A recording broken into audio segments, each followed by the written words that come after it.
I should be live now as well. I don't think I'm missing anything. With 2 minutes to spare, actually. 5:58 a.m., ladies and gentlemen. Alright. Jesus Christ. Yeah.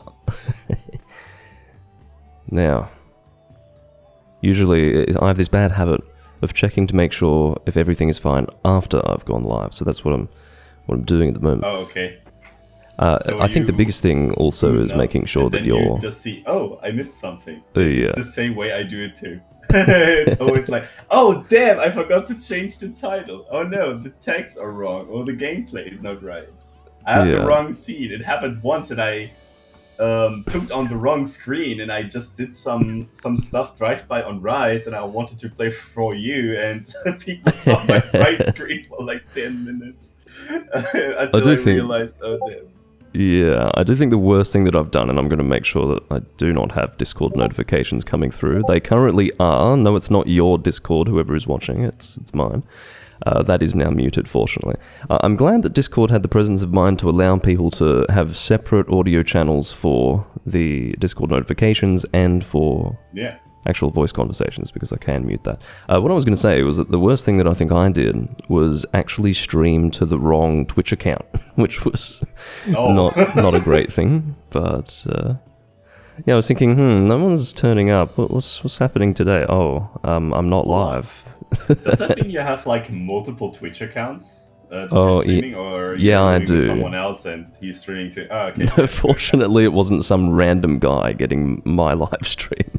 But yeah, I do have multiple accounts. But, that would be horrible. Yeah. I wonder if there is anyone that we can play with. I don't really want to have someone else's circumstances holding us up, but I was thinking it might be nice to hunt with some random people. I am pretty open for everything. If you want to need some friends with you, I am good with that. I'm also very Gucci with some duo action.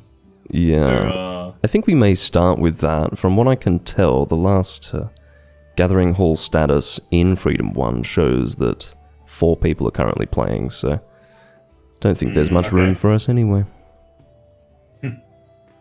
Right, hello Chisel, welcome, good to see you, buddy. On this late nightmarish time. Very late in Germany. But we're still kicking and hunting. In Freedom 1 today. So I might want to have a look on Hunsterverse too. Or you do the communication on Hunsterverse. Maybe there are some people who want to join the hub. Yeah, I'm gonna head in now. I just worked out that there was something that I forgot. I need to be able to monitor my own chats, so I'll get that set up now. Won't be able to hear you for a moment. I'll be back momentarily. Alright. It's weekend. Oh sure, it's a nostalgic seeing the village. Oh yeah, I love Kokoto Village, and the music really gives me goosebumps all the time. I'd open up the screen again and going back to that. Greet your companion for me. Yeah, I do that. He just got live now on Twitch also. I sent the Discord link in the channel of mine if you want to have a side of his view on your screen also. Otherwise, when he comes back, I of course will greet him from here. You might ask what kind of quests I have packed up today for our multiplayer session. I need still some materials from... Oh, welcome back. I should greet you from Chisel, one of my mods in channel. And he's wishing you a wonderful morning. Well, so, I hope he also has a wonderful evening, or wherever he may be. I will try to monitor your chat as well. Oh, I see. I will be monitoring your chat as well. Ah, very nice. Thank you very much. Well, it makes sense. If anyone wants to also communicate with me in your chat during the live stream, don't want to be ignoring them.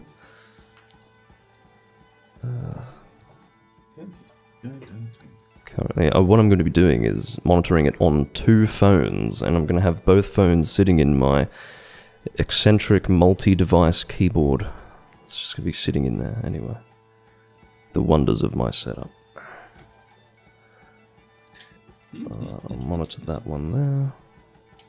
I think you may have been talking about what you were thinking of hunting while I wasn't here. Did you have a particular monster you wanted to hunt? I have a couple of monster materials I still need to grind in Durang. Can you make him a little bit louder? Of course I can. Let me quickly get up the Discord and give him a little volume up. Yeah, you always need feedback from your viewers on volume because sometimes you just don't know until the stream's over and you can't do much about it after that. I hope he is now fine with the sound. I turned it 50% higher than usual. Was that for my voice or for the game voice or something else? I'm just waiting for Twitch chat to communicate. I'm a very technical boomer in this kind of concept, okay. so I'm very happy that I have a supportive Twitch chat, which is amazing overall. Definitely helps. I mean, I know I also have those people that are like, scene, what kind of scene? There's no wrong scene on the screen. Don't troll me. But we know our fellas in chat who likes to attentionally troll. Fortunately, I don't have any such viewers.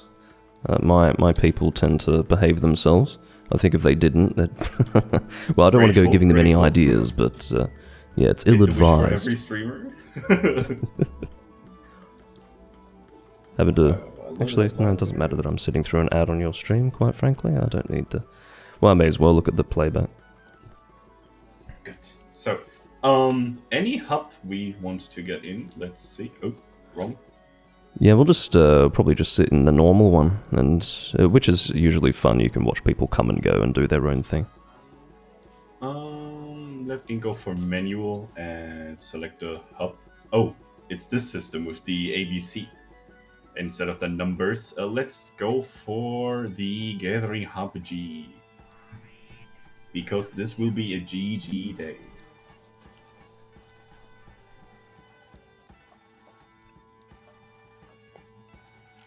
All right. So, you're fine if I post up the first quest, or you have something in mind already? Oh, no, I don't have anything in mind. Just, I suppose I want to avoid hunting the same monster a lot. Maybe, you know, two of the same monster is fine, but, yeah. That was the first thought that I had when I sent you the invite, like, make it a little bit more mixed up so we don't have boring hunts all the day.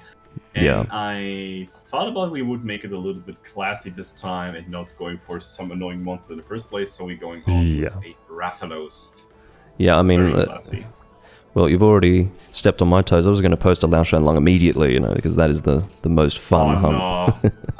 I mean, we only got 2 hours, and I don't want to waste it with Lao Shan hunts and Fatalis. I know if you want to do Fatalis and Lao Shan, I'm totally fine with that, but I would make those quests if the session would be particularly longer, so we don't waste like a quarter of our time to fighting Ezer Lao Shan with the little 2 sticks and trying to beat him down.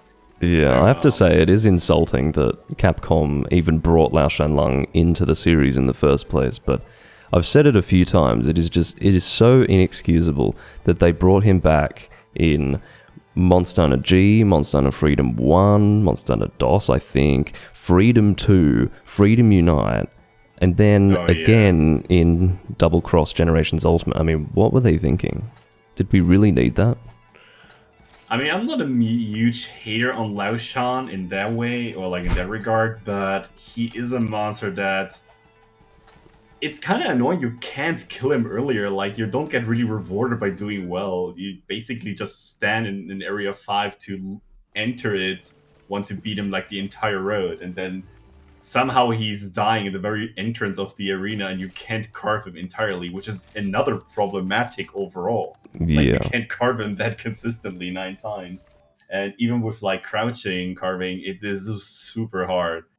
And even I have my problems with that.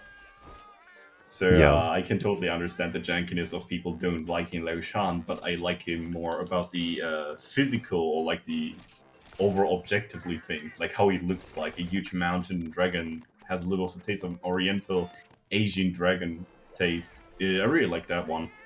Oh, that's fair. I hadn't really... You see, the rage I feel when fighting a Lao Shan Lung prevents me from enjoying how he looks. But I guess you're right. He's got that, classic long Asian dragon look to him, and he's, yeah. I guess the story behind him makes him interesting as well. He's actually running away from Fatalis, and... Yeah.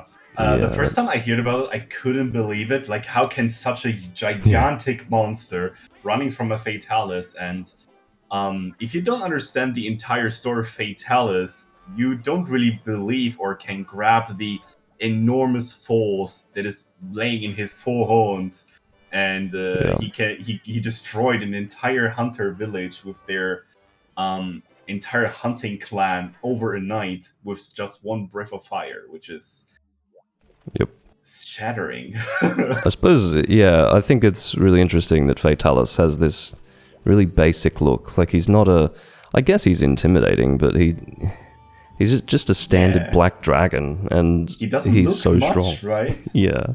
And that's kind of what I like about him. I think that's part of Fatalis' charm.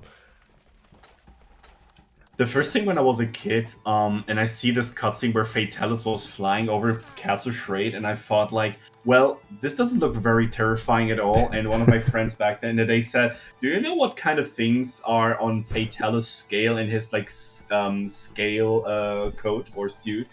I'm not, like, what do you mean? Is it, like, reptile, like, some sort of, like, skin or scaly? You know what a reptile has or dragon has? No, they're actually molten iron weapons. And I'm like, you mean his entire skin is shed by molten hunter weapons? Yeah. And now I got the idea why he is so heavy. He doesn't look heavy at all, but now I understand why he's earth-shaking the ground when he lands. Oh, it doesn't stop him from flying all day. You're in room G, are you? G. Yeah. Okay, I'll head over. I actually have to... In this game, just for anyone who doesn't know, by default, you actually go into a standard hub with everyone else. You actually have to go into the settings of the game to be able to select a specific room. So see, it's set to auto here for my viewers. It's now manual, and I can leave and then enter Hall G. Yeah. I am used to do that because of Freedom Unite. When I first entered Hunsterverse, we never got connected on the same hub, so people told me to do it manually, and I do the same thing on Freedom 1 too. So we don't have any problematic things. Yeah, so there you go. All right. Oh, it's a Azurath. I hope it doesn't change your plan of equipment. Well, I did need to check what it was. If it's Azurath Losol, I'll bring something. Not a fire greatsword, which is what I currently have. Probably not a good idea. Okay. I got very classy with a Divine Slasher. Very classy longsword. Greatsword longsword, I should say. I suppose what I'm going to have to do is I'm just going to have to flex to start with, because I've got the Lao Shan Lung greatsword that requires 2 Lao Shan Lung rubies to forge. Oh, okay. I just got a really easy red Fatalis greatsword, so nothing to flex about. Nah, all Gucci. I mean, I kind of like the fact that it's a greatsword longsword, and he takes so much effort to swing this very finicky sword with so much human power. It's kind of funny and enjoyable. Yeah, I like it. It gives you the sense of, well, it may not look heavy, but it is really heavy, and it's pleasant. I like it. It maybe gives us also a little bit of an inside idea of Capcom having the idea of longsword early on, but they were having not enough time to make it in this game and actually develop the weapon. And they have also a lot of other weapons that have a similar feature, like lance with the gun lance feature and stuff like that. Yeah, it definitely... There's a bunch of that. The whole first generation of Monster Hunter gives you that whole idea of, we're still working on this game. Like, there are differences from... I guess the biggest differences were really from Monster Hunter 1 and, the Japanese and English versions of those. Like, the Japanese version of Monster Hunter 1 didn't even have dual blades. But then here we are in Freedom 1, literally 2 games after the first. And Dual Blades still doesn't have its own weapon icon. It's still got the sword and shield icon. So Yeah, they're really just sort of pulling things together and trying to have a functional game, and it's kind of funny. I mean, I played Monster Hunter 1 on the European version, and I never noticed or actually knew that it was a Japanese version without a dual blades. Now that I really played dual blades back in the day, I was not really a fan of that. As a kid, I liked big numbers, so I picked up Hammer and Greatsword, and I was good to go. But it is very hard definitely have some grab. It's very hard to actually bring myself to use a hammer in a game where you can't actually KO the monster. I guess you have to just get used to that. Good point. Good point. Yeah, that's true. I disliked hammers so much in Gen 1 because of that fact, but it has also something to do with if you play Hammer on Freedom Unite so much, you miss the KO like very badly. I can imagine. Someone playing Hammer like from the very first gen and he doesn't really play it hasn't played with DKO, he probably is more used to it. That's the thing, like I enjoy Hammer, but I don't use it a lot. I'm assuming people who, like you, use Hammer a lot, it would be so much more annoying to not have that KO. Because it's expected, it's literally what governs how you use the weapon. You're going for that opportunity, you're actually building everything up to the KO, and if you don't have that, it's like you're missing something really important. So yeah, I mean, it is just something you have to get used to. I think the whole of Gen 1 is this really interesting experience of learning to tolerate all the things that make you angry, all the things that don't make sense, and it's a very exciting experience once it gets comfortable. I actually look at Monster Hunter as a whole as that kind of experience. Monster Hunter, when you start it, at least if you're playing in an old generation of Monster Hunter, I started in Freedom Unite, it's not comfortable when you start out. The game is really quite rigid. It's not forgiving at all. You're not really properly shown how to do things, and it's the satisfaction of going from that is a to nasty charge run. Oh, it's scary every time he does that. I was getting destroyed when I first came in here with him. But can we have a little talk about the voice of Ezra Raphalos, which is one of the reasons why I picked up this quest. It is so different to the old other generations. It is incredible. Really weird. So basically, you do get slight differences across monsters when it comes to their roars. Like, for example, they usually try to have a slightly different one for a second monster so that you don't get them confused, which usually happens anyway unless you paintball them or break something. But this particular variant of Rathalos has a totally different voice, and it's just wrong. It actually sounds strange. Some people like it, some people are creeped out by it. I stand on the fence. I mean, I didn't have anything against it. As a kid, I was very terrified by that voice because it was so darkish, and it sounded like he smoked a lot of like cigarettes, and his lungs are like kind of full with tar. Yeah, it's like wheezy. Fits to that because you fight him in the volcano, and I'm like, that is the fire Rathalos. He's more fiery than the other one. And then Little Baines saw the silver Rathalos for the first time, and then he's like, ooh, shiny boy, and then he has a boring voice. I thought they would develop each subspecies like that, but they didn't really. No, I mean, it was just a one-off, but it makes the fight more fun, I suppose. One of the problems with the old subspecies was that there wasn't really a huge difference between the subspecies. It was usually like a color thing, and that was it. Learning to tolerate the pain. Yeah, Gen 1 is all about patience and cope very hard to not drive insane. It's the same for the world record that I got. It's not about like mechanically skill or like you need to know routing and you need to like tank the suffering. That's all about it. Yeah. Well, it's probably not good to fight him in the door like that. Yeah, that was kind of smart. But yeah, sometimes you can suffer because you do stupid things. Yeah. It's hard to have fun at first in first generation Monster Hunter, but again, as I was saying, once you do get to that point where it's gone from uncomfortable to comfortable. You get a combination of satisfaction in having conquered the difficulty and the clunkiness and the awkwardness of old generation Monster Hunter, and also just being able to enjoy the game. You're no longer sitting there getting angry at all the little things, so you can start to appreciate what's good about the game. So yeah, I actually like the fact we have an alchemy book in this game, so you can have the skill alchemy just by hand, just by reading a book. It's kind of interesting, to be honest. Yeah, I don't Mixing know up large barrel bombs is also very gimmicky in this game. Yeah.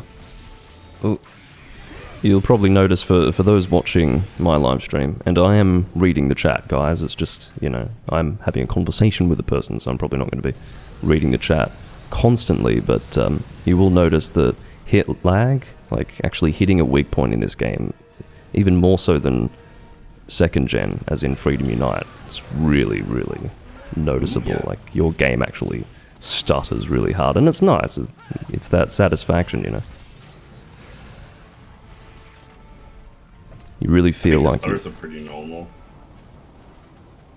Oh. Let's see. Scale plus. One thing I hate in Monster Hunter in general is that you can carve a tail and not get a tail. It's like, come on.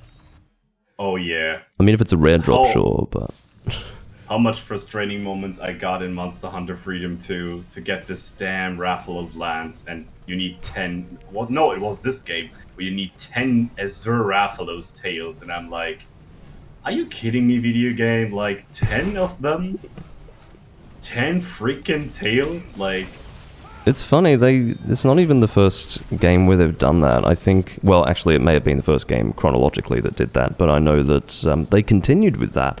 I think in Monster Hunter, must have been Portable 3rd and 3 Ultimate, you needed like 10 Barioth tails for a few things. Like, I know the Hunting Horn needed it, and I think another weapon did as well. It's like, why do I want 10 tails? Leave me alone. This is not nice. Especially for a blunt type weapon that can't cut off tails, and you're searching for the boomerang very frustratingly, and you can't find it. There's none. Yeah, Autonomic in my chat was confused by the fact that I was swinging my longsword as a greatsword, but... Chisel said the same. It's one of those gimmicks in Freedom 1. What I do like to do is go into Monster Hunter Generations Ultimate and use what's called the Toyohisa sword. It is actually a longsword, but as a greatsword, and I go combo greatsword with it, I don't charge it, and then I can feel like I'm playing first gen again. But in 4th generation, and it's funny. Because people do have to do a double take, they're like, wait, what? Isn't that a longsword? Clearly not. Oh, you're calling Generations Ultimate like Gen 4? Oh. Yeah, it is. So, Generations Ultimate was the last of the 4th gen games. Because you had Monster Hunter 4, right? And then 4 Ultimate. And between that game and World, you had Cross and Double Cross, which was Generations and Generations Ultimate. So it still exists within the 4th generation of Monster Hunter. Ah, okay. We got the discussion on the last stream of mine, if we would call it Gen 5 or it is also Gen 4. For me, like specifically, I don't know what Capcom thinks about it, but since they introduced new flagship monsters and an entire new village and not really a story plot, unfortunately, in the Burner City on GU, or Generations back then, it wasn't really like a new, like... I mean, for me, it was a new generation, but they didn't really have a plot, going on in Generations. It was basically a gameplay pump machine. I suppose what you need to understand is that you can have multiple villages and multiple stories within a single generation. Let's look at second gen, for example, with Jumbo Village in DOS, and then you had Poke Village with Freedom 2 and Freedom Unite. So typically you do have the two villages. They increased it in 3rd gen even more. You had Loklak, Yukumo.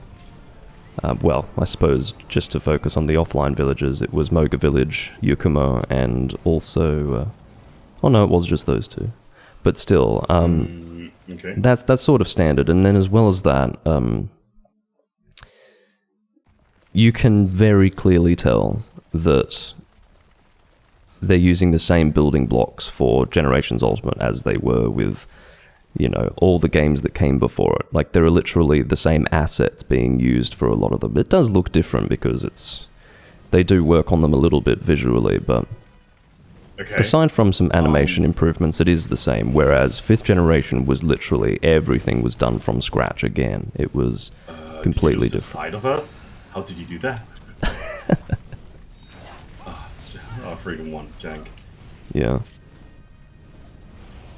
It's like a dog in your house. It looks in the mirror and see himself, and he's like shocked about the ugly dog in opposite. He's like, "Oh my god, what's that?" He just looked at the rock and maybe saw his own face. He's like, "I look so terrible." Yeah, well, he can fly away all he wants, but it's attached to his face, like it's attached to his body, so he's gonna have to learn to live with it. Oh.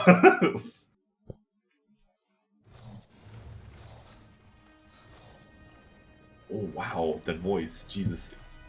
But yeah, I mean, what we're experiencing now, having to chase this stupid monster all over the map, that's just another one of those things that you have to live with in old Monster Hunter. Oh my goodness. Yeah, let's try and find him over here. That might be... Oh god, he's chasing me. Whoa, that was quite cinematic.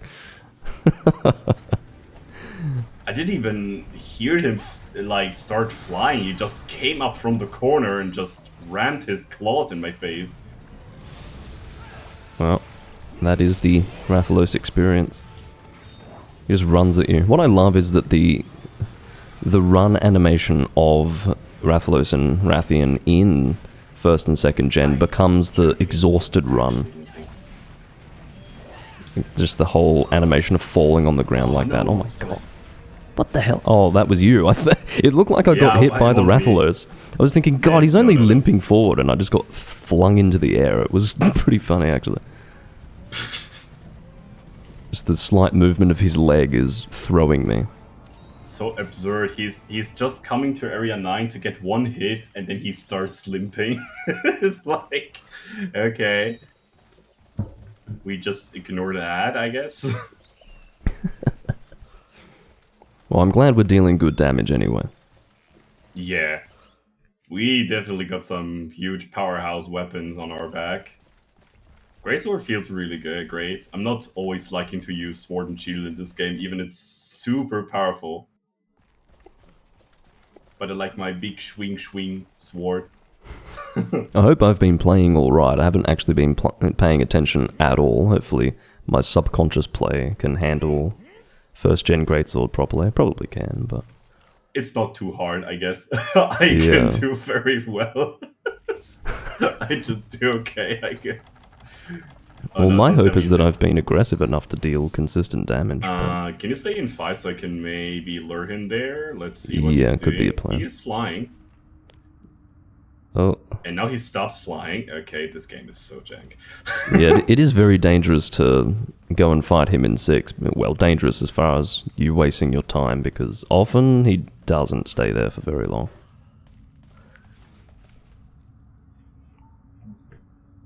No, he's flying to the ground. Okay. P-Berry in my chat mentions the Around the World attack, which Rathalos still does in the late games.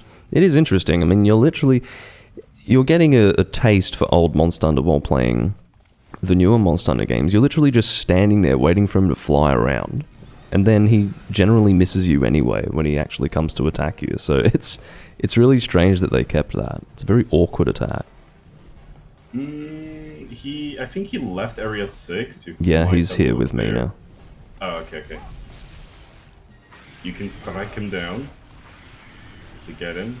Just listen to the sound of his screaming. It actually sounds like this distorted screeching in my ear. It's like, what is going on? The classic World Tour, yeah. World Tour is not really an attack I loved from Rathalos. Even as a kid. I mean, you can do cool montages when you just brought him down to the ground if you slam your greatsword in his face. But it awfully became a false idea and you just get rammed over. the world tour of Rathalos maybe brought him to new worlds. Can be a thing. Well, he could definitely cross the entire Earth with the amount of distance he travels flying around during a hunt when he should instead be fighting you. Yeah. It's just ridiculous. I found that my worst experience with a Rathalos in the Forest and Hills, at least in first gen, is Silver Rathalos. He is terrible. He refuses to actually stay in one area. Yeah. I think I actually experienced, I think it was 6 times in a row. You know how you chase the monster and then he leaves before you can really do anything? Well, that happened with that Silver Rathalos 6 times in a row. It must have been... Oh my god. It was several minutes of me chasing him and not able to deal any damage. It was probably, 6 or more minutes of just doing that, and it was intolerable. Like, how am I supposed to fight you? Just couldn't believe it. Yeah, I've been a little bit traumatized ever since then. Totally understandable on this perspective. This is an entire thing in the Monster Hunter 1 speedrun that you have to move very specifically to avoid the chasing part of Rathalos, which can differ a quest between either normally a 25-minute first try Rathalos quest or a 15-minute Rathalos quest. That's and really everything interesting in to between know. is totally fine. Yeah, I was wondering if there was a way to control that, like if something the hunter did prompted the AI to fly away. That's good to know. It is kind of strange, but if Rathalos is going to an area and you are standing there already, he will notice you, but if he lands, his AI is working again. Okay, now we have to get inside of the hunter. If he not has sight of the hunter, he will forget you, which is sounding stupid, but it is actually like that. And he will do whatever his AI is meant to be. And since Rathalos' AI in old gen is programmed pretty absurdly, like we can see here on Azure, he is tend to leave the area very, very often, and the chasing part of Rathalos is a very, very impeccable thing and annoying to deal with, but it is actually programmed in his AI. And the only way to avoid him doing that is making his AI thinking he is in combat, which means you have to get inside of him every time when he enters a new area, which is sometimes not that hard to fulfill, especially when you're in Area 9 and you fight in this area where we were before, and then you go to Area 4, he is flying there, but you need to react really fast. So basically, when he turns up into the air, you need to immediately sheath your weapon and maybe go to the entrance or the exit of the area to go to Area 4 once it's seen flying. Bless you. Thank you. And that is kind of like a weird thing on the AI. I wanted to test out if dung bombs do something similar to him to avoid him to go to Area 9. But since I hate this area to fight him, even in the speedrun, it is horrible to do. But well, dung bombs actually don't have that function, weirdly enough. The fun only fact, it does, but only on a very specific scenario, and it's a weird scenario. Okay. I saw that on another speedrunner stream. It is on Freedom Unite. I can tell it on Freedom 1 or Monster Hunter 1. I didn't test it out that, but I saw some functions there. I don't know if they added it in that, but it wasn't a fight on Rathian, on Pink Rathian, actually. So she was throwing a dung bomb in an area where Rathian wants to land onto, and the dung bomb spreads out on the field without having sight. So you don't have a exclamation mark over the head of the monster and no sight before, so no combat entrance there. And when the dung bomb is gushing out and Rathian is landing, she will fly upwards again and leaving the area. So that is something that can happen, but I feel like it might be really hard to implement this kind of thing in the speedrun or in casual hunting. Since normally you see the monster, you punch his face, and we saw Rathalos now in Area 5 now, which is an optimal spot to fight in my opinion.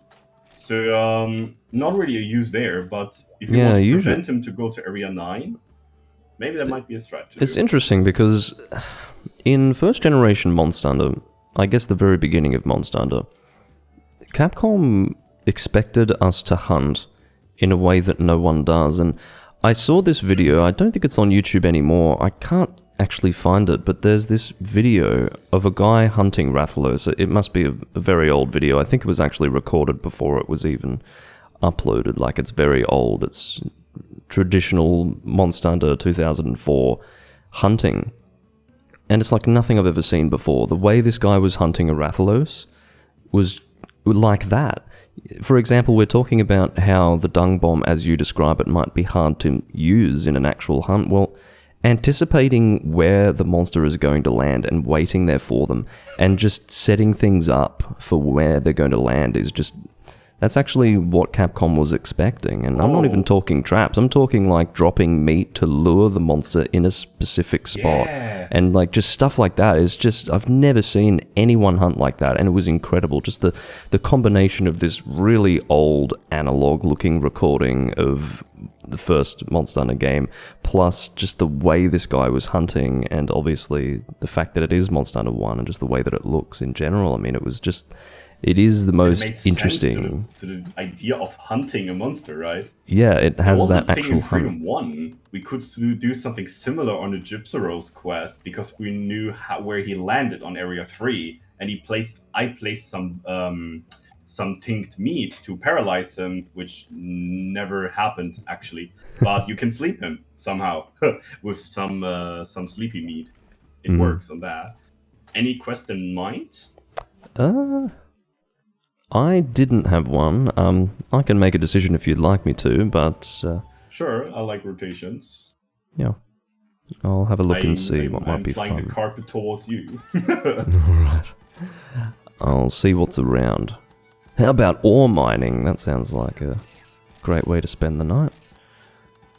I'm not going to do... Zarius? Ore mining? No, I don't actually mean that, because I think I don't think there's a monster to hunt in there. There might be, but how about Kezu? Let's do a Kezu. All right. Because to be honest, anyone who's played this game can tell you that you do end up grinding a lot of Kezu, but that was a long time ago for me. So Yeah. I mean, I did some Kezu already too, but I'm always up for some good dual blading on him. It's one of those matchups I really love to play dual blades against. It's interesting. Well, I don't know if I would enjoy that. Because the thing with dual blades is you're usually stuck in one place, like if you're doing Demon Dance, for example, but you're really going to get punished for that going up against this monster. Yeah, that's true. You need really to be patient and pick a good time to do Demon Dance, and I hope I can make a good show and show how it's done. Yeah. If not, you're allowed to laugh. Alright. That was good. It's good that you're taking on the challenge, and, you know, it's like, yeah, I'm going to go dual blades against a Kezu, whereas I'm sitting here going, no. But I think it's a good thing, because in the end, I mean, if you found out a way to make it work for you, then that's actually a good thing. Hey, Attila, welcome. Nice to see you in chat. Welcome. Is that Atalant from Freedom Unite Hunsterverse? in Yep. Hunsterverse? Yeah, okay. Yep, he is my mod. Oh, okay. Not only for the name, also for the great work he does on my channel. So That's good to know. definitely appreciable. I don't think I've ever seen him pop into my live stream. Maybe it's time to make a change, Atalant. Baines will showcase exactly what you shouldn't do in Monster Hunter. And also, Genie, thank you for the sub to Beringer. I really appreciate it. Thank you. And thank you for the sub, man. Right. Hot drinks in the pouch.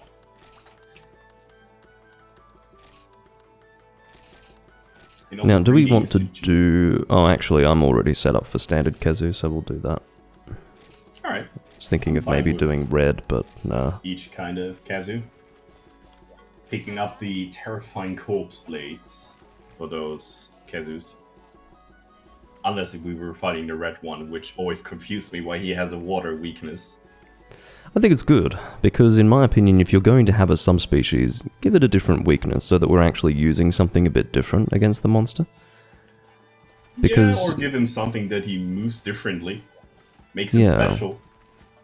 Yeah, which is not really common in old Monster Hunter, as I mentioned briefly before. I mean, it is usually just a color difference, but in my opinion, if the monster fights you in the same way and has the same elemental weakness, it really has no business existing. Like, let's look at, and there is no excuse for this, Nagakuga and Green Nagakuga, that's usually the pair that I rip on the most.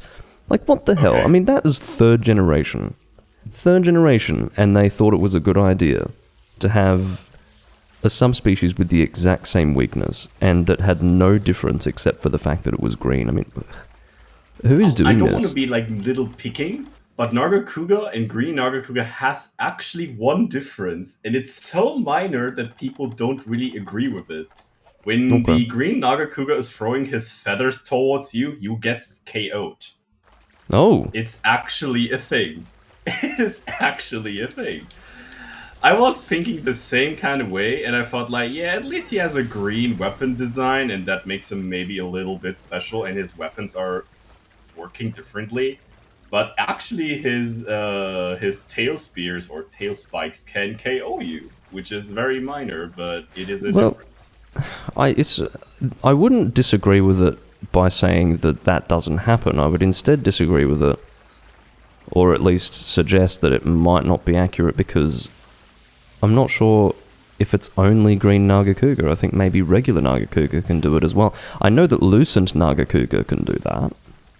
I know that I've been KO'd by those ones and I'm talking about 3 Ultimate, not that other game. The thing is, Green Naga can guaranteely KO you with that. You get KO'd when you get hit by those feathers. Really? We can maybe try out another time. I definitely I'm very will, sure that happens to me all the time when I play P3 and accidentally get hit by those stupid stingers. Bit late to be asking, but can I get a hot drink, please? Because I forgot to bring them. Oh, okay. Hold on. I don't know how I managed to forget, but... The good old hot drink neat. Oh god, we're actually being pursued by this thing. Thank you, I'll take it. No. Oh, I almost got it, but you got... Oh, no! You got flinched by a Hornator, oh my god. Do a shocking surprise. Okay, never mind. I come towards you. Okay, click fast. We did it. No, let's go. Oh no, we got body checked. Mother trucker, why you do that? I mean, I guess when I said that it was a bit late for me to be doing it was that we were literally standing there waiting for the monster to actually come down and do something, and then by the time he was doing something, I'm like, hey, I need hot drinks. Probably not the best timing in the world. Green has a different AI and spams more tail attacks, okay? But even it's hard for me to tell the difference. Lazy monster recoloring of prep copium, yeah. I guess maybe that's a little bit the idea. I mean, my take would be green Plesio and the normal one. I don't find any differences. I think the green one might put you to sleep more often, but either way, I guess my point wasn't that Green Nagakuga literally had no differences. I assumed that they would at least have a slight AI difference and maybe something really subtle like the KO on the tail spikes, but it's not different enough, unfortunately. Like, if the weakness is the same, and if they... Yeah, I mean, there's no significant difference, so... Like, if we have to sit here and go, ooh, what is the subtle difference between these two monsters? They're doing it wrong, in my opinion. Yeah, I get that. I would love when he would maybe KO even with his melee attacks, or... I don't know, give him some sort of presence like Orange Espinas has in Frontier, for example. He was also just a recolorization change, but they did a lot of his melee attacks and improved them to get like paralysis out and stuff. That is very helpful. I just go for the abdomen so you have free space on the hat. Thank you. Yeah, because Sword and Shield... Oh wait, you're using dual blades. I mean, both of them are pretty accurate. It's easy to hit ahead with those, but... Yeah, but I think you need a little bit more space, and your hits probably count with higher damage than mine, and I'm just really good in flinching him left to right, so I just take the part of the supportive dual blader here and being fully Gucci with it.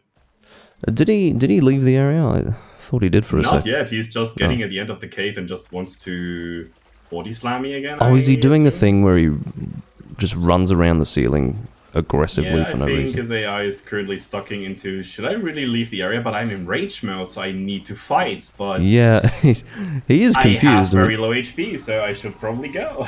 he did a 360 for no reason. I mean, I guess he saw Rathalos doing it and decided he needed the same attack. That's the Kezu around the world, ladies and gentlemen. It's a rare sight, but it happens. Hey, Nuclear Worker, welcome. Nice to see you in chat. So, there you go. This is one reason why I love to play Dual Blades on Kezu. You can help your teammates to get control on the fight with some damage, and you just be the DPS puppy, cuddling his left leg the entire time, and he wants going for a snuggle. And since I have high-grade earplugs, I don't care if he does that, if it gives me an additional opening to make another flame. Yeah, the effect is noticeable, and it does make... It's a great way to do the hunt, you know. Sword and Shield, for anyone who is not aware, is stupidly strong in Freedom 1. It was just too strong. I don't think they meant for it to be as strong as it was. It wasn't that strong in Monster Hunter 1 and Monster Hunter G. As I understand it, it was a mistake. Like, they did not mean for it to be that strong. But it is, and so... Yeah. It was actually a programming mistake, to be exact. Yeah, I assume so, yeah. Somebody said instead of a 1 to identical having the same numbers, they put an X on that number, and that caused the game to give the weapon 50% more raw damage than it should have, as you can see. So if you have 300 raw damage, this weapon has actually 450, which is absurd. And thinking about the Shining Wyvern Blade, which is the strongest raw damage sword and shield in the game, it is often used for speedruns, if you could say it in speedruns. But I did some runs with that also on Raffin and Rathalos in G-Rank, and that was very entertaining to do so. Yeah. I gotta say, Lance had also its peak in TA Wiki rules on this game. Oh, I have to say that they did nerf Lance quite a lot here, and... Well, I think they... Yeah, it was. So, in Monster Hunter 1 and Monster Hunter G, it was very good. Like, the headlocking in the PS2 Monster Hunter games, 1 and G, was a big deal. And that was because Lance was so strong. It's not as easy to headlock monsters with a Lance in this game. And strangely, I still associate first-generation Monster Hunter with headlocking and just beating on a monster with a Lance. But interestingly, it doesn't exist as much in this game, so... Got an interesting question here on Chisel's side. Would you say if Sword and Shield is broken in this game? Overall, I would say it's broken not because the weapon has some incredible high or good motion values or anything in that. It is broken for the sense that the game developers didn't port the game properly, and it cost out to make that out of Sword and Shield. So, we kind of like made a really cool thing here to block it with the area. If we can make this an actual consistent strategy, we can do a tutorial video. Yeah, let's prevent Kezu from leaving. Oh, very good. Very good. Yes, that was... We literally just saved ourselves like 1.5 minutes to 2 minutes, because Kezu flies really slowly. And what he does, I'm sure you know this as well, like, he doesn't just fly to the next cave. He flies to the next area, lands, immediately flies up again, goes to the next area, lands, flies up. It's so annoying. So... yeah, we definitely saved ourselves some time with that one. Bates has too many tutorials to break. I know, it's a little bit of a meme in my channel, but people wanted to know how to play bow in Freedom Unite, and I should make a tutorial video under that. But I am very much a technical boomer and don't really know how to do like edited videos and stuff. So my generic response on how to play bow is aim and shoot. It's that simple. Actually, it's that simple, but I think people wanted to have a more detailed guide, and I'm a little bit scared to do those things. I would love to record it, but the cutting thing and the technical things to do video editing, I don't really have those skills. But yeah, sure. No, it's funny. I come from that. I stopped doing that sort of really? thing. Oh, that's amazing. Well, not so much tutorials, but just the whole idea of having to edit a video before you upload it, because I obviously started as a Let's Player back in the old Let's Playing days, and it was just very different, you know. There was none of this convenience of, oh, I'm just going to hit record and it's all done for me. Like, you had to bring it all together, edit it, and just put it out, and it's, I very much enjoy live streaming in that, again, it's so easy. Don't have to do much, so... Ah, okay. Is there like a obvious or like a huge reason why you stopped the Let's Play thing on YouTube? For yourself, or is it too private, so don't really need to get deep into that? No, it's not private at all. Basically, the thing with Let's Playing was that it died, unfortunately. It was... The golden era of Let's Playing was between 2006, which is where it began on the Something Awful forums, and I guess 2010. 2010 was the last year of Let's Playing, and some would say it may have even been 2009, but unfortunately it just never really made a recovery after that. I guess part of it was just how YouTube changed. You know, it became more monetized. It became just a situation where people played differently, and of course the advent of live streaming really shifted viewer attention away from that sort of video content creation. So look, in the end, Let's Playing just wasn't where I was going to get any exposure. Okay. Live streaming was actually a chance to build my audience in a much better way. So yeah, this is what I do. I sort of do what I call a live Let's Play. Like, I cannot let go of the past, so what I do is I literally go live, but I still call it a Let's Play. That's when I'm just playing, you know, a game in particular, instead of, you know, turning up in a Monster Hunter game and doing random hunts, you know. So... One thing I have to say, when I watched your streams and just lurking nearby, you can hear from someone's commentating how he did some of his previous things on YouTube or something, and you commentate very slow-paced, and you don't have much stutters. Like, when I do sometimes commentary, I stutter a lot. Like, damn, some people would think I'm some sort of a autism, or no evil means on that, but they thought about like, oh god, you know, I when I see my old files, I was like, that is weird, man. But to have a little compliment running around, like, I think your commentary is fucking good, like really good. Thank you for that. That is one thing to say. Yeah, and I think what it comes down to is, you know, the stuttering and the ums and the ahs. I guess the ums and the ahs, like, just, you know, trying to find those, get rid of those filler words. Yeah. Even that's a more recent thing. I think, you know, I go back and watch recordings from 2015 and I'm going, more often. But as far as stuttering and just being able to have a flowing commentary, that's one of the things I was able to, I guess, establish earlier on. You know, there's certain basic things when it comes to commentary that you can nip in the bud in the first few years, and fortunately the first few years for me were a while ago. So yeah, it's like anything, you do it for a while and it becomes a little bit easier. But thank you. I don't really sit around and analyze how my commentary is, but I'm glad it comes across. I'm a very critical person in that meaning. I even criticize my gameplay sometimes, especially in new gen games. I'm so rusty, and I play those old gen games. I feel always like, I'm at home. I can play really well without having too much brain working going on. I can always do the muscle memory and everything is fine. But new gen kind of like kicks me. But I'm going really fast through my Twitch chat and answering some stuff. Why should I do another Switch X for you guide? Isn't this enough? That was a good one, I thought personally. Yeah, Sword Cheer is kind of broken, and a Kazu guide. Not sure. I don't know if I would do a monster guide particularly in that kind of. I mean, I gotta say, if I get the editing skills, I definitely gonna do the 3D Midnight Bow guide, because this is the first thing I have in my head, and I want to go out and just maybe try that one. So that might be interesting to hear. I would recommend really pursuing guides, like doing them and doing them well, because what it does is it actually builds your viewer base. You get a few videos that really get picked up, like, and they're usually tutorial videos, you know. Someone wants to know how to do something, they find you explaining it to them. and they become interested in what you do outside of that. And it's just, it really does make a difference for building your channel. I mean, I say that as if I've done it, not really. I only did one tutorial video that I can remember, and that was for the Abyssal Lagiocruz glitch in 3 Ultimate. I recorded that in 2014 on a separate channel. Okay.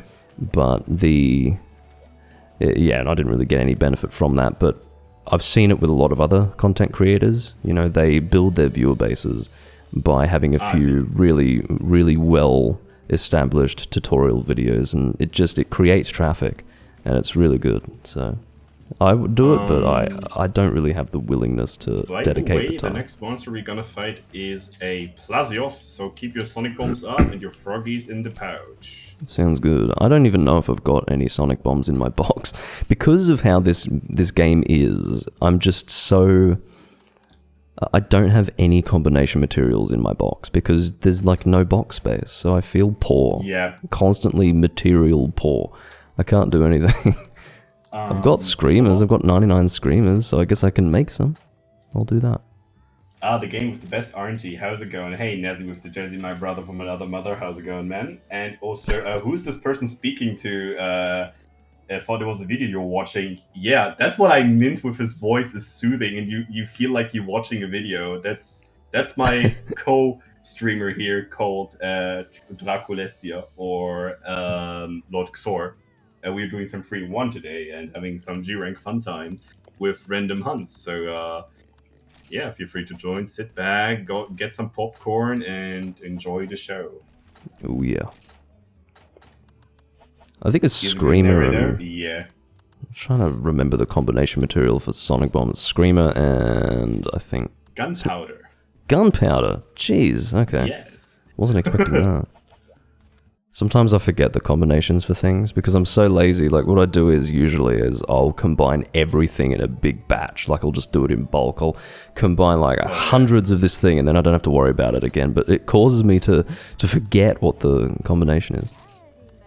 To be honest, if Monster Hunter Freedom 1 would get a modded version where you can stack items like that so you don't have to, care too much of box space and stuff, I think that would actually make this game more grabbable for some people. A lot of people avoid Freedom 1 because it has quality of life issues, and the first Monster Hunter game that actually introduced at least some quality was Freedom Unite, which is fairly passed away between Freedom 1 and Freedom Unite. So. Freedom Unite was a big deal. Like the changes made in Freedom Unite, and you understand it because you play Freedom 2.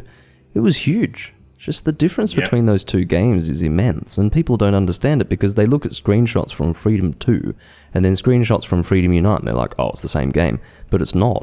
It's really different. The experience is... On a visual thing, for sure, but play the game in your hands. Like, the amount of, like, honey stackable to 99 is an amazing space investment in Freedom Unite. In Freedom 2, the half of one page is full of honey. Yeah. And I can't really tell why.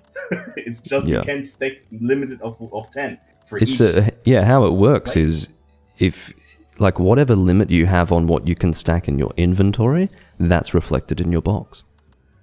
So you can't have more than 10 in your inventory. So, well, I guess you have to deal with that in your box, which is ridiculous. You've got so many stacks because you can only take it to 10, and it's terrible. I mean, at least you've got more box space in Freedom 2 compared to this game, but it's freaking bad. I don't have any gunpowder. I can't buy it from any of the vendors at the moment either. So let me have a quick look on mine, because if there's something I don't have to worry about is my money count in Freedom 1, because I killed freaking 57 Rathalos to get 2 rubies I need for my weapons, so everything else got into the abyss of selling, so fair enough. That happened there. Alright, we got some nitro shrooms here. Fire herb is something you can easily buy, so I have 20 gunpowder for a friend of mine, so... Oh, you can't hold your button in this game to combine. You have to put every single combine in button. That's right. That's a thing that was only... I think it was a thing that was going on Freedom Unite. Yes, Freedom Unite was the first game where you could hold down the button. It is such a small change and it just makes every gunner so happy. I don't know what happened with Capcom. It's just from Freedom 2 to Freedom Unite, something happened and they were like, we need to clean this up. We need to really improve this, and they did. It's such a big thing. Maybe there was a housekeeper, making the tables clean and all those guys, and he saw those papers about the plans, and he pick those papers and make some quality of life changes in Monster Hunter, and now we got that. So thank you for this like housekeeper to do those He's things. doing work. Unless in meanwhile Capcom thinking about, should we get Magnet Spike in this game too? What about the Tanfus? Could you imagine that? I make that joke sometimes, like, when's the next update for Freedom Unite coming out, Just send a letter to Capcom, please fix this. I mean, I wouldn't be that, happy to see Magnet Spike again or Tanfus. Either the weapons get, super nerfed to the ground, so they're not that fun and interactive than they are in Frontier, or they're equally broken than in Frontier, and everybody would play those weapons, and I can't see other weapons than Magnet Spike and Tanfus. Have you played much of Frontier? Because I've always wanted to, but never got around to it. There are some private servers, and I played a couple of Frontier already, 350 hours, I would say, and I'm in the latest rank of the game currently, and not finished at all, but still have a lot of things to do with. But I got a good insight on Frontier, and be able also to call out some names and stuff in Frontier is probably one of my most favorite topics to speak about, because I see a lot of people like you that have never touched the game or seeing or gaming it for their own. Mm-hmm. And since we have the private servers now online and we can do those things with Frontier, we can get finally a show, an insight to this game that was very hidden for us European people, and also I think American people didn't get it also. And Frontier does a lot of things really, really good, but progressing in Frontier, oh boy, there's some tough quests there. Laoshan in this game is nothing against Frontier progress. Yeah, no, I can imagine. And I suppose, you have to actually play it to understand that properly. Yeah. With me and Frontier, the reason why I never played it, even though I literally started I started with Freedom Unite when Freedom Unite came out, which was sort of the height of Frontier's interest level in Japan. Mm-hmm. For me, I really wanted to play it back then, but the difficulty to get set up as someone outside of Japan and Korea was just prohibitive. You couldn't actually do that. Yeah. If you wanted the Korean version, you had to steal the equivalent of someone's social security number to do it, which was just ridiculous. That was literally a criminal offense. And then if you wanted to play the Japanese version, it was not easy to do. You had to really, really want to play. And I didn't want to play that badly. This was back when Frontier still felt very much second gen. It was a 2007 game built on the DOS engine, I guess, if you can refer to it that way. There are a lot of DOS engine AIs seen sometimes in this game. Yeah, and to be honest, that really appealed to me back then and still appeals to me. What really put the nail in the coffin for me with Frontier as far as playing it, I just didn't want to play it anymore when it got that big update, that big 2011 update where it turned into this ultra anime thing where people are running around with great swords, and I was like, no, this is not what I want. This is not Frontier.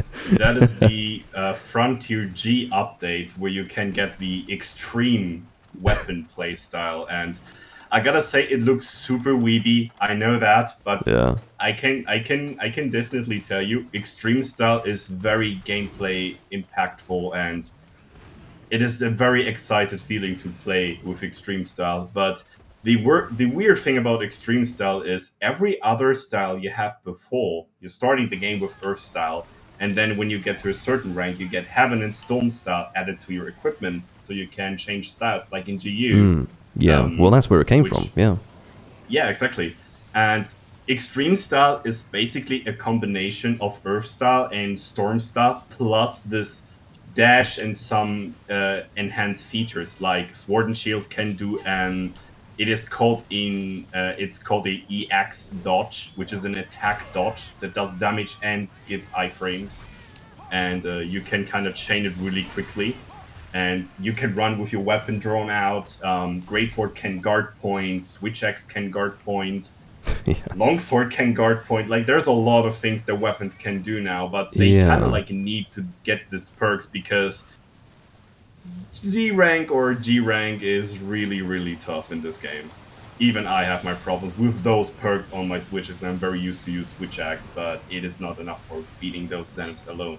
Well, the monsters get pretty crazy because the hunters are so strong, you know. I think, to be honest, that whole ultra anime thing is fine because what it allows for is for monsters to do really creative things to kill you. Like, I remember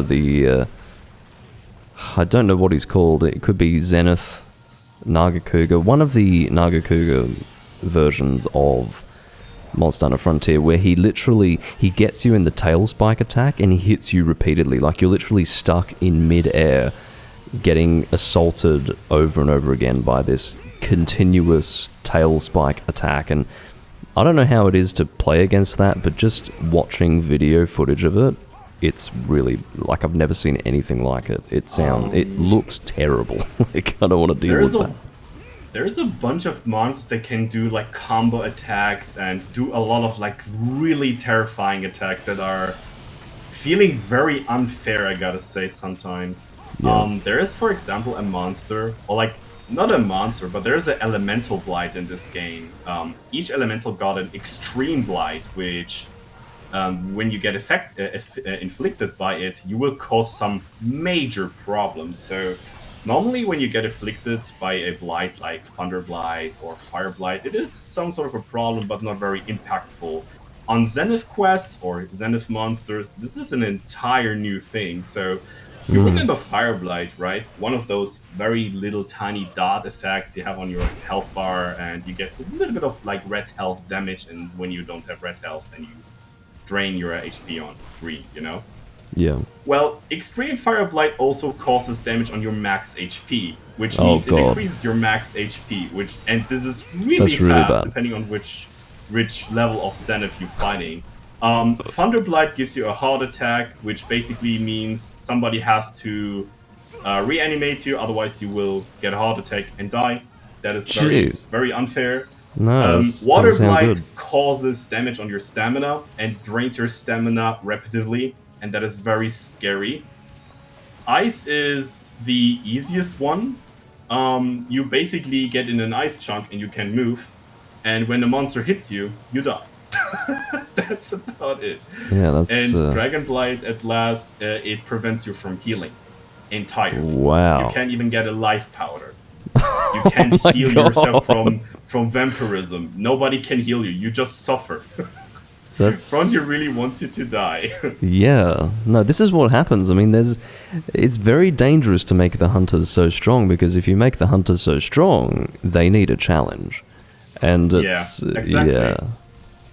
That's when you crazy. fight those Zenith monsters, there are some attacks you don't want to get hit of. You know exactly what happens if you get hit by the ramp up attack. So there's a monster, it's called Jiaoruru, which is a subspecies version of another monster. I gonna leave it blank here. Okay. And what he does is basically he shoots an ice beam in underneath him and creates a huge field of ice that will drain your stamina, which is not that problematic because you can sheath your weapon and run and get out really fast. But if you're greedy, like really greedy, he will shoot this like ice beam and then create an entire huge area of ice and will get you in Ice Blight, and if you Ice Blighted, he will combo you in the air with his tail, do a left swing, a right swing, and then he crushes his tail on the ground and the entire earth splits, and you're just freaking dead. Like, you're really dead. Well, it sounds like it. That's what's brilliant about, I guess, you know, you either like it or you hate it, but wow, like, just the description of the attack, I can see it, because that's what Frontier is, you know, it's just this crazy ultra anime thing, and, yeah, It turned me off at the time, Oh, Jesus. but well, there you go. First death, and it's against a worthy opponent because Plesioth is an asshole. I did mean to change weapons. I think Thunder ends up being a bit better for Plesioth, but I've still got my Fire, Sword, and Shield. Honestly, Fire is fine too. Yeah. The thing with this Sword and Shield, though, is that it really focuses on elemental damage, so yeah. I think it would have been a little better to use a Thunder weapon, but it's fine.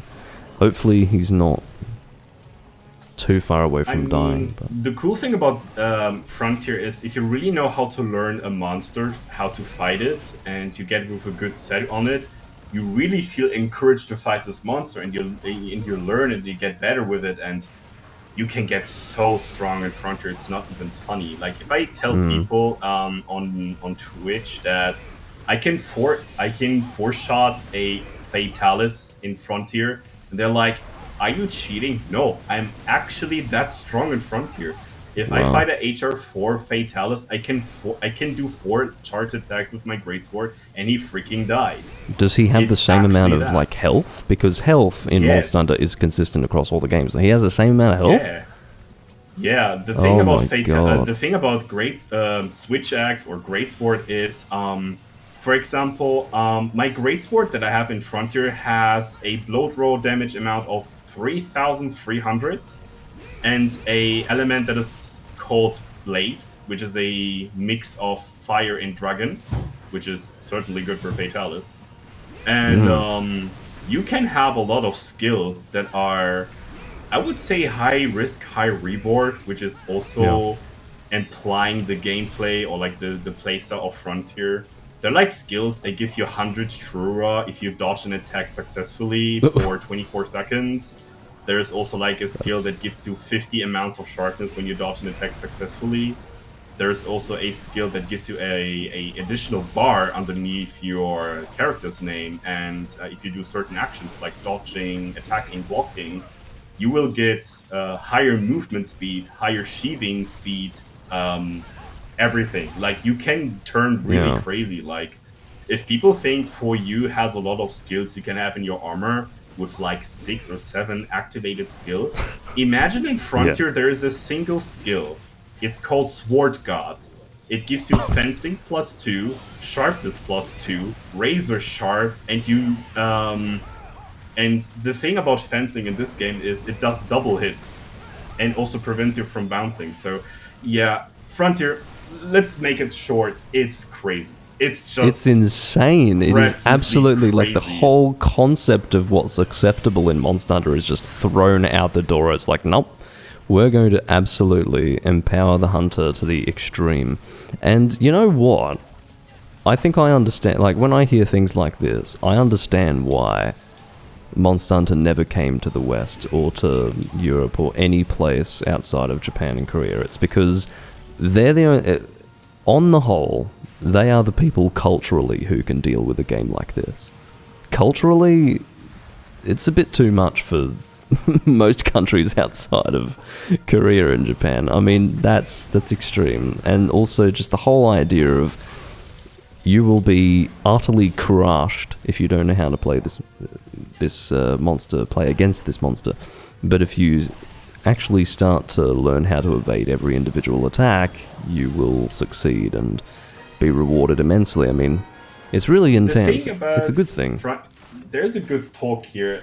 Chisel said perfectly, playing in Frontier is more rewarding than in other games. The thing about Frontier is, it's not like a needed thing that you need to play perfectly. I mean, of course, it would be always a good thing to play perfectly, but Frontier punishes you really hard if you suck ass. Like, you just die really fast, really quick. I mean, I can remember my first fight on a Zenith Ruko which is a dragon elder that manipulates magnetism. Yeah, Ruko he was very well known in the early days. Do you know Ara, welcome play at. The Zenith Ruko has a very unique startup on the fight. So basically, he creates a huge ring with pipes, rocks, and stuff that are circling around him, and he will fly towards you and throw them down and make a huge shockwave. And I was so pissed about this attack because I have no idea how to prevent that. I'm like, should I guard point that? Should I dodge to the left? Should I dodge towards him? What should I do there? I was so frustrated. I didn't know what to do there. And the actual thing is, you need to go like towards him, let the rocks crawl down. You need to go out of his way, dodge into him again, and then you need to guard point his thunder shockwave coming up after Oh that. my god. So it is a back and forth, back and forth. And how do you think you will find out that? You need to paint a trial for that. And that is for every individual Zenith fight in this game. And this is the very end content on Frontier. We are not about the progress on the entire game before. Man. Yeah. No, it's interesting. But it is a good thing, I think, to encourage. I mean, this is doing it to the extreme, but to encourage the idea of you are not going to come into this hunt and immediately succeed. You're going to have to. You're going to have to do it and then fail. You're going to have to actually fail and then learn how to improve. I think that makes a big difference.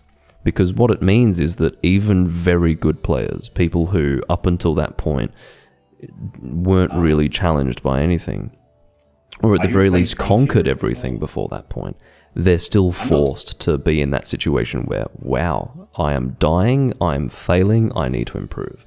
And it just changes everything. I'm not currently playing Frontier, Playhat, but we're just speaking about Frontier because he was interested into Frontier, and I know a bunch of things about Frontier since I got a lot of pain and trial towards this game, and I think I'd love to share that. By the way, it's your turn to choose a next quest. Sure. I need to organize my Mega Potion situation. Because of the nature of this game, I do not have much honey. I've got 8 honey, and I'm going to go and gather some more, but I just don't do honey gathering in this game because it makes me depressed. Like, I mean, everyone who's played first gen knows it, but holy shit. Like, you're literally getting sometimes one honey. I'm not even mad about people editing their materials in this game. I'm not even, I mean, I'm not kind of like that person on PSP games. I'm very used to this old gen kind of style. But I am not judging people they do. I can understand the jankiness hate on that. I can totally refer to that. Yeah. How good of a PC you need to play Frontier in, let's say? Not really that crazy. I mean, I don't know the exact perks you need for Frontier, but in Frontier itself, there are a lot of settings you can downgrade your graphics card. Of course, I play on maximum value, but the game doesn't look entirely crazy. You have to think about it's a little bit more polished up Freedom Unite, so maybe it's a little bit more than the PSP version with a modded like Freedom Unite version you play on PPS's PP, I would assume. At the end of the day, it's not going to be taxing. Like, it was built for computers. Like, even the most recent version of it now, I'm assuming, really would have been built for computers for, like, you know, between 2011 and 2013. Things have moved on since then. Yeah. You know, you can get a pretty cheap machine that will run that comfortably, I think. I'm not speaking from experience, I'm speaking from common sense, at least in my mind. Logic about the time that went by, and I get that. That's a good like start point of like how to think about that. For the overall question, I know you guys want to say it, but would I recommend Frontier here?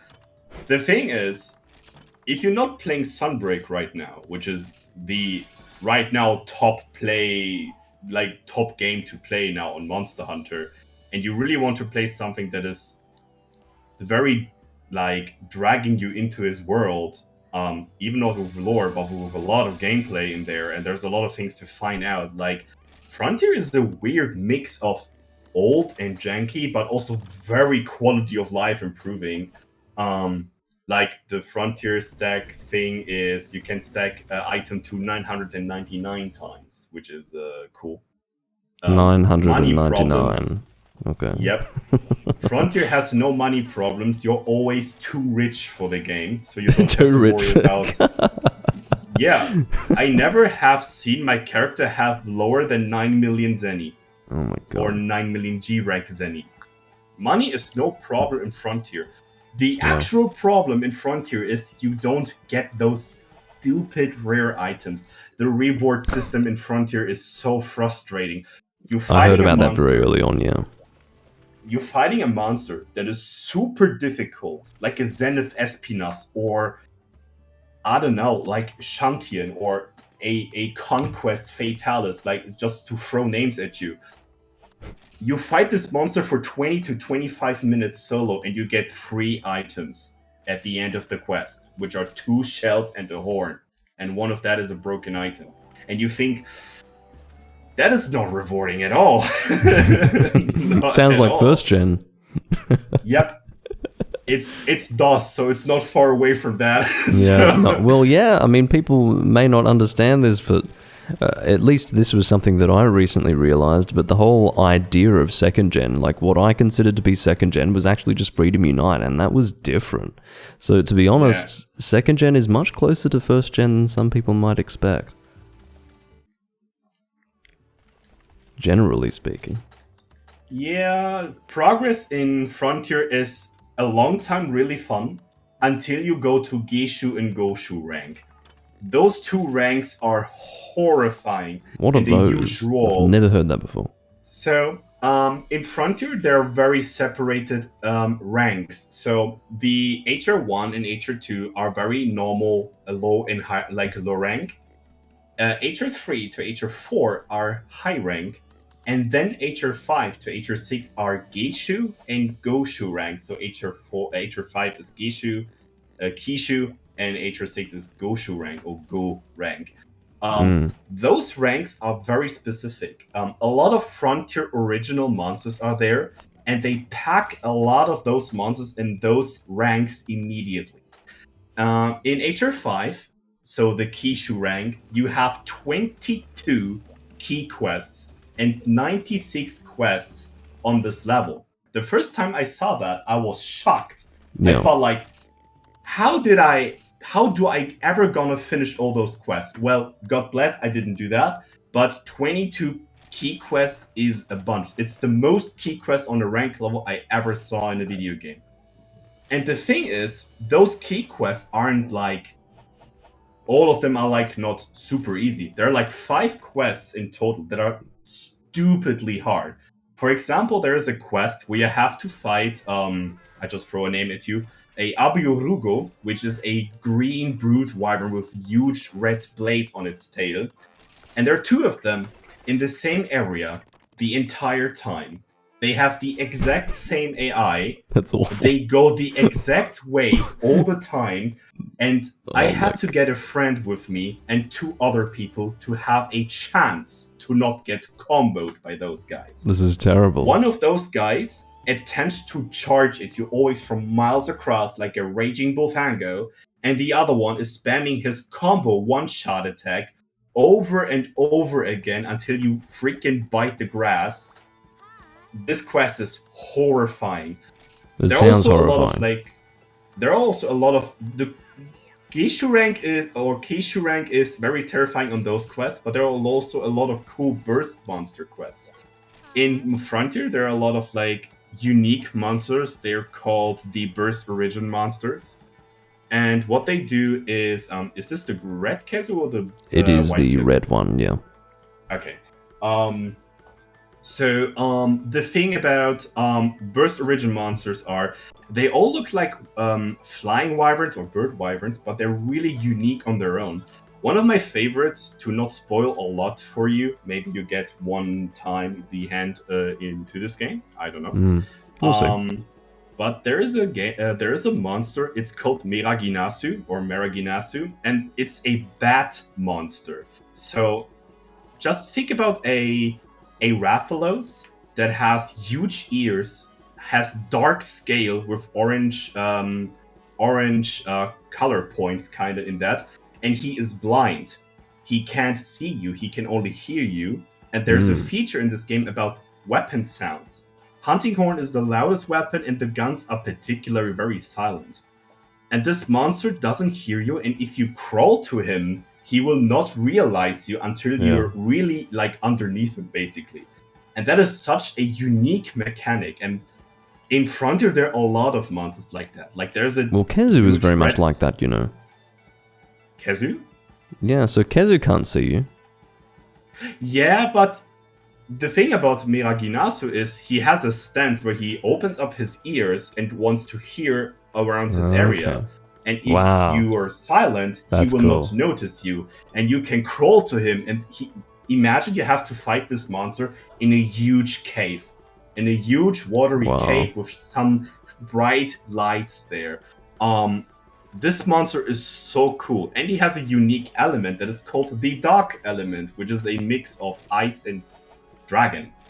Okay. That's really cool. There's also a... he sounds very cool. You know, Diabolos is a vegetarian, right? Yes. He has a bad, evil, sataneously brother in Frontier called Varu Zaburosu. And you fight him in the battlegrounds in the volcano. And the interesting thing about Varu Zaburosu is you will enter the fight and there's a huge cactus in the middle of the area. And this monster is always hungry. He wants to eat this cactus. He doesn't care if you attack him or not. He wants to eat this cactus all the time.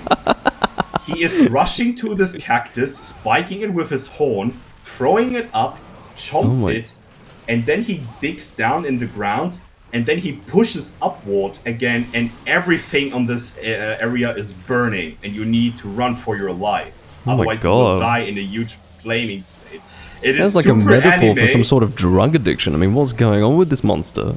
This is so crazy. But I gotta say, his weapons are incredibly broken. They have a skill in the weapon, an entire skill. It's called vampirism, which is kind of like a health augmentation, if you know that. Yeah. And I don't know. I can tell so much things about Frontier. Yeah, those origin birth monsters are just nuts. What a nightmare. I mean, it's funny hearing the Japanese names of the monster, like the whole Borosu thing, like that's obviously Diabolos. Yeah, I give my shot here. Yeah, but the when you first mentioned the monster, the bat-like monster, I was thinking, like, it starts with Mira, and I'm thinking, God, is it some sort of Fatalis variant? Because he's Mira Boriyasu in Japanese, you see. Yeah, but he is Miraginasu, so he is not Mira, like with an I. Oh, I heard Mira, okay. With an E, I see. like eating. I see. The fun fact about Varu Zaburosu is when he eats this cactus, he gets into a rage mode, and he will get shiny. Normally he is in a very really dark reddish color like this Kezu, but a little bit darker. But when he eats this cactus, he will shine bright in flaming agony, and this is so terrifying to see. Random question, did you ever watch Avatar: The Last Airbender? Yep, I do the entire series just this year. Okay, well, this sounds like the moment when Sokka drinks the fucking cactus juice. Oh yeah. So... Yeah, I get that. Yeah, maybe this is a reference to that. Yeah, I mean, it's got that feeling to it. He really wants that cactus juice, and he's gonna drink it, and he's gonna get real strong and real upset in a good way. Burst origin monsters aren't the hardest. Normally, Zenith monsters tend to be the hardest monsters in Frontier, but when you are in Kishu rank, it's definitely a higher limit, and you need to. No! I'm gonna die. Further beyond. Oh no! I was setting up for a sharpen, but then by the time I was ready to sharpen, I had taken a hit, and I needed to heal, not sharpen, but I sharpened instead. Yeah, you can also carry around the cactus. Shizzle told me about that. That's true. Yeah, you can grab up the cactus and run away with it. Is he attracted to it? Yeah, he will attack you. God. He wants to eat this cactus very badly. He is very hungry. Wow. He will charge towards you. He doesn't care. He wants this cactus. It's his, you know. This is He's crazy. Like, give me the cactus. Yeah, no, that's an almost unhealthy obsession with the cactus. And to be honest, I mean, this is so dynamic, so interesting. Just the description of Frontier that I'm hearing, I need to play this game at some point. I don't know when I will, but I need to play I it. mean, I'm It's I'm I'm crazy. kind of obviously like intending you to maybe try it or give it at least a look. Yeah. Here, but I can tell like there are so many. I personally I love the Burst Origin monsters. Some Zenith monsters look very brutal and like a very super pumped up version of known monsters. Like Ticrex have a Zenith, and all those like old gen monsters. Rathalos has a very terrifying Zenith. Um, I can but the imagine. Burst Origin monsters are kind of like monsters that really stuck in my heart a little bit. I feel like, man, I want to have those monsters come back. And they're also like Frontier Origin monsters that are not like Frontier unique monsters that are not really Burst Origins, like Espinas or Gurensurubu, which is a shark type wyvern monster that is a very bulky but very slow monster. There's also let me remember. Oh, do you hear about Tycoon Zamuza? No, haven't heard of him. Tycoon Zamuza is a crab. A And crab, the cool okay. thing about he's a crab, and the cool thing about Tycoon Zamuza is he has three different phases. Um, three different phases for the first monster you fight in Frontier. Frontier is introducing you to Tycoon Zamuza really early. He is basically a key quest for one of the first ranks, and just kind of imagine a monster that is covered in like dirt, in like rocky dirt, a huge crab with a spear and a hammer in his hand. And when you attack him, there's no blood coming out. You just shed his skin a little bit. Oh, And then you see this orange underneath hard shell there. And you feel like, all right, that's the real Tycoon Zamuza. He was hiding the entire time. And then you defeat him in low rank and you feel really happy because you did the Tycoon Zamuza. And then you go to high rank and fight Tycoon Zamuza again, and then you're like, okay, I shed his first skin and I see the orange parts. Okay, now he's nearly that's a close to die. great idea. What a great idea for a And monster. then now it comes to trigger. Then there's a cutscene where Tycoon Zamuza takes his hammer, slams the ground, breaking it entirely. You and the monster will drop down, and he will show you his real second phase, which is much more aggressive. And now you can break his body parts. But you will see some scars underneath that are whitish, like kind of like ceramic, like Oh, very wow. clear white. And then, when you take too much time to kill him, he will enter the third phase. So he is getting in his cave, and then he spins out like a fucking maniac with like electricity, has a huge spear and like two spears in his hand, and he has some sort of batteries in its back, and he's a What? thunder monster. Oh my And the cool god. thing is when you make a Tycoon Zamuza weapon, you look at them and like, why does it have thunder alignment? Why does it can make thunder? It's a rocky monster. Well, that's the truth. Yeah, And that's imagine brilliant. it's a low rank monster, a really weak monster in Frontier, like a Kutku. It's so creative. Yeah, when you What can relate it to Kutku Kutku, do? when you relate it to Kutku, it really gives me an idea for what you mean when you say it's like this monster that you fight early on. I mean, that's incredible. Like if it's literally this thing that you fight early on, very easy to fight, whatever, and then he becomes later on this crazy difficult fight. I mean, that's and obviously very dynamic and very intricate in the way that he's got so many versions and forms. I mean, it's like this is not my final form, and then that happens Yeah, and he repeatedly. does that 2 times. And you know what the cherry on top of the cake is? He has a Zenith version of him too, and this fight is so fun. I love Zenith Tycoon Zamuza. I can blind him. I can fight him with blindfolded. That's how much I love it. Not really, actually. Don't give me that challenge. But No, I wouldn't he dream of it. is he is damn funny to fight with the extreme style. You guard point, you dodge left, right. He will do his combo. Bang, bang. It's so fun. That's No, cool. it's amazing. The Okay, we description of got a it is, I'm crab. sure fighting it would be even better, but the description of it Yeah. is great. Oh, he's finally left! Oh my god. Because he keeps walking towards that cave exit, and Yeah, I'm but he thinking, doesn't is he want to leaving? because he was But enraged. well, he usually turns around and he's like, no, actually, I want to kill you. And then this time, he's leaving. He's got somewhere to go. Okay, I got a wyvern. I got a crab for you. Oh, do you know Frontier had wolf monsters? What are those? Huge beast monsters looking like wolves. Oh, There is a pair of wolves called Kamo Orugaron and Nodo Orugaron, which is the male and female version of them. They're like normal wolves you can fight in this game. They're still boss monsters, not like minions like Io Praise. Like they're still big monsters, but they have a big leader. His name is Midogaron, and he is a fire wolf. And the cool thing about him is he is, if you think Rajang is really Dragon Ball, this guy is really Dragon Ball. He can teleport in the fight like a crazy maniac and wow. appear behind you, which Instant might be annoying in transmission. the first. Yeah, and he does that pew pew pew pew pew Oh my very god. fast, and it is so crazy to watch. Oh, It's that like, sounds oh great. my god. That sounds really good.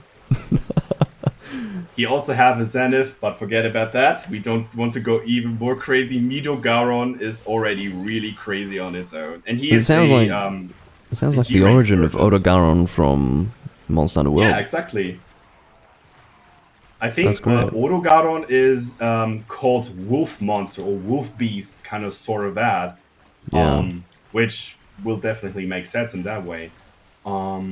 What can I also do? I mean, we called about Ruku Diora, which is a Dragon Elder, but I want to refer a other Dragon Elder and maybe train my pronunciation on some weapons. There is a monster that is called Domerugo. Oh, that is a Mm. hard one. He is a Mercury bending Dragon Elder. He Well, can bend Mercury to liquid and can make it harden or spiky as he wants to. And he is really aggressive. Oh my god. I hate yeah. this monster. He is so fast. I actually don't know where What? this Kezu has gone. I came here Me assuming that neither. he would fly here. I wish I had paintballed him, to be honest. I think he will maybe go Oh, down here he this is. way. We're lucky. Yep, he is teleporting with his flashy moves, Midogaron. Very funny. Bird Wyvern. Oh, normally Capcom is kind of like giving you the vibe that bird wyverns aren't really high in the food chain, right? So Mm. Frontier thought about, okay, let's break this grid a little bit and make a absurdly strong Well, bird hold on. wyvern. Hold on. There is one exception to that, and that is Yangaruga. He is a Oh, very you bird think young wyvern sort Garuga of is strong? feeling. Oh, you Yeah. think young Garuga is strong? Oh, let me tell you a little bit about one of my Well, favorite monsters in Frontier. compared to first gen Yangaruga, is this thing strong? Because first gen Yangaruga is pretty rough. I mean, he is kind of sort of a siege fight where you have to fight him multiple times when you Yeah, don't he's use like the stupid he's glitch. basically an older dragon in first gen. Yeah, He's Yangaruga is crazy. a beast in world. That's true, Nazi. Can't even ignore that. Um, the monster that I'm referring for is Torit class, which is a owl type bird wyvern monster.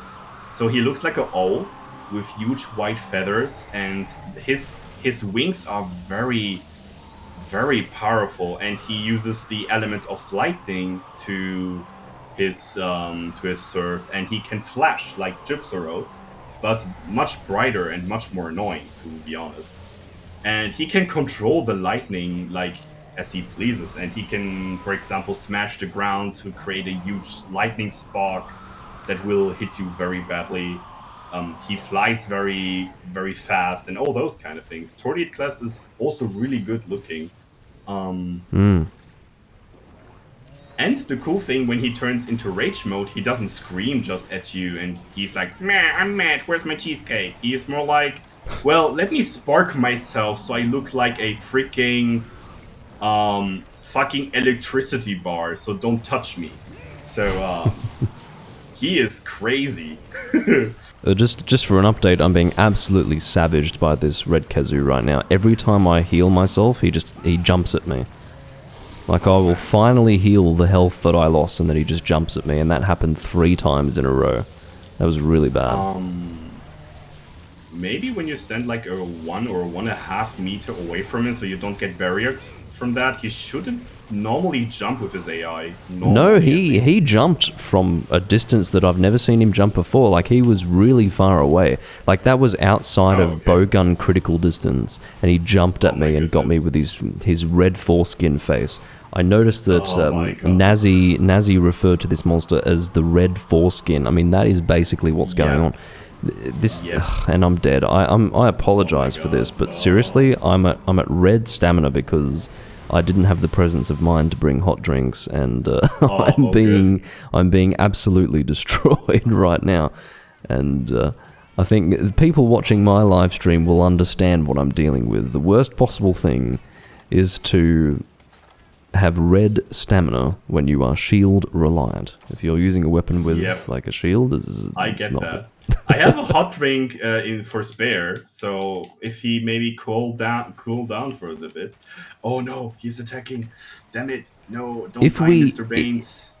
I'm just going to say, if we do fail this quest, I'm not expecting that we will, but if we do, it will be my fault. So it's all good. All good, man.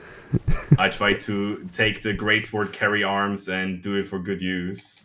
All right. Are you using elemental greatsword? Not particularly elemental greatsword, but the Plesy of Azure Blade is incredibly powerful. So not using it would be a shame. People I mean, have look at this. that stuff. People have this idea about an elemental greatsword that it's somehow illegitimate, like it's a bad thing to bring. It's not. The thing is that raw damage. Like, if you're going to bring something that deals really heavy raw damage, I guess I'm I gotta speaking in get the a call context of. out on that. I beat everyone with this great sword against Diablos, even if the other one takes sword and shield in the TA Wiki speedrun. I gotta Yeah. tell that this great sword is not to underestimate. It crushes like water weak monsters, and you can It does, yeah. you can quote me on that. This weapon is incredible for water weak monsters. No, the stats Blows do look wyverns. really good. I mean, the Plesioth Greatsword has always been a very solid weapon greatsword, like water greatsword choice. And to be honest, like, people, again, I was trying to mention this before, if you look at Freedom Unite, there is this idea that if you're not using the King Atalat sword, you're doing it wrong. Yeah. Like, that is, and it is true, it is very strong, and even the Shen Galden Greatsword as well. But Elemental Greatsword does have its place, and it's good. Like, it does work. I think a lot of people get very caught up in the whole idea of the meta. Oh, well, it's so much better if you do this. It's like, well, is it fun? Like, is it actually fun? What's Don't tell them important... about crap monsters get beaten down by elemental greatsword. Don't tell them. I mean, the point I is that... like to troll in Hunsterverse and in twisting people's minds when I use my Kirin Thunder, like Kirin Yeah. Thunder sword. For Like, I'm always bringing and I Elemental out DPS Greatsword. everyone in the hub, even like sometimes heavy bowgun people. Because they're too much brained of King Attilar's sword for the win. I mean, I love the Yeah. sword, don't get me wrong, but you should sometimes look a little bit off the plate and maybe find other reasons. Yeah, I've never It's seen... not about the stats, it's about how the monster's weakness are. And then you can make every weapon work. Well, that's right. I think what's important is to focus on what's effective, not just on what happens to be best. Like, if it's effective, then it's worth using. Because in the end, if you're using the same thing for every hunt, you're not going to be enjoying yourself. I realize that some people do still enjoy it. I watch how some people play Monster Hunter, and to be honest, they are perfectly happy to just use the same loadout for everything. And I can't really understand that. That's not how I play. And should I tell you something what I did on Hunsterverse for a week and just I got a specific name on the Portable Third channel which I refer to the IRL channel on Hunsterverse. yes. Since people didn't really know what Hame runs are, so there's a light bowgun guy Yes. that just supports people and just like kind of KOs the monster and paralyze it, all those things. And people referring to me, I was cheating because I locked the monster by myself so much. And people told me like, well, you can just support with that thing. Can you even kill monsters with that? And I'm like, I can kill a Silver Rathalos by my own with that. I just need to bring up a lot of bombs with me, and I have to be patient. So Patience is not my kind of jam, so I just kind of I just kind of like help people to get onto it and do that thing instead. I let people do the damage, and then I just ram up my gunshots in the monster's face and KO it. So that's how I roll with support LPG. Well, there you go. Yeah, Hame runs were definitely a thing. I think that the Hame runs really had their birth, maybe not birth, but they really entered the mainstream space in Monster Hunter in 4 Ultimate. And it was just with the whole level 140 guild quests, you know. Atilan, I'm not allowed to do post builds on Hunsterverse anymore. I break people's brain for that. They think they can't think more about their regular weapons. Like, oh, if you use Greatsword, it has to be King Attilar. Wait, you don't use the Copper Blangonga Freedom Unite Longsword? Well, you're a shitty longsword player. Wait, hold on. You're using Hammer, and it's not Juggernaut or Judgment or Chaotic Disorder. Well, that's a bad Hammer. And then I showed them my support bow set, and I carried every freaking hunt on Freedom Unite with this support bow set. That's Nobody the way to thought do it. about it. And No, they I thought mean, I was trolling because I used this like dorsal swordfish bow that has bonus shots or bonus coatings on paralysis files. But it's really good. unfortunately, people on Hunsterverse don't want to actually work out what's effective for themselves. What they do is they actually come into the chat and they say, "What's good? Tell me Yeah. what armor set to make. Hunt. Tell me what weapon to use." They just want to be told what's good. Part of the enjoyment is to work out what's good for yourself. You know, start Yep. off with something that's suboptimal because you don't know better, and then learn. You know, there's a learning process to that. And to be honest, there is no one answer. You know, there is no, oh, well, use King Atalant's sword and that's it. That's not true. You need something that's effective. Because if you only use the best thing, you've just limited your options, and the game is not going to be as enjoyable to play over a long period of time, because literally every time you want to use a greatsword, oh, there's that one weapon to use. And it's the same with the hammer, it's the same with the longsword. You can very easily get trapped in that whole meta game. And as I understand it, there's a guy who recently joined Hunsterverse, I think about 6 months ago. His name is Rogosu, and he has been really helpful in showing just how the Japanese players play. He's a Japanese guy, and it's just funny. He feels so out of his element because he's obviously this Japanese hunter, but he's willing to play with us. The thing with the Japanese is that they, because of how they play Monster Hunter and because they take it so seriously, and because there's obviously this huge history in Japan of people playing Monster Hunter very seriously and almost as this big community, they don't really interact with those outside of that world. Yeah. And Rogosu does, and you can actually listen to what he has to say, and it's very interesting. The Japanese hunters are like that. They're so focused on the meta game. If you go into like Japanese websites and Japanese groups, they will just tell you what to use. They'll literally be like, yeah, use this.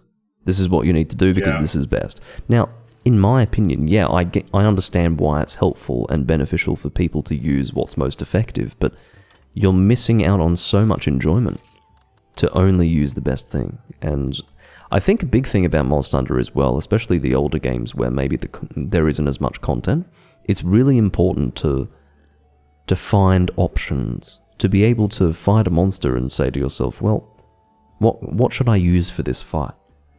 And then choose between maybe 3, 4, maybe even more options than that. That sort of thing, just having the options, allows you to enjoy the game for longer. You probably will still need the time to... 100% agree with that. Yeah, I mean, that's how Monster Hunter should be done. And I don't say that because I've got a preference and I want everyone to do what I do, but you're never going to be able to enjoy Monster Hunter for as long if you're just using the same thing. Like, it's never going to work. Sometimes for people that want to get like out of the box and want to think differently about the Monster Hunter game, I remember when I was a kid and how I played Monster Hunter back in the day, and I was very childish and all those things. Like just doing in the game what I feel like. Sometimes I made weapon because they look good. I don't even Yeah. look about the stats. I'm like, I want to have this weapon because bonk. Because it looks bonk. So that was Yeah. me as a kid, and I just said, yeah, I want to get that weapon and just beat the crap out of this monster now with this weapon exactly. And I can just like refer people to do that also. Like, just make weapons that you like from the looks and just use it. Like, nobody is gonna tell you not to do it. Just play for fun. Well, I think what's this meta important. thinking gets you Yeah. out of that fun part. Yeah, I think it's important to, like, that whole idea of the weapon looks nice, use it, that's fine. But it is important that people understand things like elemental weaknesses. Like, for example, a guy that I got into Monster Hunter, he had never played a Monster Hunter game before. He plays Generations Ultimate. That's basically the only game he plays. He gave Rise a try, didn't really like it. He felt that Rise was, you know, obviously way too focused on a wider mainstream audience, and so they had streamlined to a point where it just didn't, it wasn't interesting for him, and obviously too easy. But he's quite an intelligent person and really picks up on games quickly. I brought him into Monster Hunter, and even though, like, he plays very well, like, I've never played with someone who has never played Monster Hunter before, and they can somehow resist dying as well as he does. Like, he looks at it very analytically. Like, he can avoid death very well, and that's what he would say to me. He would say, "I'm not making that weapon. That thing's ugly." And I'm like, "Oh, okay. Let's find one that you think is attractive. Like, whatever weapon looks nice, you can make that." And that's what he was doing. But as long as you understand that it's not a good idea to use a water weapon on a Plesioth, you're doing fine. Like, as long as it's effective, as long as it's not like a really dumb weapon choice, it's fine. It's already 2 hours now, but I want to do one quest with you if you like. I want to do a Gravios real quick. Sure. Do you want that to be our last hunt? Yeah, I think so. Or do you have more time to invest? I mean, I'm it's up to you. I should have mentioned this earlier on. As far as the start time, that was because I had to get up at like 5:30 in the morning, so I couldn't have gone earlier than this. But as far as for how long we actually go for, that's up to you, because it's late for you. So for as long as you want to go, I'm happy fine. to. My sleep schedule is fucked anyway, so I'm good. I'm really good. All right. Baynes is going to do a 48-hour stream. I doubt about that, but I would probably do a 24-hour stream if we reach the 600 follower mark. As I always do if I reach the 100 plus. Easy thing to say. A 48-hour stream is really...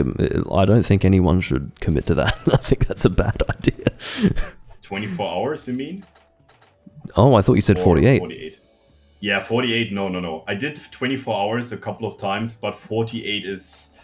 Well, that's... Yeah, I mean, 24 hours is bad enough. 48 is... sleep on my desktop, sure, I can do that. People do that. People go to sleep on camera. Why would you do that? That's terrible.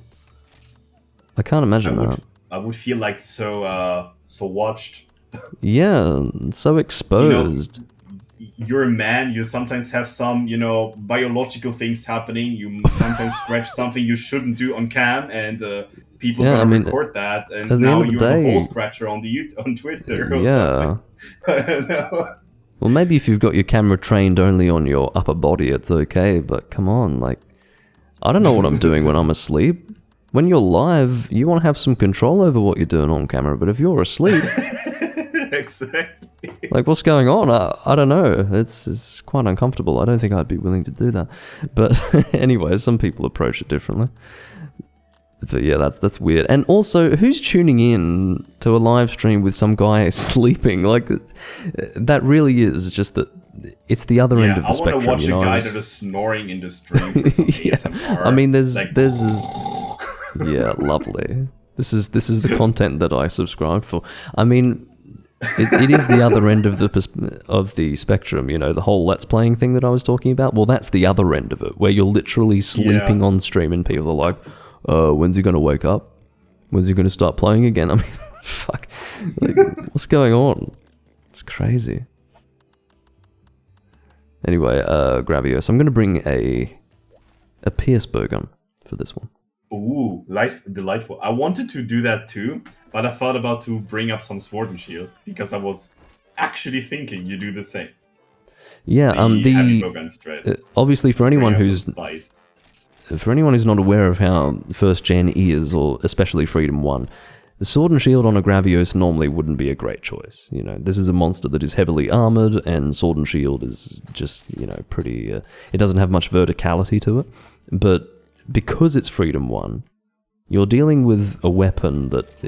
You don't need ESP with a sword and shield, Nope. okay? Like, this thing is going to hit through anything that it goes up against, and it's going to deal heavy damage. Sword and shield against a Gravios in Freedom 1 is a great choice. It's really good. So, just thought I would clarify that.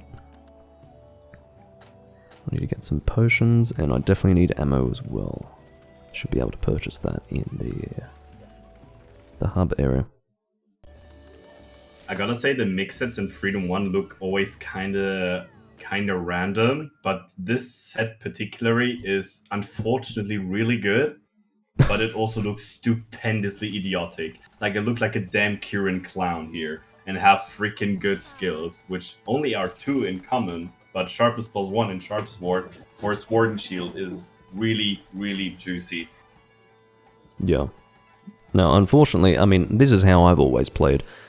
I will make armor sets that are functional, not attractive. The armor sets that I make in 4 Ultimate are so bad. Like, my main armor set for Pierce Heavy Bowgun, which actually uses this same gun in 4 Ultimate, is so ugly that it looks like a joke set. It looks like I've actually deliberately chosen the ugliest armor pieces possible. It's got like this jaggy mask, and I look really fat. It's just so bad. It is the ugliest set. Functional. Yeah, it's got great skills, and I'm like, well, I can't control this. I don't have transmog. This is how it has to be, guys. But yeah, it's not good. Do you have your cold drinks with you? I should. It's actually hot drinks that I usually forget to bring. I have, yes. And I also made sure that I had maximum of all drinks this time because I have been making terrible mistakes with that. Okay. I mean, I can understand the point. You would rather pick up a nice cold cola instead of a hot coffee. I would drink either one for more than the other. That and it's easier to keep something cold than keep it hot. So. Alright, Oh, whoops. Old Gen Volcano, boys. I love this map so much. Hold on, I'm actually going to have to ruin your moment. We need to restart. I'm sorry, I forgot to buy my ammunition. I'm sorry. Oh, good. I was supposed to do that when I came into the hub, but I obviously got caught up in conversation. Can we just use the moment to hack on the funny quest abandon thing what a hunter does, and he just plays that? He doesn't play dead, he failed the quest. Life is over. Yeah, life is over. It's like one of those honorable samurais back then in the 1400th century when they just didn't do their duty. They're like, oh no, master, I didn't fulfill my duty. Harakiri. Yeah, literally seppuku. Like, it is like that. I wouldn't doubt that that's the actual, like, intention behind it. It's like, well, I have failed in my duty. I shall die now. I mean, as a kid, I thought like, yeah, he plays dead, so monsters ignore him. And then I grow old. Then I grow older, and I'm like, well, if you're dead, playing dead, and there's a huge Gravios on this quest that sees your dead body on the ground, he would just sit onto you and take a huge dung, like, or eat you. Even worse. Like, why would you play dead like that?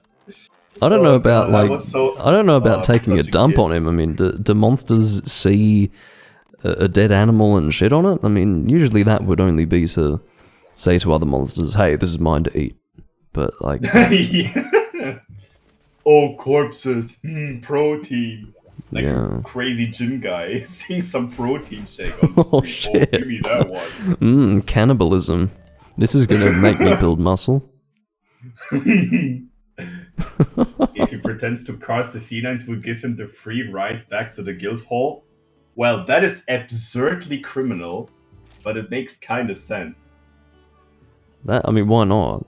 Imagine you're getting carted by felines and you're Dude, that would lying be there. so You've just cool. fainted. You're probably a bit hungry. You just you've had... lay on the street, and then a cab comes over and just brings you at home. That would be amazing. We should invent more Monster Hunter mechanics in the real life. That'd be good, yeah. I mean, we I need would to love perfect combine our my domestication of spice with cats. mushrooms and have a juicy potion. Cats have a long way to go before they can start, you know, transporting us around on carts. Oh yeah. I always thought about the fee mechanic in Monster Hunter and how this works, kinda, and then it's like, well, as a kid I was like, yeah, you give the money the guild. No, not the guild wants the money. The fucking cat mafia. The cat mafia. They just bring you back and forth, give you the supply chains and all those. They bring you to this like super terrifying monster in this environment. It's not about the guild. The guild is like, well, we're really happy you do this for us. And the cat is like, well, we can make money out of this. Oh, well, the yeah. thing is that the guild would be nothing without the cats. I mean, the cats literally hold the power. The cats are everything. If the cats all came together and said, no, we're not doing it anymore, we're done, the guild would die. Huge strike. Yeah, the cats are on strike. In front of the guild hall, sitting in front of the guild hall in mass, like a huge furball carpet in front of the guild hall, and the guild master is coming out like, what the hell is going on here? This is the apocalypse. I'm going to pose a choice for you. I need to go to the bathroom. Would you rather solo the monster for the first minute or two, or would you rather I wait? I don't mind. I am totally fine with whatever you want to. Alright, I will ready up. I'll leave it in your hands, and I'll be back in a moment. Okay, now I have to wait because you're not going into the quest. I don't want to spawn you in Gravios. So, by the way, I'm very sorry if I delayed the answers on my Twitch chat here real quick. But I'm thanking you for your patience. That is really cool. And I also like the happy Tycoon Zabuza emote earlier. That was really cool. Yep. Seems like we're taking it longer than 2 hours today, so I'm totally fine with this. I'm not soloing Gravios because not I can't. It's more about if he spawns in Gravios area, I can't deny Gravios from eating his flesh. So I just be patient and wait, and you guys do with me. That's the easy thing. We can also gamble, but I don't like gamble. That's about it. And it's a good time to relax actually a little bit and go for some posture check. Ah, nice talks, man. I really love it. I hope I didn't forget to greet anyone in chat. I was a little bit in a flourish of talking. I hope you guys can understand that. But I think you are smart people. I know we have a lot of smart people in my chat, so I'm definitely trusting in that. So yeah. So far, I'm appreciating a lot of the Freedom 1 and Frontier talks, and also the very massive topics we're digging into. It's very, very, very entertaining. Huh. I need a damn strong Gravios wing, which is a bit of a bummer. Hey, Autonomic 4, welcome. How's it going, my man? Hope you're doing good in this evening or morning.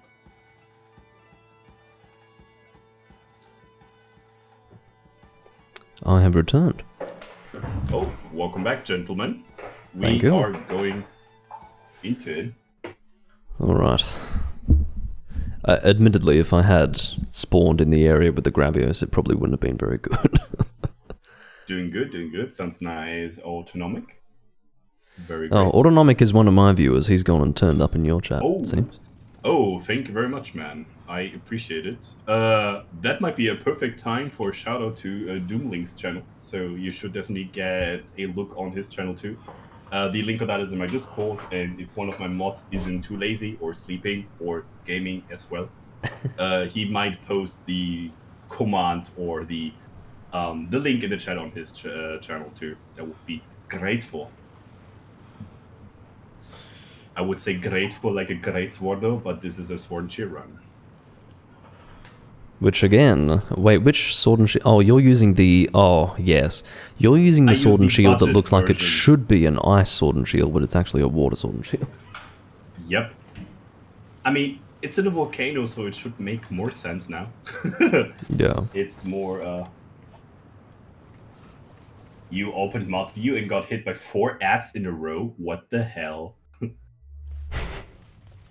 Twitch is striking with those furiously advertisements over and over, it seems like. You need a better ad block. I'm not a supporter of ad block, but if you want to support me, it's totally fine when you can do your mod work with an ad block. I mean, how much money do content creators actually make on Twitch when you run the commercials? I don't really think it's a lot. Well, it's definitely less than subscriptions and bits and stuff like that. So, I see. yeah, just to speak for myself, like, are you affiliated on Twitch? I'm affiliated on Twitch. I'm working on my partnership now. And, Oh, okay. Oh, that's good. At least in my experience, like, I would say 98% of my revenue is, which is, you know, not that much in the end. Like, it's not like I'm a big streamer or anything, but it's subscriptions. So yeah. I have a lot of very giftful and like cheerable people that are supporting the channel with their subscriptions, which is I said all the time I'm a full-time worker and I just have currently vacation. That's why I can do this ItsBaynes project thing. And I really don't need the money, so don't gift me money or subscribe to me because you think I need to get out of poverty. It's more about it's not like I mean I'm very heavy and I look like a Laosha. I mean I have a huge belly. Okay, so I'm very fine. So it's more about the gifty thing instead of like getting me out of poverty. I'm very good in money in that, which is nothing too flexible. I do a change shift job in a chemical plant, so this is all what I can tell, and I earn enough money for sure. No, that's cool. To say the worst thing to do is to literally put yourself in a situation where you can only make money from Twitch. That's a bad thing to do. Like, you need to be in a position where you're really, really confident that if you make Twitch your only source of income, that's going to work for you. And you need to be much more well established than either of us. And certainly, to speak for myself, like, I don't record the big Monster Hunter games like the 5th gen stuff. Like, I don't do that. I focus on niche interest, so therefore there's literally no scope for big popularity or access to large groups of people. So yeah, like, it's never going to be a thing for me. If anyone wants to do that, just wait until it's actually working. I never got the intention on Twitch to actually stream for money or fame or glory. Well, that's right. That's a very recent thing in content creation. I just started because I feel funny about it. A friend of mine that I played Monster Hunter World with, he's like, man, you know so much about Monster Hunter and you played this game for like 15, 16 years. You should make a Twitch channel and stream it. I'm like, do you think really this will work? Yeah, you do that. And my first 2 streams or 3 streams were in German, which I didn't have any viewers. And I was like, well, maybe this is not something for me. So I was like, yeah, maybe I can improve my English also while I'm doing the streaming thing, which hopefully it might give you the hint that I practice that. I'm not a native English speaker. No, for sure, yeah, your English is fine. It's not difficult to understand. You use the right words when you want to explain things, so that's good.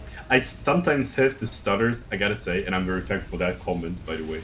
And I started to stream in English, and I got immediately 2 people in Twitch chat that followed me and were always since there in my Twitch chat, which were not my friends.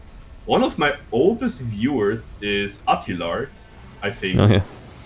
I think he was one of the very 31st followers that I got, and since then we were jamming together. That's great. That is great. No, I mean, I think of all the difficulties that you have to deal with when streaming for the first time, and to be speaking a language that you're not comfortable with. I mean, that just adds another dimension to it. I think it's really good that you just really put yourself out there and went, I'm going to go for it in English because it seems like that's going to work better, and I'm going to improve as best I can. And I think that's commendable. It's great. Improvement is always something that I have in my streaming career. Sometimes I just want to learn a new weapon, and sometimes I want to actually get better in a video game, and I try to do a TA Wiki speedrun on a Monster Hunter game.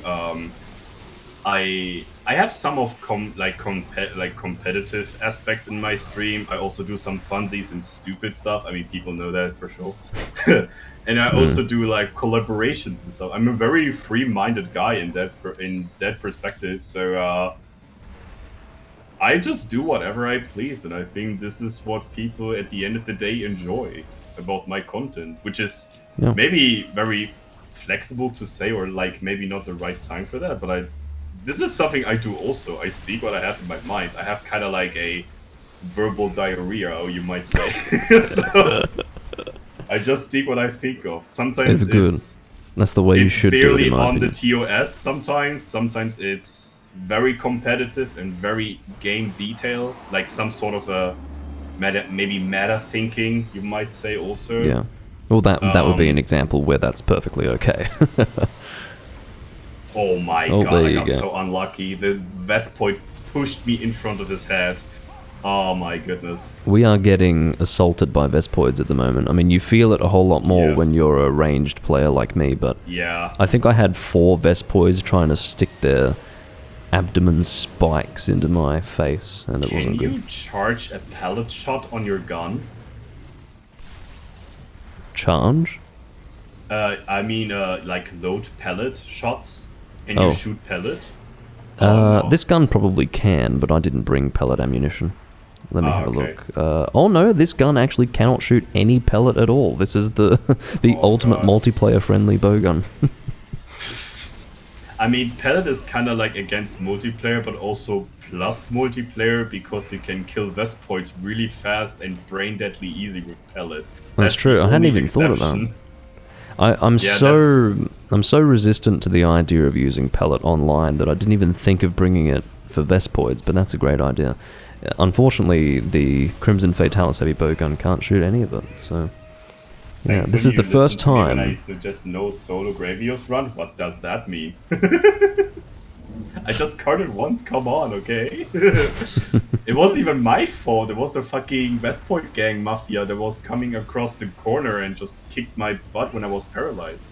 Yeah, I mean, people will notice, at least from my video feed here, that Vespoids are constantly being killed by this Gravios, but they keep coming back. It's because they infinitely spawn. Okay. That is a thing in first gen. Like, small monsters, The plate is open now. They will infinitely spawn. And it's bad. Oh my god, this Gravios is hitting like a damn truck. Yeah, it's also worth mentioning for people who don't understand this, in first generation, they approach single monsters and double monsters a little differently. It's very normal that they will have different amounts of health. Like, obviously a single monster will have more health than a monster appearing in a multi-monster quest, but the damage that a single monster does in first generation is much larger than what you'll find in a double quest. Consider... Well, I don't know, you could either say that a single monster in G rank is hard mode or a double monster is easy mode. It's hard to really say. It's sort of glass half empty or glass half full, but yeah. A single monster for any quest in G rank is going to be much harder than a double quest. It is really noticeable, because they not only have more health, they have more damage as well. And Gravios is considered to be a tier 3 monster, one of the harder ones. So if you're going to fight a single one of those, they hit really hard. So It's not fun.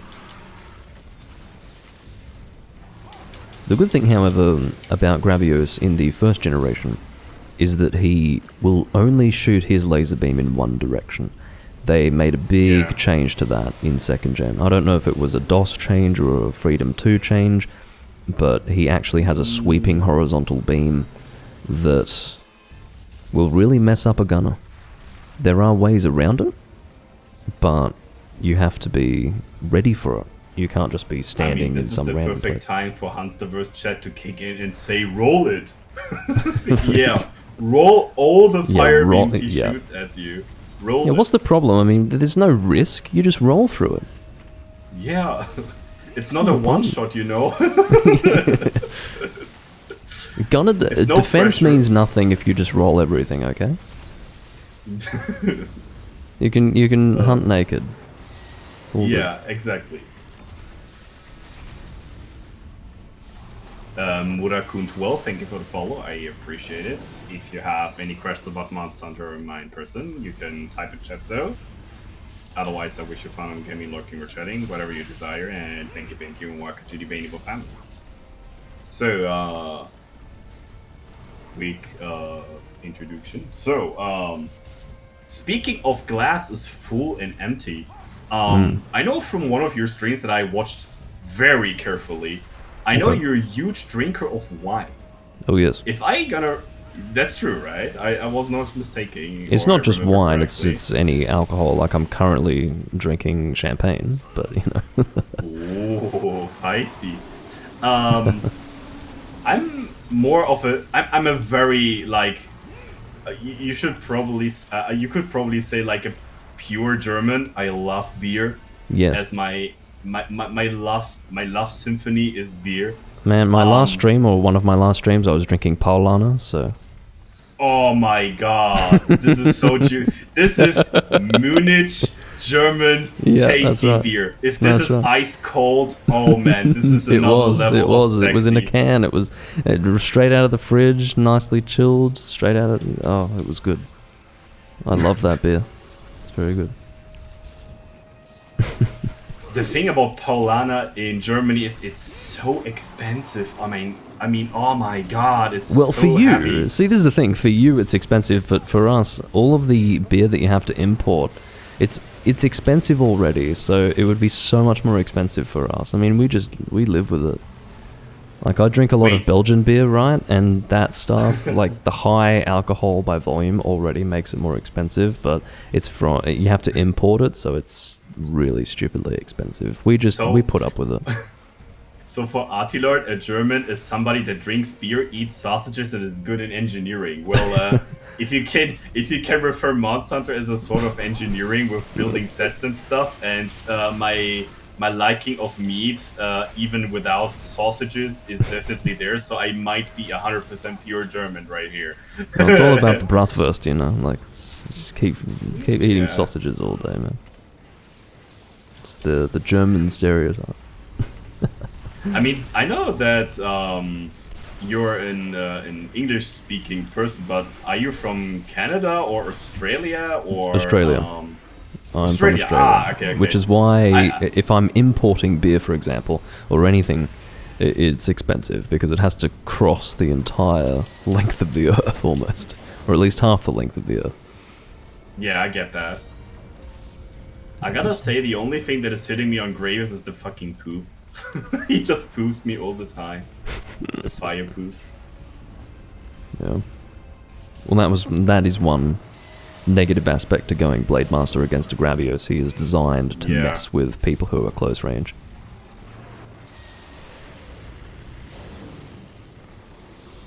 He's really taking a lot of damage, though. Yep. He's a healthy boy. Oh, yeah.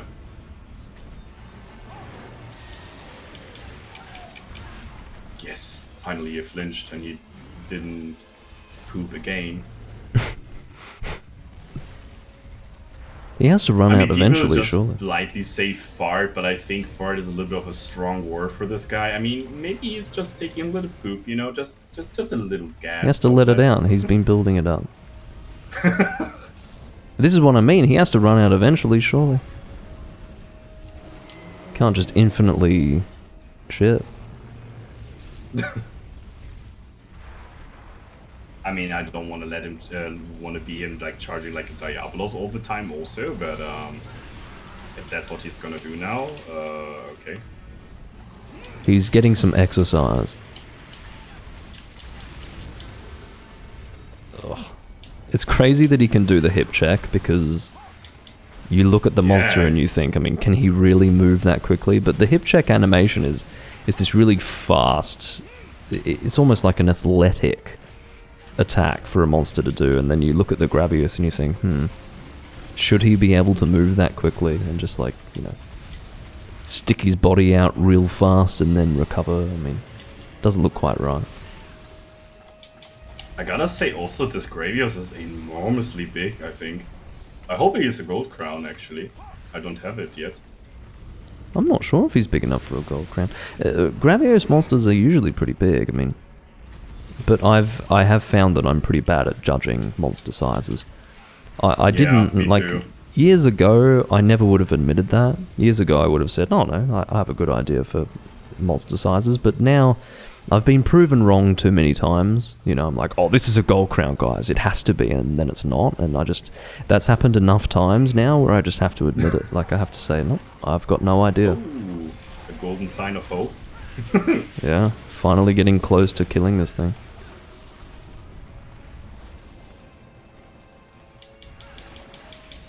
Yes, placing a trap at a lot is one way to avoid the monster running at you.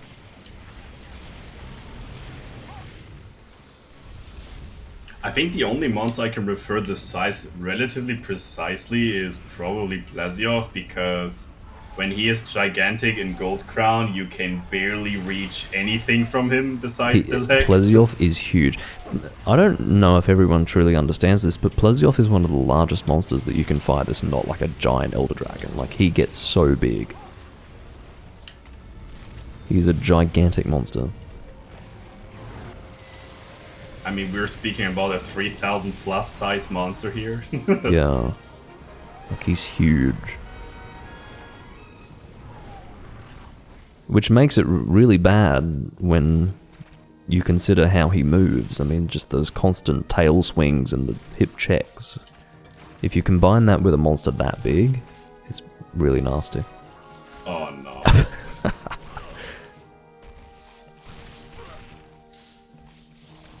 Vespoids are just so relentless in this game. They don't leave you alone.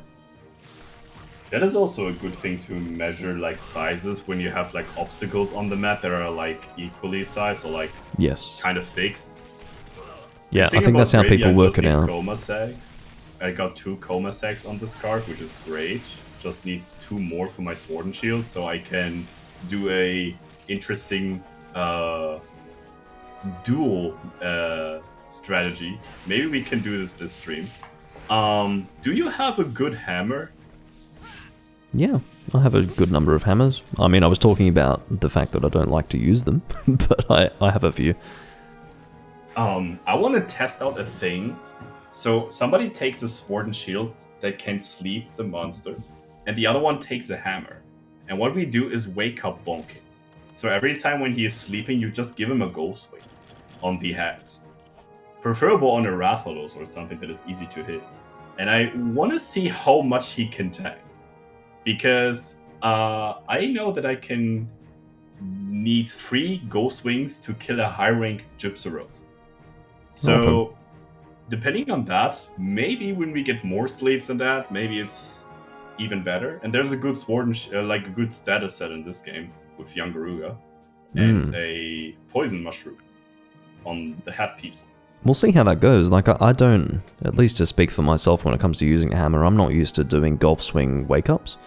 Like, I would obviously have to position myself close enough to get a golf swing, but not so close that I'm hitting the monster with the other attacks, so I'd have to work that out. I think it'd be fine, but... I should mention that my end screen with this Gravios is literally this... It looks like a Gravios in the deepest pits of hell. It's like he's in the middle of doing a fire fart, or a fire shit, as you choose to call it. And it's just... You can barely see him. It's just this red mist and it's really intense. Like, if you can watch it, Hammer crash course. Why should I refer him to Hammer? I think he can probably play Hammer really well. Oh, I can play Hammer fine. It's just that I don't do the golf swing wake ups. Like, I can probably work it out on the fly, but I don't have experience with doing that. So there's no guarantee it'll work the first time. That's otherwise, the point. do you have a sword and shield, this sleep sword and shield, this like Sandman pike? No, I don't have any sleep weapons in this game, actually. No. Okay. Yeah, that's rough. We can try another. And part of the reason why is because first and second gen sleep is really hard with multiplayer, because you can wake them up so easily. Like, you've literally got half a second of a window. The idea of Hammer, since Hammer can't do consistent damage to its slow-paced attacks, you have a lot of freedom with Sword and Shield for actually using opportunities or like openings. So that's my idea in the first place. What was the monster you wanted to try it on? I just want to. I don't have neither the sleep weapon or the hammer. I mean, I have the hammer, but not the sleep weapon, unfortunately, and I have to get a bow gun. So I see. We can just do another monster on your choice. Yeah, that's fine. Alrighty, I'll have a look and see what might be fun. It won't be Kezu this time. I've chosen 2 Kezus so far, so I have to clarify that. It's not going to be Kezu again. It's okay. It's like PTSD is crashing again in front of your eyes and seeing the 2 cards and like, oh no, not again. Yeah. To be honest, we've done very well so far with single monsters. We should do a double quest because, as I said, they are actually easier. The hunter is rewarded if they're willing to try a double quest in this game, because maybe one's first impression is, ooh, there's 2 monsters, it's going to be harder. Well, again, as I said before, they actually hit less. They deal less damage, so I'll see if there's an interesting one we can do. I mean, I don't know if we want to do Wyverns of the Land and Sky. That's a bit... For Freedom 1 players, that's something we do a lot, but maybe we could do the...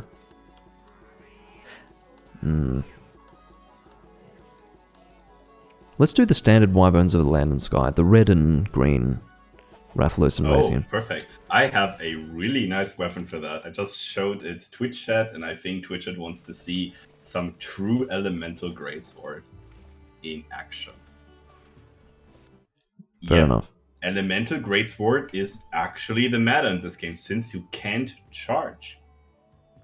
You can't. You can try as much as you want to, but you can't. There's no King Attila sword. Now you have to play Big Brain Greatsword. I'm trying to work out what I would like to use. Maybe I will actually go with a hammer, because I haven't used one so far. Good. That is perfect, so I can concentrate on the tail and leave you for the head. Even if you can KO, but spacing is the key element in multiplayer. Yes. Hey, Beringer, welcome. Yeah, we go for classic Freedom 1 date with Doomlink or Lord Xor.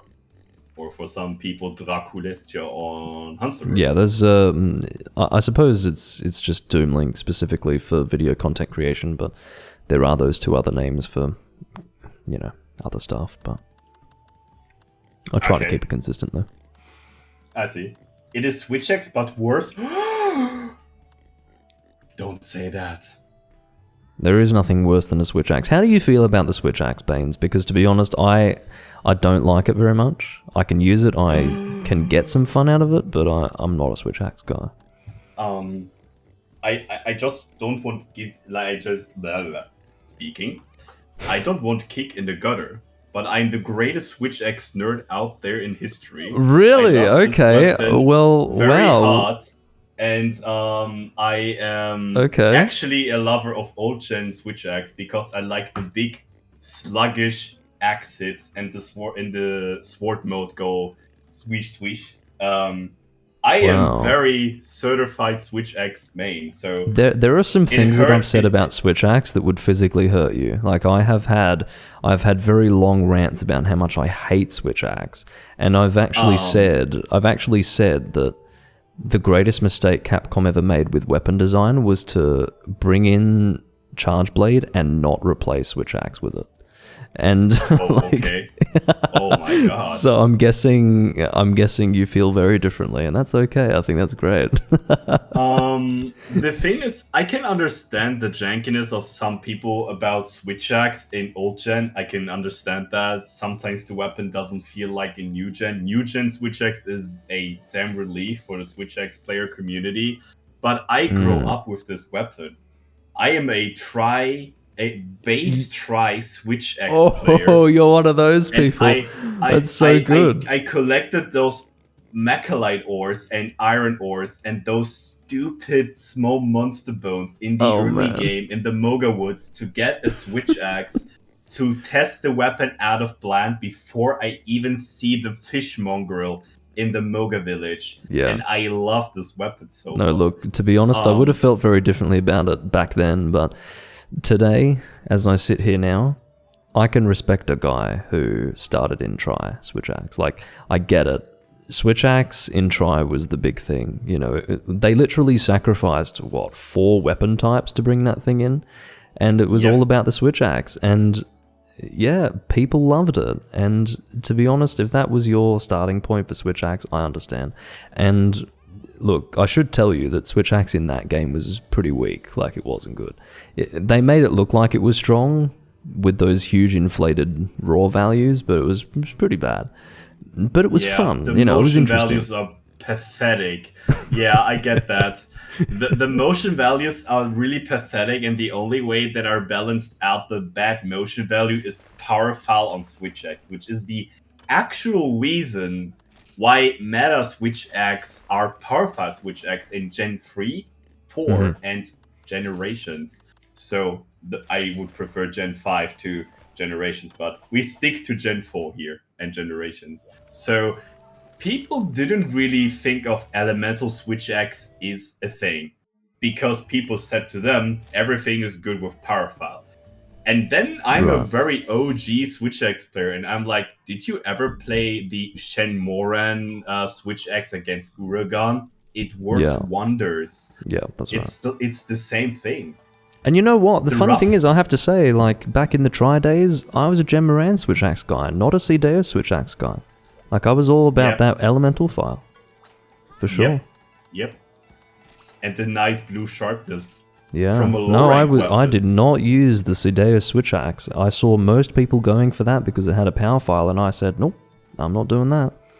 The stats tell me that if I'm fighting a monster that's weak to water, I mean, Gen I is got better. both. But Well, of course. I mean, that I was Tri, definitely where you switched. just made everything. Yeah, I switched definitely out a lot of Switch axes and tested them out left to right just to see my most favorite Switch axe. And my most favorite Switch axe on Gen 3 is not the Cedius Switch axe. It's neither Gen Moran or the Bone one. It's the Rathian Switch axe. I love this thing. It looks like a huge knight halberd. I do with love the design of poison. it. Yeah, it's really This cool. is so nice. It's so cool. I know. It's sometimes not about the big raw or the juicy element. Sometimes it's about them damn useful poison. Poison is great. I to be honest, it did lose a lot of its damage after second gen. Yeah. Like third gen really saw an end to the poison meta, I guess you'd call it. But it's still good. It definitely does work. Can we talk about Charge Blade is a better name for Switch Axe than Switch Axe?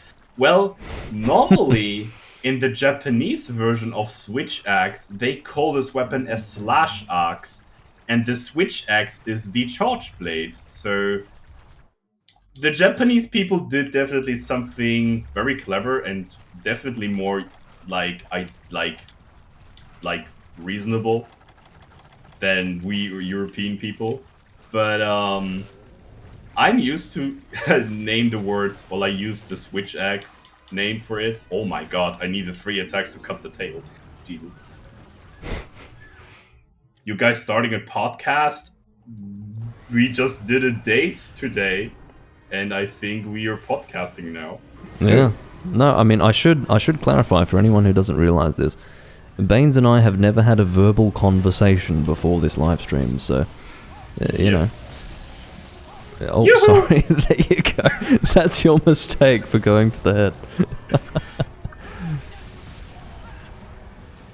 But yeah, this hammer, by the way, some people would look at the stats and go, ew, like this is bad. But it's fine. It does the job. It's 988 inflated hammer raw with 520 element. 520 thunder? Yeah. That's a lot.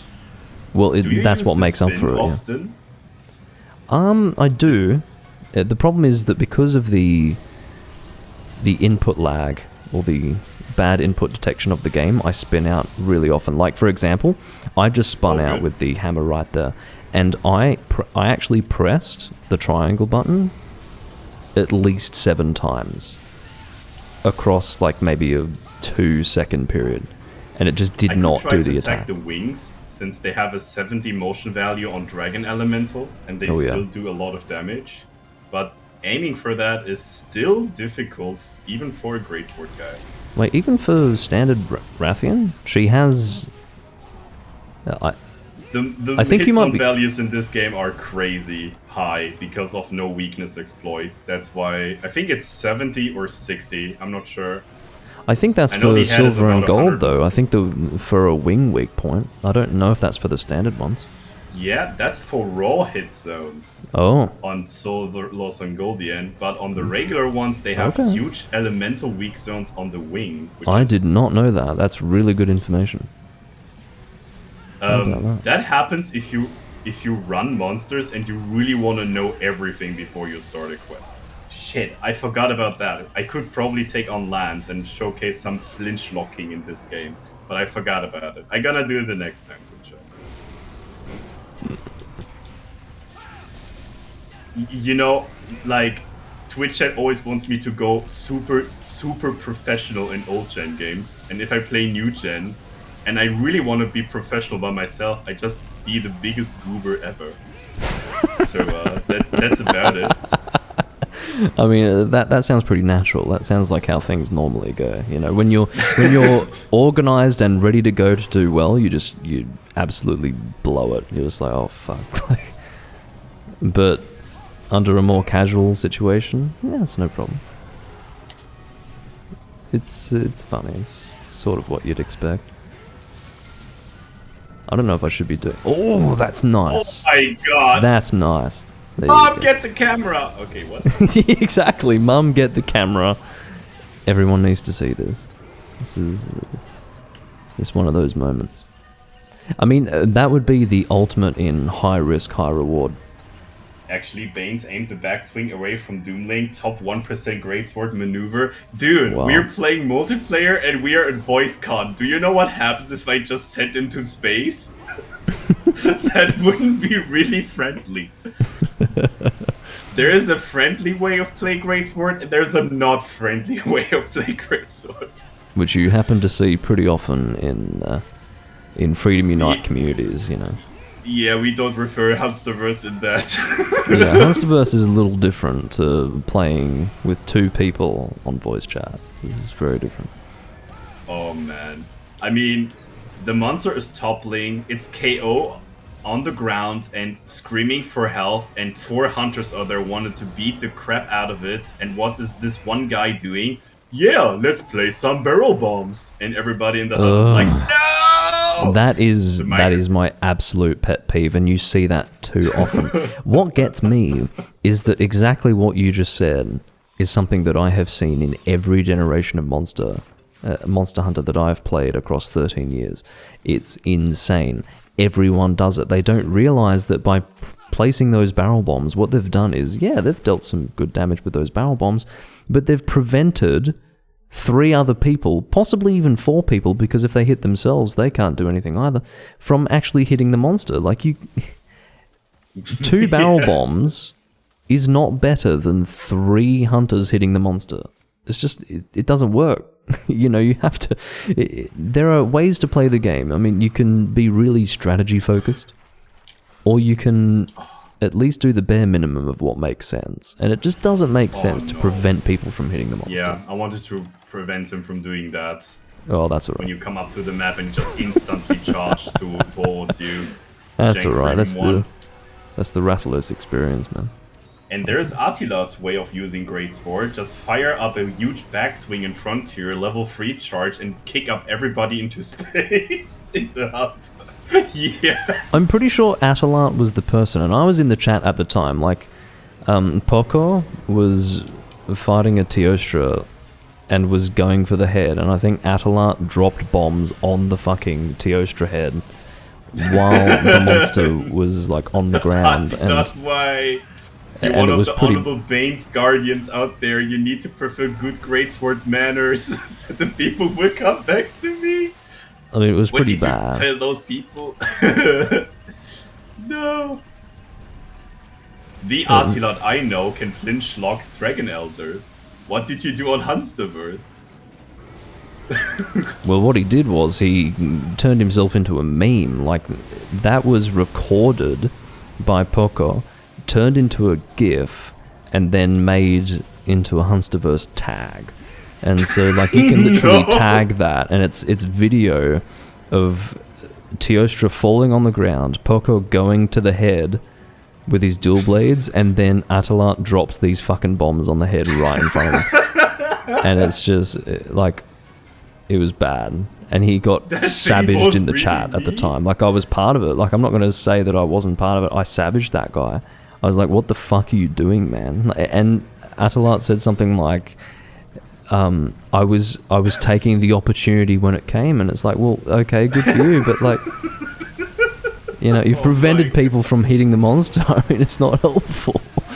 It wasn't good, but anyway, it's in the past. But I don't think that. Sorry about that. I don't know if Atalat will ever live it down. There's different ways to approach it. Either you ride with it and take pride in your aggressive play, or you feel ashamed about it. But no, I mean, it was you. I remember it. If I would describe my play style on Monster Hunter, I would say I'm very aggressive. I'm sometimes actually counting on iframes, and that's what people call in Twitch chat Bane's greed. I try to be very offensive and very strong and fighting like a pro gamer, and when I fail, it's the greatest entertaining level. If I iframe 4 hip checks on Plesioth consecutively, it's a very normal play of Monster Hunter, you know?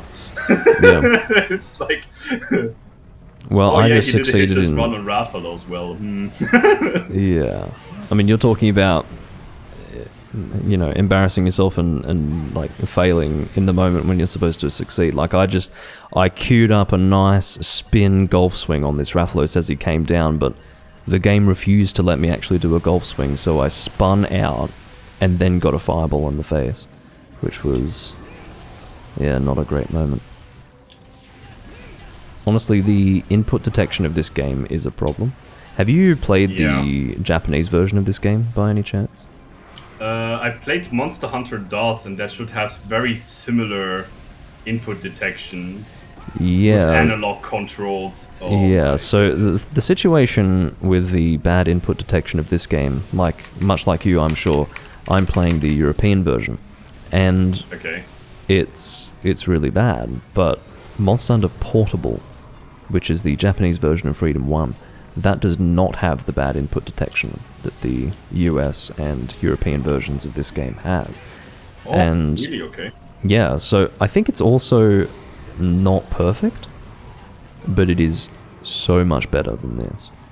That whole experience of pressing the button multiple times and the attack still doesn't come out, that doesn't exist in the Japanese version.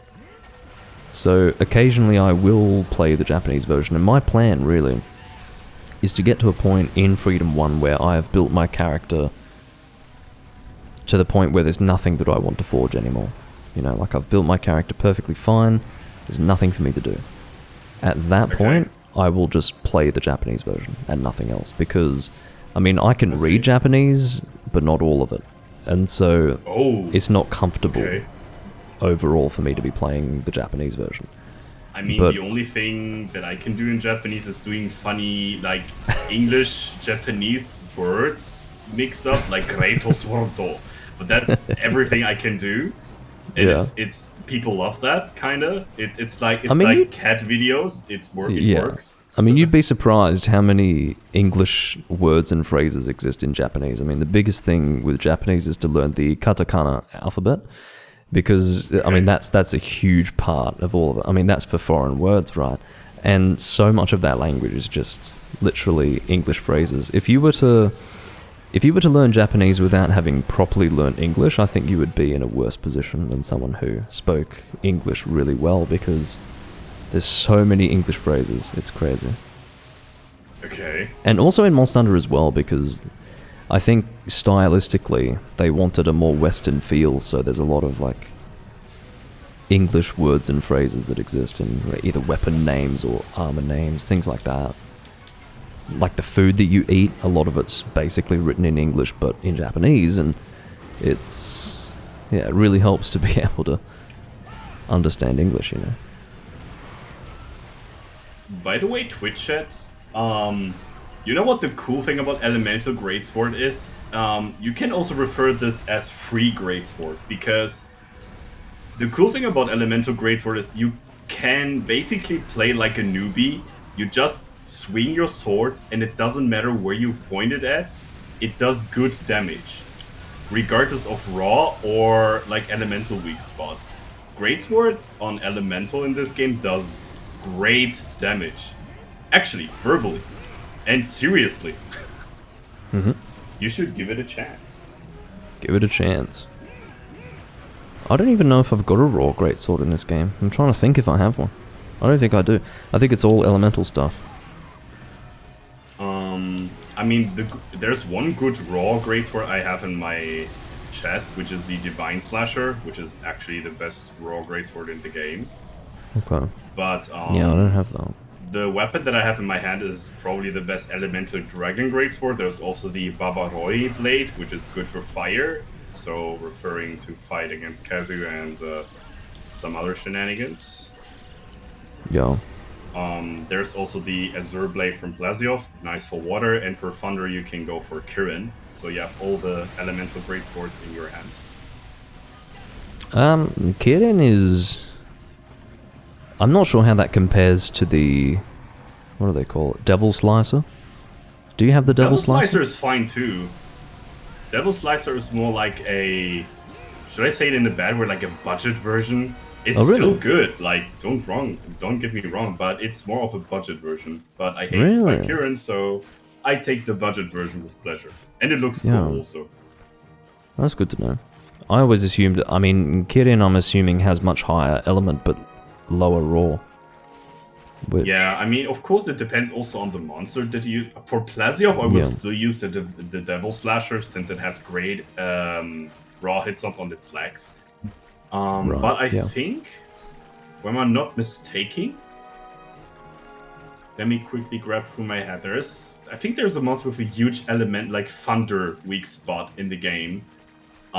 Maybe Silver Raffles and Golden Raffin on the legs. But then you're a Greatsword, you can easily hit the wings, so... Not sure. Devil Slicer is good. Let's say that. Yes. I should let you know something.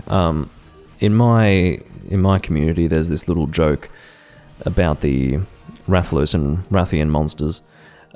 One of my viewers from a long time back, in his circle of friends, for some reason, he shortens the name for Rathalos and Rathian. Instead of saying Wrath, he says Rat. Rat. Like just rat. Okay. So like, and this is how you refer to them: red rat, green rat, blue rat, pink rat. I mean, it's so bad, but it's turned into this joke. Oh, I got a ruby, Rathalos ruby. Nice. Probably doesn't mean much to some people, but in this game, that's a big deal. In this game, that's a big deal. Getting a ruby is not a small thing. That was the nut button in my drop bell. The nut If button. somebody gets something nicey, we have a combination of buttons on my chair here, or like on my setup here. This Okay. one here is for good drops, like plates. And if you get a really good drop, like a ruby and a ruby or a mantle, we get the combination of Oh, nut. Yeah. nut. Almost sounds like my voice. Maybe there's a tiny Doomlink there somewhere. Yeah. Sitting in my nut button.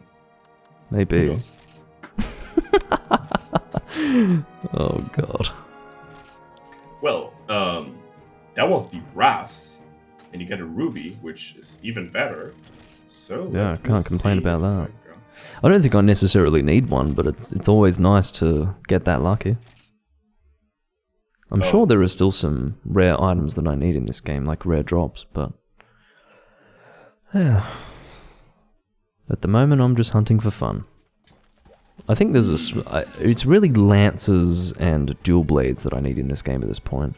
I haven't made too many lances. I made the Black Diablos lance, but outside of that, that's like that's the your best staple. one. Yeah, that's your staple. Like it's, gotta what I usually do see. with any weapon type is I start with probably the best raw weapon, just so that if I ever need to use the lance and I don't have many options, at least I want one that works well for everything. But yeah, I would love to make more lances. Oh, I have a spicy hiring quest to do. Oh Let's yeah. do a Kirin. Oh, please don't tell me it's the double one. Is it the double one? No, it's the single one. We don't do the G rank 2 Kirin quest. This Yeah, is please no. horrible. That I quest did is this actually solo. miserable. I did this solo, and this was a nightmare. It brought me 22 minutes of my life, but I got this quest done. Oh man, that was not fun. I'm wondering what I should bring. Sometimes bringing a bowgun isn't a good idea. Like, it can be hard to hit them consistently. We can do either one. We can probably do 2 guns. That would be good when we just position ourselves like in the opposite way to Kirin, so we can pellet him his ass very effectively. Or we both go hammer and try to bonk him on the running attack and suffer a lot from chip damage. So I actually don't have a decent pellet light bowgun or heavy bowgun even. I'm going to check to see what I can forge because, to be honest, I should make a decent... Mage? The what? Bastion Mage. It's the Bastion Gypsyros Mage. heavy bowgun. This thing is brilliant for pellet. I'm seeing it. Oh, I just need some joiner grasshoppers, which means I need to... Oh yeah, that is a pellet gun if I've ever seen one. That is 666. I mean, that's a bad sign. That's exactly why I shouldn't use pellet, everyone. It's the devil's fucking shot type. But... Oh yeah. Yeah, like... Oh my god. Look, I suppose heavy bowgun's fine.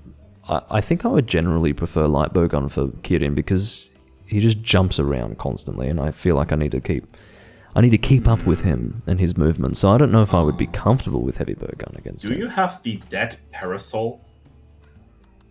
The light bowgun from Black Fatalis? This one is brilliant for pellet shot. If that one also exists in this game, yeah, that's the one that I use in Freedom Unite as my pellet light bowgun. I don't have the Lost Umbrellas, like... I'm assuming they also exist here as an item to pick up if you can forge the umbrellas.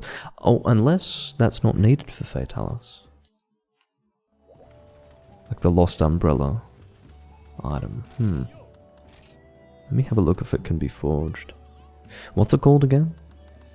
Dead Parasol is pretty much in the end. You need a Lost Umbrella for that. Oh, okay, so you do need that. Alright, well, as far as I'm aware, I actually don't have that. Okay. Oh, yeah. So, I just had an example. Angel Parasol. I don't actually have any Lost Umbrellas. That's alright. At the end of the day, if I were to bowgun Kirin now, it would have to be normal shots, I think. Which is not bad. It just means that you have to be pretty accurate with it. A very different experience to using pellet, because obviously with pellet you just sort of aim yourself generally in the direction of the Kirin and then it works.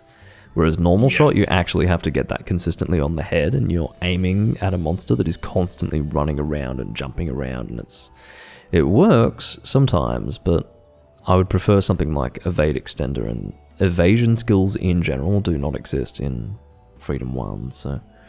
Yeah, that's the unfortunate part of it. Yeah. You know what I'm going to do? I would recommend that you go... Oh, maybe not. If you're going Pellet and I go Blade Master, that's probably not going to be good for me, to be honest.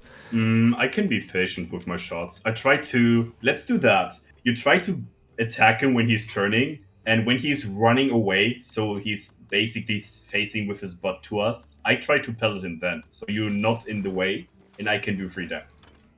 Okay. I might can bring try to play good. I'll bring the Shining Wyvern Blade. I need to bring the big guns for this one.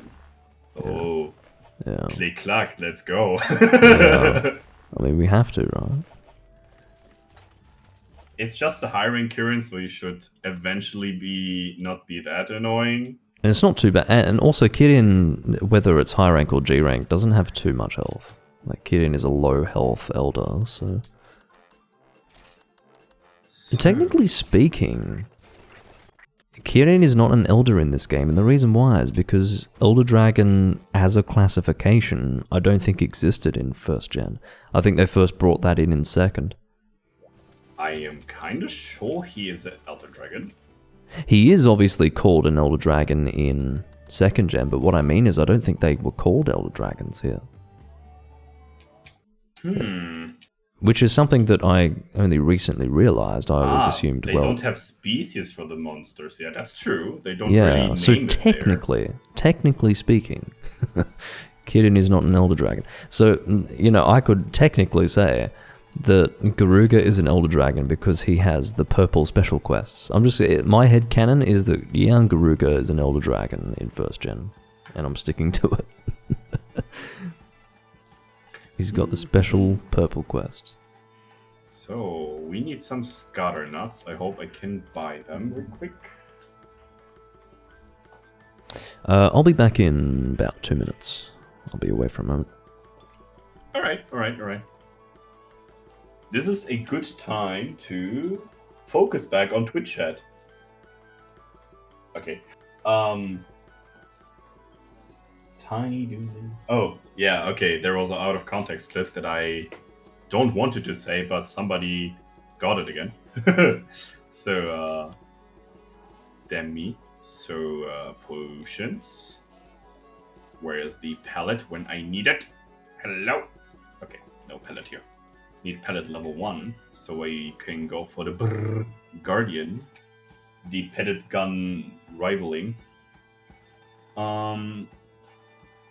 Oh, hold on. I need to check Twitch chat again. It sometimes doesn't respond that fast as it should be, since Twitch chat, or like Twitch as a company, likes to bummer me with Twitch chat loadings. So I need to restart my browser all the time, so I can see what you guys typed to me. I'm actually more scared of a Katku that screwed a Raffian so that Garuga could have born. Yeah, I mean, Raffians sometimes tend to do very dangerous things for their whelps. So they go for dangerous quests, and as far as I know, I think this one Raffian in the lore got stuck in the swamp and she starved there, and there was a Katku that was eating her corpse, and this kind of Katku developed some poisonous inventions in his body and became a well-known Garuga himself. Guess Katkus to big beautiful wyverns. That might be also a thing.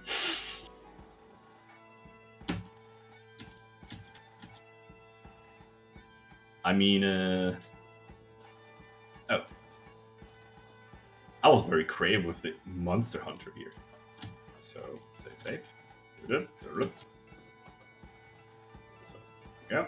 And I'm G. So, well, is there a question on Twitch that you always wanted to be answered? There is now the time to do so. until my partner is coming back on the mic.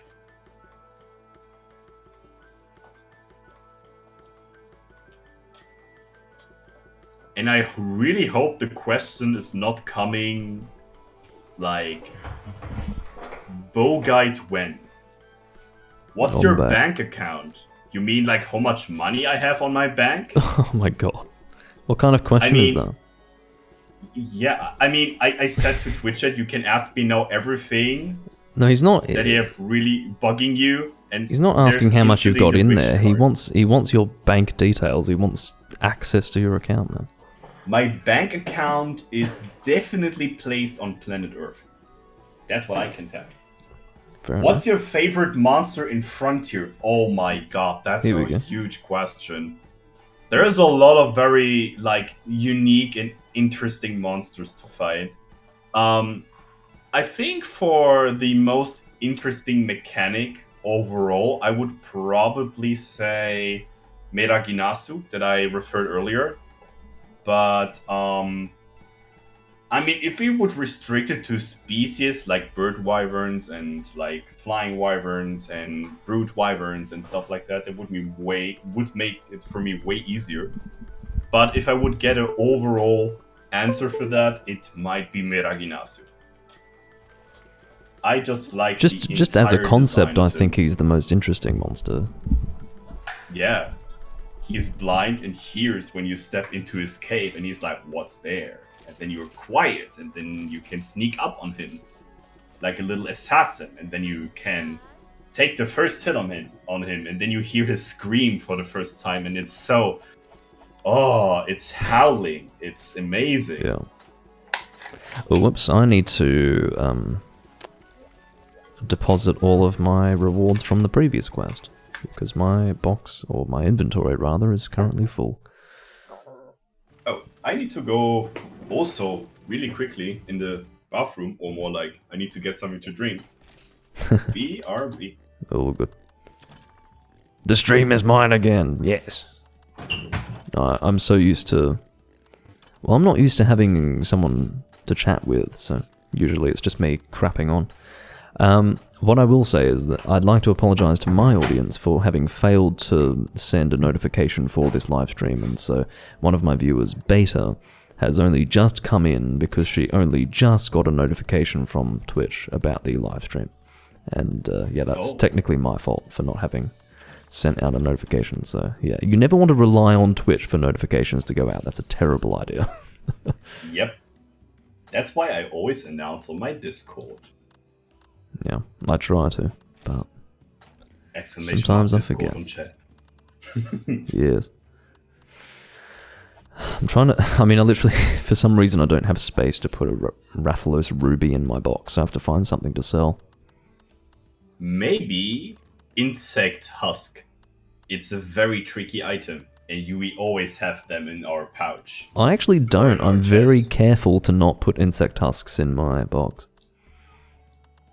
I would always also do the thing, if you have an item you can always buy an emergent, I wouldn't place that in the box, and always when you go on a hunt, I would just buy it freshly.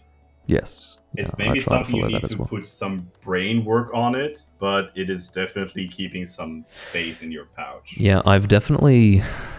Like, I get that, and I have avoided anything that I've noticed that I can buy, but maybe there are some things that I can buy that I don't realize that I have in my or like box, low-rank Katku items, low-rank Gypsaros items. No, I'm not getting rid of monster materials. It doesn't matter. I have to keep them at least. I can't help myself. I mean, it hurts so much to have limited space in this way for me, because I love to... I know this feeling.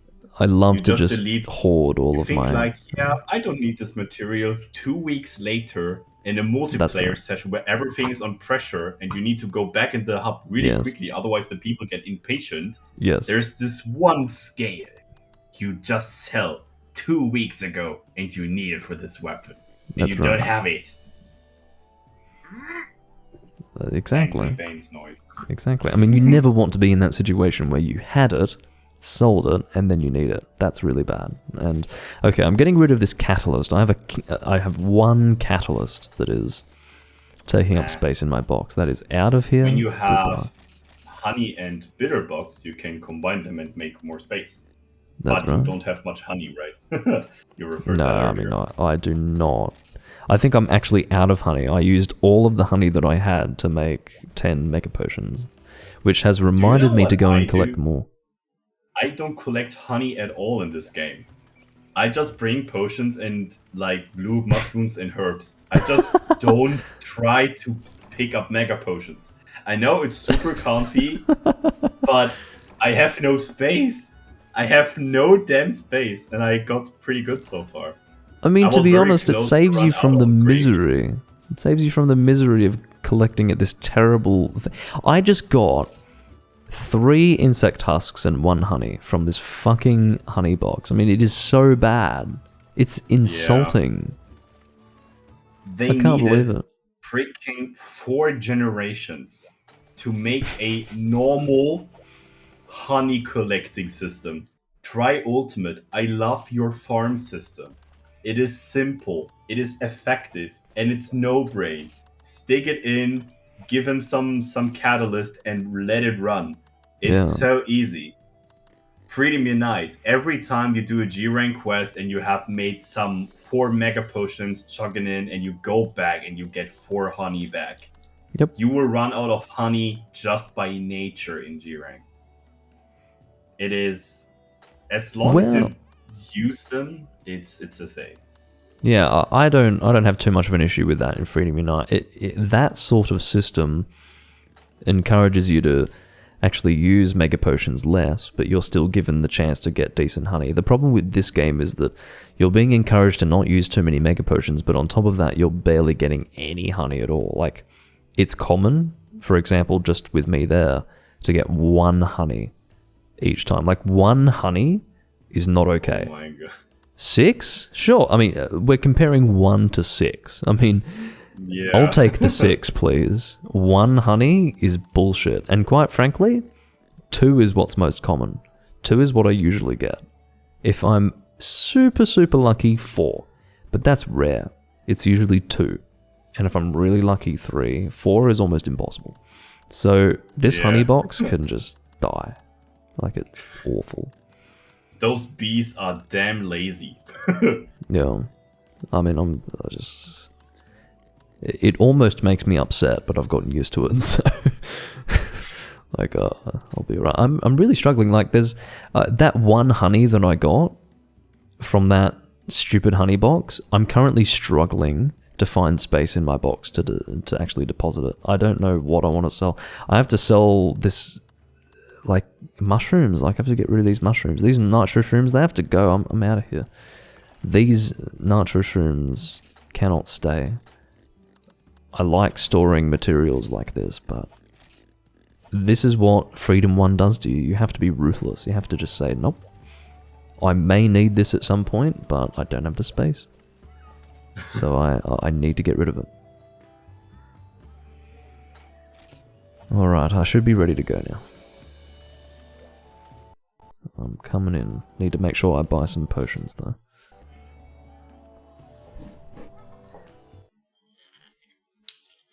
I got a silencer on this gun. Yeah.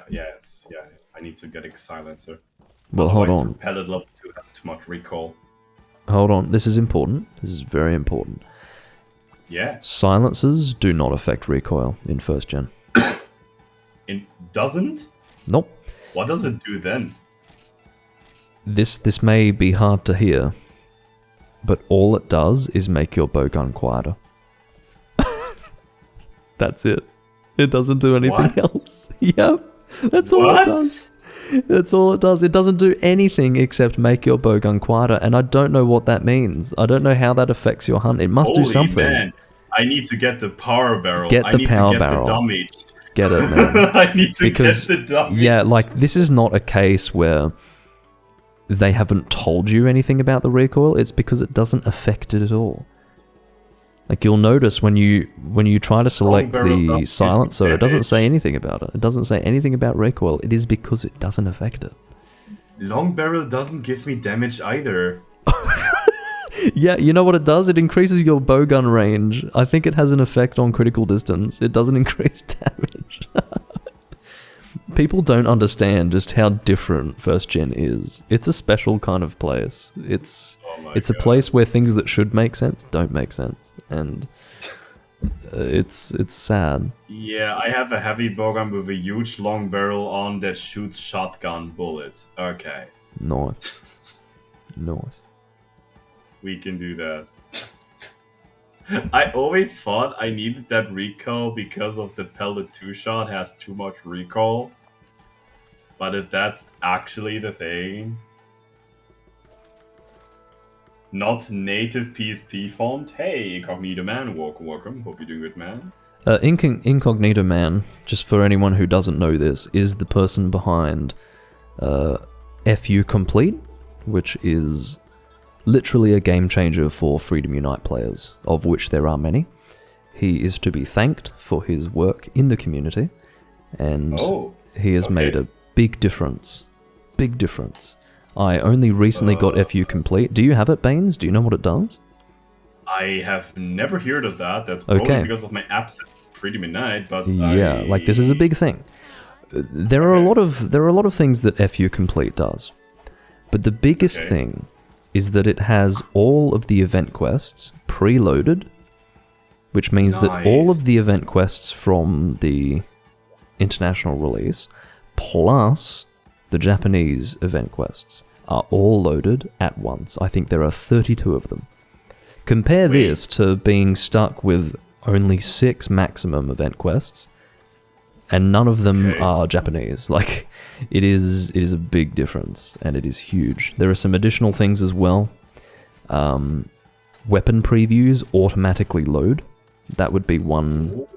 So instead of having to press select to actually get them to appear, they're all automatically there. Makes a really big difference to just choosing a weapon that you might want to forge. It's just nice to be able to see everything automatically. And it just... I need to get that. That sounds juicy. The only thing that I should mention is that it runs off portable second G. Now what that means is that you will have to get used to pressing circle to make your selections instead of cross. Oh, nice. Japanese controls. Yeah, way better. If you prefer that, then there really is no reason not to switch. It completely changed my experience with Freedom Unite. It's so good, and also all of the dummy stuff, like the dummy weapons, they have proper translations. And all of the tickets that you get, instead of getting dummy tickets, you're getting proper translations. Looks like we're getting a patch update from Incognito Man in the chat. That is amazing. That is amazing. I would refer it on a Twitch channel if you have, or anything on that, but I'm very thankful for this asset to the community. That is amazing. Yeah, like it's a big deal. And I think it was pinned in the Freedom Unite channel. I think Mina pinned it. But yeah, like, it's not a minor thing. Really quick, 150 stamina, otherwise I can't play this matchup with heavy bowgun. This is super annoying without max stamina. The good thing about this quest, he can drop Azure Kirin Horn. That is an item you need for the Kirin weapons, and I need all of them. Well, I also need Kirin materials as well. I would like to make the upgraded version of the Sharpness +1 Attack Up Small armor set, which uses Kirin parts. The difference really is that it has... Get rid of the praise real quick. I'm barely avoiding this thunder attack. It's nasty. Pellet is a really weird ammo type, and it works differently to other ammo types for sure, but it has some quality options for sure. So I let you hit this thing. Just give it one shot, so it doesn't bother you too much. Okay, now he got hit. Now I can go full house. Oh my god. Oh my god. Beta in my chat is asking what it is called. Yes, it is FU Complete. If you can't find it in the Hunsterverse pinned messages in the Freedom Unite channel, then... type something in my chat. Yeah, just next patch we have built in menu toggle so you can have all the event quests and have 18 custom quests in your save data, optional weapon tweaks, and working on actual proper right analog camera. Oh, really? That's amazing. But it uses USA ItsBaynes, so don't worry about porting stuff. Yes. I was worried about the porting maybe could be an issue, but yeah. So what it does is that it actually accepts. And I'm in the same boat because I use the European version of Freedom Unite. It accepts a European save automatically despite it being the Japanese version. Now there is a way to just port saves over manually. It's something within configuration files. You can make it so that it doesn't actually treat the saves differently. But you don't even have to go into configuration files and change things manually here with FU Complete. It's a very simple patching process that uses some command line thing, and yeah, it does it all for you. It's I can very smooth. definitely say I need help on that because I'm a technical noob. You might be, and to be honest, it sounds harder than it is, but I'm telling you, like, all you have to do is download FU Complete, drag your ISO file, which would be just a base portable 2nd-G ISO file. You literally drag that onto the executable, and it just does it for you. It gives you like a yes or no prompt for certain things, and then, yeah, it's very simple. That I mean, sounds pretty simple. Yeah, it's really easy. That sounds so simple that even HV brain dads can use it. Well, this is the point. I mean, it's being, you have to understand, I mean, this is being released to the Hunsterverse players. Like, Hunsterverse players, to start with, most of them probably can't do this because they're playing on a phone, but for the small number of Hunsterverse players that are not playing on a mobile device and are experiencing an actual, real Monster Hunter game, they can do this without much issue. I gotta say, it's kinda satisfying to shoot those preys in one go, but Kieran is a little bit annoying now. Well, I was basically thrown out of the area, so now I have to try and get back in and deal damage.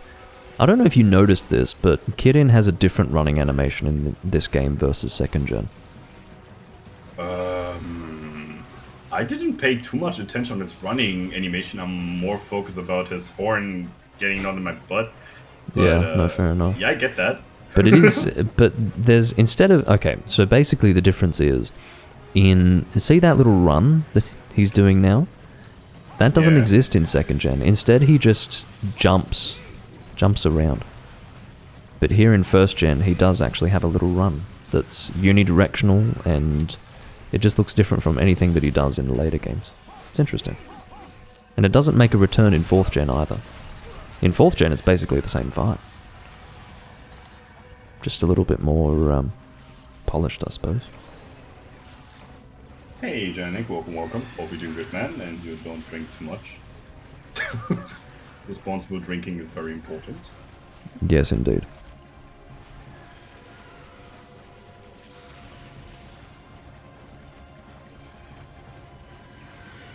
For more responsible drinking, go to Doomlink's channel and ask him for responsible drinking. What the fuck? Yes. Well, I mean, I wouldn't recommend your average person do what I do when it comes to alcohol consumption, but, you know, if you know your limits, then it's okay. Best thing to do is to take it slow. Get a good idea of what you can handle. Seriously, if a random person just imitates what I do, they're probably going to have a bad time, but... I mean, some people are just, like drink-proof, I gotta say. His voice is soothing. I think he takes that as a compliment. Well, yeah, I did a little bit of the same shadow earlier. Soothing is not a bad thing. Some people choose to go to sleep listening to my live streams, which is, you know, not a great thing, because you'd rather broadcast to people who are awake and listening to what you have to say. But, you know, if people... Yeah. And also, one of the downsides to my style of video content creation is that I attract stoners. People who just, you know, smoke weed all day. I attract a lot of them. I mean, I realized it very suddenly, like, one day, some guy was in my chat like, I'm so high right now. And then like 3 others, regular viewers were like, me too, man. And I'm like, oh, okay. That's happening. So You know, you get references like your voice is soothing, you have a very chill vibe going on, and the things that people say in my Twitch is, yeah, we have a lot of laughter in your chat and in your stream, and I'm like, okay, I hope it's about the jokes I do. Yeah, it's all about your jokes, mate. So yeah, keep it going, man. You do it. look, take what you can get. I mean, if it's entertaining, it's fine. Shit, I mean, it's better than being a boring live stream, hey? Yeah. And I'm not twerking, so everything is good. Exactly. You've at least got some dignity. You're not, like, completely sacrificing your integrity or anything like that. Oh, man. With that voice and the hair, he looks like a stoner metal band member? What? Yeah. Well, it's true. I probably look like that, but I assure you I'm not a stoner. I just appeal to them. Well, if you're not a stoner, do you hear metal? Well, I definitely, I'm a metalhead. Like, that's what I am. Like, that's why I've got the long hair. But so at least I fit that. But yeah. Oh Jesus Christ! He really wants my button. Here we go. I do have life powders, and I will use one. Oh, perfect. I like supportive people. I'm not one of those Especially if they people, get but I my happen to have pregnant. life powders. I Oh really my do not God. bring them normally. It's not because I blessing. think about whether or not I want to support people and decide, no, I don't want to support people. It's just the way that I approach my inventory, I guess, organization is that I carry everything that I might possibly need, so then I don't have space for things like life powders. So, I mean, some people just, for example, and I know it might be hard to imagine based on my failures so far, but I usually bring both types of drinks no matter what. Some people actually check to see what area they're going into and bring drinks accordingly. I bring everything. I bring There's also antidotes, the Uno even if I'm not reverse going to need card. them. I'm a stoner, not a metalhead. Okay. That exists too. I mean, at least you gotta be honest. Yeah.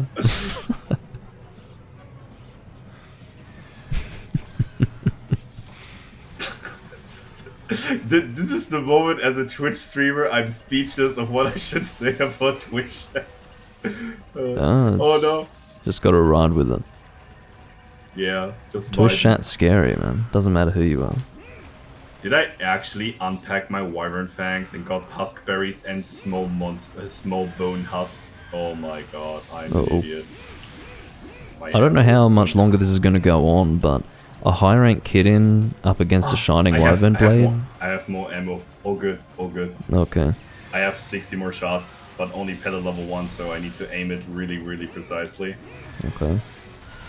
Well, it's still less precisely than normal shots, so you should be alright. That's for sure.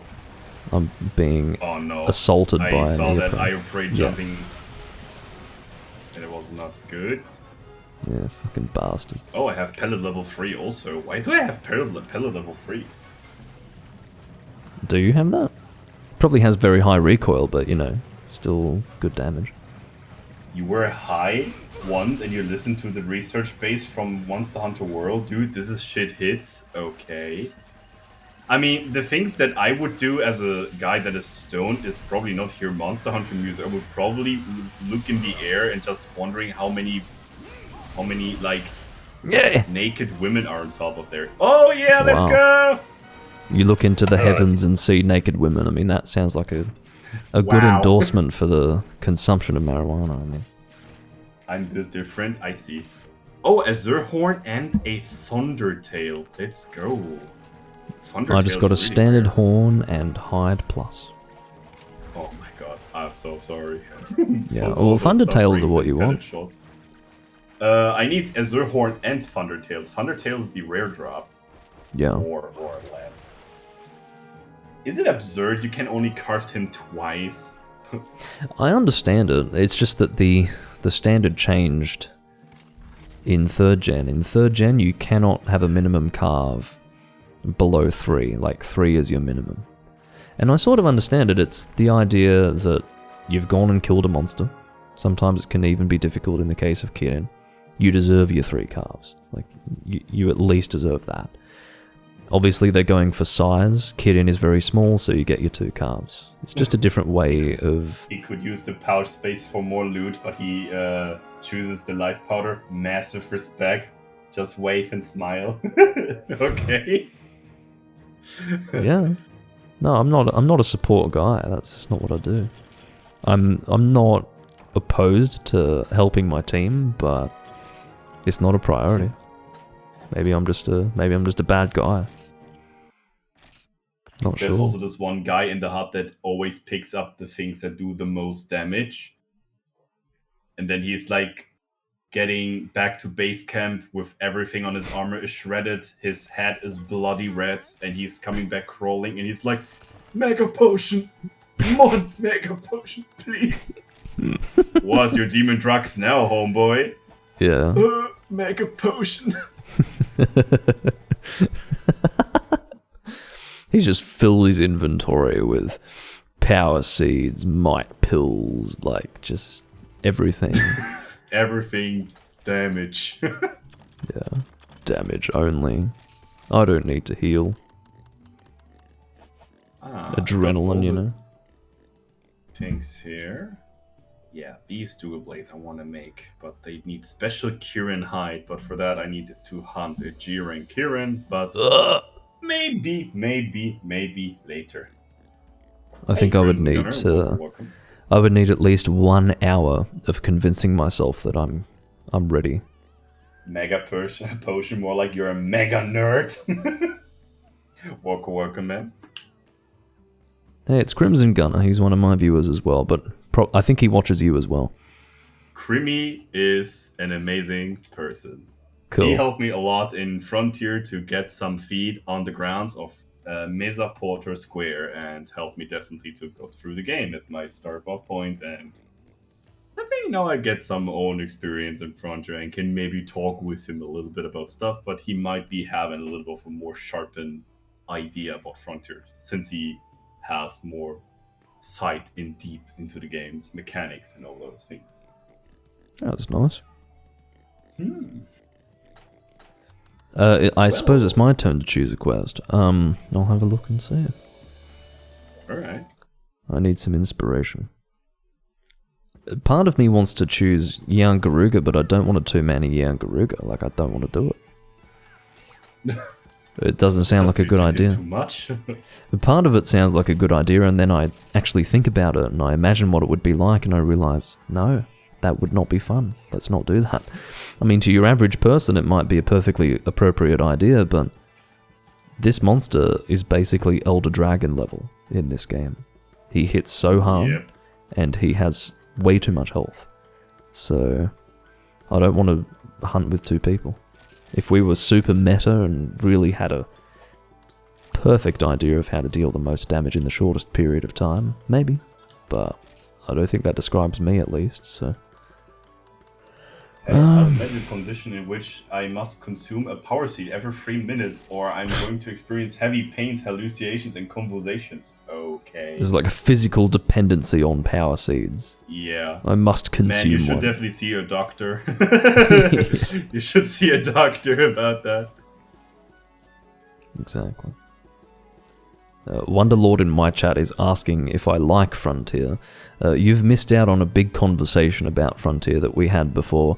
The general answer as to whether or not I like Frontier, well, I can't really say for sure because I haven't played it. I'm open to playing it, but I was scared of the Ultra Anime update that came in the past, and so I didn't play it back then. But I'll give it a try one day for sure. I think it's I mean, from what I've heard, there are a lot of good things about it. So. Oh yeah. I mean, I only speak about the monsters. There's also a lot of things for the weapons. What is your main weapon if you would choose a weapon of your disposal being a main, or are you more like the person that is maining the way of the hunter and trying to beat every weapon and master it? I guess, Well, my favorite Blade Master weapons are actually the most mobile and least mobile weapon types, which are Greatsword and Sword and Shield. Oh, Those are okay. the ones that I enjoy the most. Only in Freedom 1 or also in like Gen 3, Gen 4, Generations Ultimate? Yeah, I'm a Sword and Shield guy. Like, I'm not the guy who played Freedom 1 and was like, I use Sword and Shield because it's so strong. Like, I'm a Sword and Shield guy. I absolutely fell in love with it in Tri. And, you know, I used it a bit in Freedom Unite. It wasn't very strong in Freedom Unite, but it still felt really good. Of all the weapon types, it probably felt the best. The cleanest, the smoothest. But, yeah, it's just the way that it works. I love how mobile it is. I love how versatile it is. You can literally shield and yet also evade. That whole idea of having evasion and shielding ability is really good, and also you're rewarded for being accurate. And it's a really good weapon type. It's the most balanced weapon type. I think what I like about it is that you do have that incredible mobility, and also there's so much you can do with it. But on top of that, Greatsword is on the other end of the spectrum, where you're forced to just commit to that low mobility. You're forced to walk really slow with it. You're forced to actually charge your weapon for ages to get the damage out, which is the scariest thing for someone who actually can't play Monster Hunter properly. You know, a Greatsword is a really intimidating weapon choice. So for me, those two ideas, the most mobile and the least mobile weapons, are the most interesting. So they're the ones that I enjoy. That. Yeah. A lot of people that are Sword and Shield mains tend to be like super veteran hunters because they like to be old-fashioned in a way, but they like to be so like flexible in their terms of hunting, and they don't like to be specified themselves in something very strict in combat, like charging or countering or that. They can do whatever they feel like, kind of thing. I mean, you don't have a charge attack, but you kind of have a lot of commitment with your slashy attacks, which maybe hits a similar thing. I mean, commitment in charging or hanging on the monster like a angry Furby ball and just slash his face is also kind of hard commitment, I gotta say. Viva Sword and Shield, yeah, I say that also. And Greatsword is definitely also one of my weapon types I really appreciate. Yeah, Sword and Shield is really good choice, just generally. Artilart said about the power seed consumption problem. I went to the guild doctor and he is a cat, but I don't speak meow. Okay, that is unfortunately very bad. But maybe we can find also a doctor that might be human or not a Bavarian, so he doesn't give you herbs and you have to chew it in your mouth to get this power seed, because both things are kind of herbal, and that wouldn't really get away with the addiction with parasites. I mean, we talked about how if the felines one day decided, hey, we're not putting up with this anymore, like, you guys are so reliant on us, like, your whole way of life is based on our contribution to the guild, we're just gonna stop doing that. Like, if they did that, that would ruin everything. But, you know, if they decided, hey, you have to speak our language now. We're not going to speak Wyverian. We're going to speak in cat language. That would be a huge hurdle for everyone. Imagine to play Monster Hunter, you had to learn a different language to actually get the help of the felines. And if you understand it, if you understand actual cat language, it's basically easy mode, but you have to learn a new language for it. That would be amazing. Imagine it's sort of like Monster Hunter language, but for cats. But you have to learn it. You actually have to. Monster Hunter language is a huge meme in my chat. It should be. I can't believe that they did that in World. I can't believe it. It still blows my mind. I do sometimes this like responses in Japanese, like Greto Swordo and stuff like that, and people really like that. And every time when I play World and we go for the like Monster Hunter language memes, I always pull up this one or two like voice things. I don't know if this even is a language. Like Capcom said, it's a mixture of very legitimate languages, and the only thing that is like infusing in my ears is only just gibberish. It's like Kestodon Hashirashu. What It is could be- Hashirashu? Yeah, it could be their idea of maybe a mixture of Japanese and some random fictional Western language, but I do see a certain similarity to Japanese. Not in terms of the actual language, but just how they communicate. There's a similarity there, which makes sense because, you know, it's Japanese people creating some random language, but... Gypsyros? Yeah, double Gypsyros. Okay. Time for Elemental Greatsword Part 3. Me too. I'm running Rathalos Greatsword right now. Ooh. I do a little bit of a different one, so we see some more spicy weapons in this game.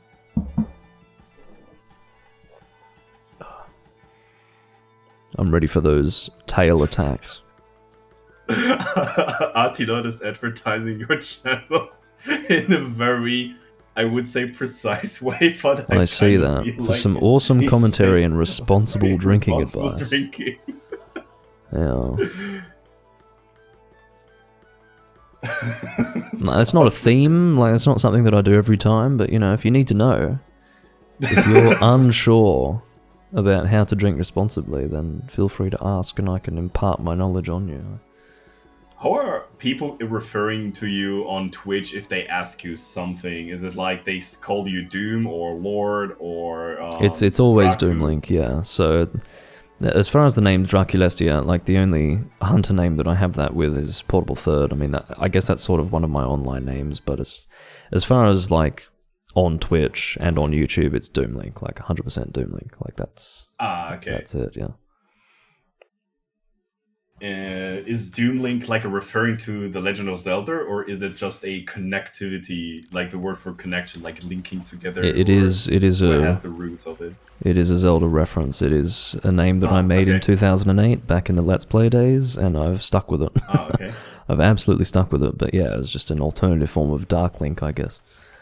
But okay. I like that idea. I mean, I'm I always a huge was very Zelda scared guy. of Dark Link, yeah, but I didn't got the referring to Doom Link would be some sort of a Dark Link thing. yeah. The referring to my name is very brain dead and very simple, like caveman level. Okay. So the name Junter sounds very similar to the word hunter, which is a combination of the word hunter and some anime that I read when I was a kid, which is a romantic manga. All good. The main character of this romantic manga is called Junta with an A at the end, and I am a little kid back in the day, and I just said, let's combine the word Junta and hunter, and that's where Junter was born. And yeah, I mean, that is for a word combination thing, I think this is totally legit. But the weird thing is, if you know the anime or the manga, you probably think, why did he watch this anime? So, well, what was the manga? Yeah, it's a manga. There's also like an anime series of it, but I just read the manga first and then got the anime later on. So I'm an absolutely huge anime guy. So when I hear the name, I will either be surprised or disgusted. So. It's a very old anime series. It's from the 90s, late 90s, I would say. The name is DNA times 2, and it's a romantic anime, and there is a guy called Junta, which is a male, and he's in a high school, and he is very shy to speak to women, and every time when he sees some cleavage and anything that is very sexy on a woman, he pukes. But the puke is very cute. It's like a pinkish like gerb. It's like it's not very like realistic. It's more like a jokey thing made up. And there is a girl which name is Karin, which is the name of my second character in Monster Hunter all the time. So if you see Junto or Karin, it's 95% me, or like 99.9% me. So and Karin is a space agent, which sounds very weird, but she is a agent from the future, and she wants to save the world from the mega playboy. Yep. And this sounds this is pretty much the standard for romantic anime manga storylines from between about 1995 and 2003. This is very like this is the standard. And she comes up to him in a cafe and says he is the mega playboy, and she needs to shoot some sort of a DNA capsule in his like body, so he doesn't get to the mega playboy in 1 year or like in 2 years. So he is the reason for overpopulation in the world because he's so attractive to women. So what happens to this manga? The manga is really cringe, but the humor is great. I gotta say that. If you like cringy humor, it's totally your fine thing. Probably not my thing. Like, cringy humor is definitely not my thing. Like, there are shows that a friend of mine watches. I mean, he's really into that, and like, I'll watch a show that he loves because he's into that sort of humor, and I'm just like, no, this is awful, and he loves it, you know. For me, cringy humor, no, probably not my thing. So the end of the story, or like the end of the beginning plot on this anime, is she shots Junta with a capsule, but she kind of like switched out the capsule, so it's not the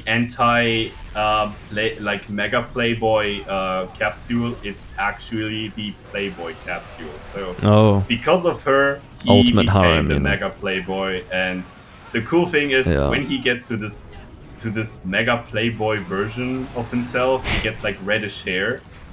And he is super like he can do like karate. He is like protecting women. He is very like attractive and has this almost like, sounds like an alternative version of Ranma. You know, it's like wow. Yeah, exactly. That's kind of like the same timeline, and it is so cringy, but it is fun. It's not like this edgy, super over-sexualized thing. I mean, it got some scenes, I gotta say, but you don't see sex or anything of that. Yeah. But it is always cringy, and you love yourself how awkward the current situation is. That's all about I'll probably have to watch it. Anime. I mean, from what I've heard, I need to at least watch it. How many episodes is it? Is it like a lot of episodes 14 for the anime? Episodes. It's that's shorty. fine. Oh, that's fine. I'll watch it for sure. 14 is an unusual number. I hope they didn't have their second season cancelled or something. No. The anime has definitely an end that is I don't want to spoil, but it has mixed feelings coming up for me. I'm one way happy and another way not happy that happens. Yeah. No, there's some shows that end in that way, yeah. But I can definitely recommend this anime when you like cringy humor or just want to see it, just to have a referring. It's a slice of my childhood a little bit. Not that I'm very a romantic guy or anything, but it's just about the name, and the guy Junta kind of like represents me as a teenager, because I was also very afraid of women back then. I mean, now I have a girlfriend and she is terrifying me the fuck out of me. But you know what I'm talking about, you know. But it's kind of like a nice like view from the past and see how I developed and became resistant to females, kind of like that. Refer to that.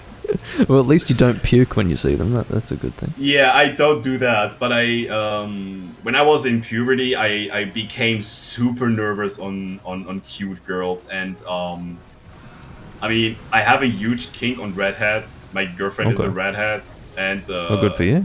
You made it then. It's super good. That's the man goal that I have. Yeah, I had back then. I was like, I need to get a redhead girlfriend, and I got one, and I'm like, that goal's achieved. I got the Rathalos ruby. I did it. You did, yeah. Nice work. So that's kind of that thing, but I got one of those awkward situations back there with a girl. She go to judo class, you know, this battle sport, this fighting sport, and with a lot of grappling and throwing around and stuff. And she's like, I wanted always to like trying out the new grabs from her, and you know, like getting more into judo. And dude, she kicked my ass and she was like two hats smaller than I, and she kicked my ass on judo. It was incredible. That is females in martial arts in general. I mean, dude, respect all females that do sport. I gotta say to Twitch chat, but females should never be underestimated, especially those that do sports. Yeah. I mean, never saw- anyone who's done martial arts and has found themselves going up against a girl, I mean, they don't fuck around. I mean, they do. I think they naturally try harder than guys, because when they're up against a guy, they get it. They get that they need to be at full fucking performance level, and it shows. Yeah. Like, they'll shit on you. Like, if you don't take it seriously, they'll destroy you. Absolutely destroy you. So... I mean, I remember that I referred to her, she is a tiny dwarf, and the next blink of my eye, I was laying on my back on the ground, and I didn't really could inhale that clearly. Yeah. It was like, how fast was that grip? Yeah. It was lightning speed. I mean, I meant to be a joke, but she was also throwing me jokingly, and that was it. Haha, well, take this then. Does it matter that I'm short? Probably not. Hey, this is the triple drill, quadruple backflip shoulder slam I got here for you as a joke. Ha. Yeah. I'm like, oh, okay, nice. Now when I'm serious, your life will be in danger. Well, you could maybe break 1 or 2 bones off your spine, and I'm like, okay. Yeah, maybe Do you not. always check the quest info if he really dies? I usually don't. I think maybe it's not that way in this game, but... No, it should be that way in this game. If you paintball him, the paintball should go grey if he dies. I think that's how it works. I gotta have to say, I think Elemental Greater wasn't the best option for this fight. He is... Like unless something weird happened and... they switched out. Like, maybe we ended up getting a full health one at some point, because they've both been flying around and keeping pretty close to one another, so it's possible that maybe we followed the wrong one. Jump but scare. if this is the same one we've been fighting from the beginning, this is fucked up. Like, he has taken a lot of damage. I mean, they're kind of similar on the size, right? Yeah, I honestly think we may have ended up fighting a full health one at some point, so... That's what I'm sticking to. If we kill this one, I mean, the other one is just sneaking around there. Yeah, like if we kill this one and fight the other one, I'm going to assume that the next one will be dead pretty quickly, because I'm pretty sure that's what's happened. I can't see any other reason for this guy to have lasted this long. He's not dead, because again, like, I'm pretty sure the paintball turns grey. Yeah, for sure. It'll turn grey when he's dead. And he's absolutely I think not that dead. Gypsyros is not the most cancer monster when you fight him 2v1. Which is totally okay. There are way more problematic monsters when there are 2 in one area. They can cause way more problems. Yeah. For example, Diablos. Ugh. 2 Diablos on a map is never healthy for you. No, that's really bad. I think Diablos overall is one of my most hated Gen 1 monsters. I just hate how sturdy he is and how less openings you have on him. Yeah, I suppose with Diablos, the way he's designed, or she, depending on whether it's black or regular, I don't like the way the monster's designed. I think it's a well-designed monster in that it's a genuine challenge, and it can be hard to deal with. But I don't enjoy the fight at all. But you know, I find it much easier to fight Diablos in 1st and 2nd gen than in 3rd gen. 3rd gen is when Diablos really went to another level for me. Really well designed, but designed in the way to piss you off the most. And yeah, it's pretty nasty. I'm currently fighting the one that we were fighting before, by the way. Okay.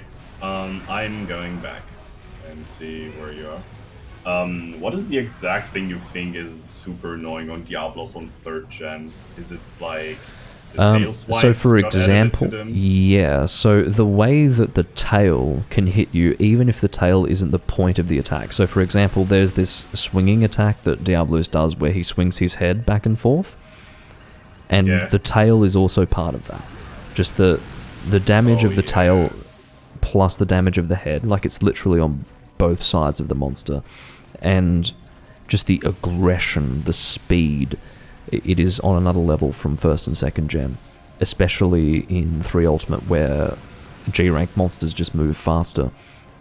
The Black Diablos in particular is so fast, so aggressive, and that whole attack where Diablos doesn't just pop out of the ground, he pops out from a distance and just flies at you, just completely. Yep, that's right. See how the paintball turns grey? That's how you know. Ah, okay. So I think I forgot about that thing. Yeah, that's how I usually work it out. But the thing with Diablos is that just the attacks and the dynamics of the monster change in 3rd gen. It's just on another level. I don't really know how to describe it. I mean, the best thing to do is to maybe do 5 hunts in Freedom Unite and then do 5 hunts in 3 Ultimate, and you'll see it. It's different, and it sucks. I hate it. I know a friend of mine, his name is Ethan. We play a lot of Monster Hunter together, or at least did. He doesn't play much anymore. But he likes Diablos. Like I said to him, like, fuck this monster. And he's like, what are you talking about? Diablos is great. And I was like, what are you talking about? But he's not intentionally saying that to piss you off. No, he's he actually meaning it. Yeah, he actually thinks Diablos is a good monster. And it's true that it's a well-designed monster. But he's so annoying. He is designed to be really annoying. I guess in a similar way to Tigrex, you know? Like, Tigrex is designed to really piss you off, but that monster has never annoyed me as much as Diablos. Diablos is really annoying for me. Everyone has their preferences, I guess. Come on, Baynes, you can do swaggy There you backslap. go. Okay, you stole the show. Damn it. I completely ruined your moment. Let me try to do a pro gamer move. Oh, you sucked. Let me do this one for you. But, like, I just made my decision that it sucked before you even did it. I was like, I'll forget that. I'll just go in and kill him. That was... I would guess that you would have killed him in that attack, too. But I ruined it. Isn't Gyptros had that rare in this game? I'm not sure anymore. I don't think it's super rare, but... I mean, I've got one. I don't know if that affects my opinion, but... Yeah, but notice how that other one died really quickly. They did actually switch at one point. We definitely switched off. But I was just running on muscle memory and seeing 2 Gypsaros. Okay, kill. Yeah, well, it was the same with me, but because neither of them were paintballed and because obviously they keep pretty close to each other, we just didn't notice, so... Well, that was your pro move. Yeah, now it hits.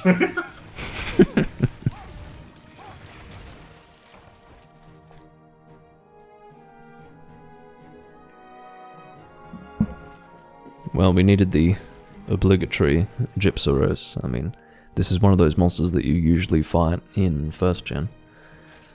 Yeah. Especially for the people who get the poison sword and shield, the Gypsaros axe. Ooh, I mean, that thing is an absolute axe. Staple. Yeah. It's a staple in 1st gen. It needs to be in every inventory, for sure. Yeah. Including Monster Hunter 1 and Monster Hunter G. In Monster Hunter 1, you didn't actually have... I mean, I don't know if you've played Monster Hunter 1, but it really gives you an idea of just how primitive Monster Hunter used to be. Back in Monster Hunter 1, you didn't actually have a value for status. You would just have poison damage, that was it. Yep. Now, it did exist. It's just poison. Yeah, it did exist. Like, there was a value. Like, if you upgraded your poison sword and shield, for example, yes, it would increase, but you weren't told about it. It was just poison. That's it. So, yeah. It's not about how much or how less poison you have. You just have poison. And to be honest, like, this is also expressed in how bowgun information is shared with you in that game. It's the biggest insult. I don't have to flex my Monster Hunter 1 achievements to everybody, Attila. Yeah. It's not always the time to do it. Well, you can't even see it half the time. I am the current world record holder of Monster Hunter 1 any percent category. Just saying. Have you properly compared to the Japanese community, though? No, it's just the overall any percent category on speedrun.com, and so far nobody did really like try to contest my run. I mean, Alexander Rex got his first run done on YouTube, which has over 60,000 follows or like 60,000 watches, and people really celebrate that. A month after that, I did a world record run that it was 7 minutes faster and has 150 views. Sucks, doesn't it? Yeah, that's No, how damn cursed I am. No, it's not that you're cursed. I mean, that's life as a content creator. It sucks, you know. I mean, it's for, like for many I don't people. know if my tagging is wrong on YouTube. If I should tag my videos more properly, I mostly just tag them as my stream title is. Look, that person probably. So this is the thing. Like, you sort of need a good starting point on YouTube. I checked your YouTube channel. I don't think you upload as much to YouTube as I do, for example. Like, one of the things is, if you don't have a good starting point, if you don't have a committed base to work on, you probably won't get picked up by the algorithm. Like, I see, okay. Even I don't get picked up by the algorithm very much, to be honest, but I do have a consistent viewer base, and that really helps to get yourself started. I mean, I was picked up by the algorithm recently on one of my videos, but that still only gave me 1,800 views on one of my videos, which, I mean, that's a lot for me, but yeah, that, in the grand scheme of things, that's nothing. But it was 3 Ultimate, and there's not many people watching that these days, so it's I guess it's nice, but still, it's in the scheme of things, like, it's pretty small. So I think I want to get also in the gunning period again, because I want to do the Gravios again, since I just need a strong wing again. Or still, since this guy doesn't want to drop it, because he's a meanie and he doesn't like me. Wonder what I should use. If you guys want to see some more of the sets that I use for this account, I got a couple of them, and there's also some good references on YouTube, on Google, that have nice builds overall with Divine Protection and Razor Sharp also. I just have 10 sets that works for me so far, but I didn't really get super creative with Freedom 1 yet, because I don't really needed it. And it works so far for me. So why changing a running system? Yeah. I'm actually going to bring dual blades for the first time in this recording. I'm going to bring my Guild Knight Sabers. I think they're... What are they called? They call that? Yeah, Guild Knight Sabers. That's what they're called. I found out that I would actually, at least in Freedom Unite, prefer the event dual blades. I forget what they're called. They're just called Dummy in the international release, but they're called the Kanizari or something like that. Kanizari. Okay. They're crazy. What they do is they actually change the character's voice. Your character sounds like this cartoon. He's like when he's doing the demon dance, and it's crazy. It's like, what is going on? But the stats are actually better, to be honest, compared with the Guild Knight Sabers. I see, okay. It's like more elementally focused, but the raw damage is still good. It's like 500 element and I think 324 inflated raw. So for dual blades, I'd say that's pretty good. Whereas Guild Knight is maybe 364 and only 150 element. And to me, yeah, I think the other ones are better. But it's thanks to my FU complete that I was able to access that Japanese DLC quest so easily. And I've been doing that, and it's really good. Like, I'm making the Japanese DLC weapons, like, literally, I've been playing... That was my first Monster Hunter game, and I've been playing it since it came out. And I'm making weapons that I've never made before. And it's amazing, like... Incognito Man, this one guy, I mean, I'm assuming he was the brains behind FU Complete. He's not the only one involved, but I'm assuming he got it started. I mean, that one guy literally changed my experience with a game that I've been playing for 13 years. I mean, amazing. It's a big deal. So, I mean, I guess I could have always played Portable 2nd G if I really wanted to experience something different, but it's fully translated. It's so... Do you remember how many shots do you needed for the Gravios to get down? For Pierce 1 and Pierce 2? I get get a full down. load of Pierce 2 and combinations also, and also Pierce 1 I have. Combinations Would that shouldn't be enough? needed. Look, for a Pierce, what I usually do, I don't know if your Pierce gun shoots water shot, but I for have me, Destiny Arm 2. brilliant. So what that means is that all you need to do is bring Pierce 1, Pierce 2 water shots, and that should be enough. As a backup, Okay. I was bringing normal level 2, but I think I only got halfway through my water shot, and he died last time. So, and that was after shooting Pierce 1 and 2. Pierce 3 obviously is not a good idea because your recoil's really high, but Yeah. yeah, maybe some I people are don't willing use to do level that. 3 shots anyways, besides normal, and normal 3 has this weird balancing gimmick that can do incredible high damage or even less than normal 2, which is sort of weird. Are you like do you gun very much in Monster Hunter, or is it still sort of a new thing for you? I gun here and there. I wouldn't consider myself being a pro gamer with gunning, but I know sort of things with gunning. Yeah, the thing with normal level 3 is that I generally don't go with normal level 3 because the damage that it deals is divided from the initial impact and also that ricochet, like it bounces off and obviously pierces through the monster. If you Yeah. can get that consistently, and there is a strategy to it, there is a way to position the shot so that it will usually pierce through the monster. If you can do that consistently, you will do more damage than pierce level 2. Excuse me, normal level 2. But normal level 2 usually is what you go with when you're doing normal shots. Because the impact damage is higher. Because it doesn't have that ricochet.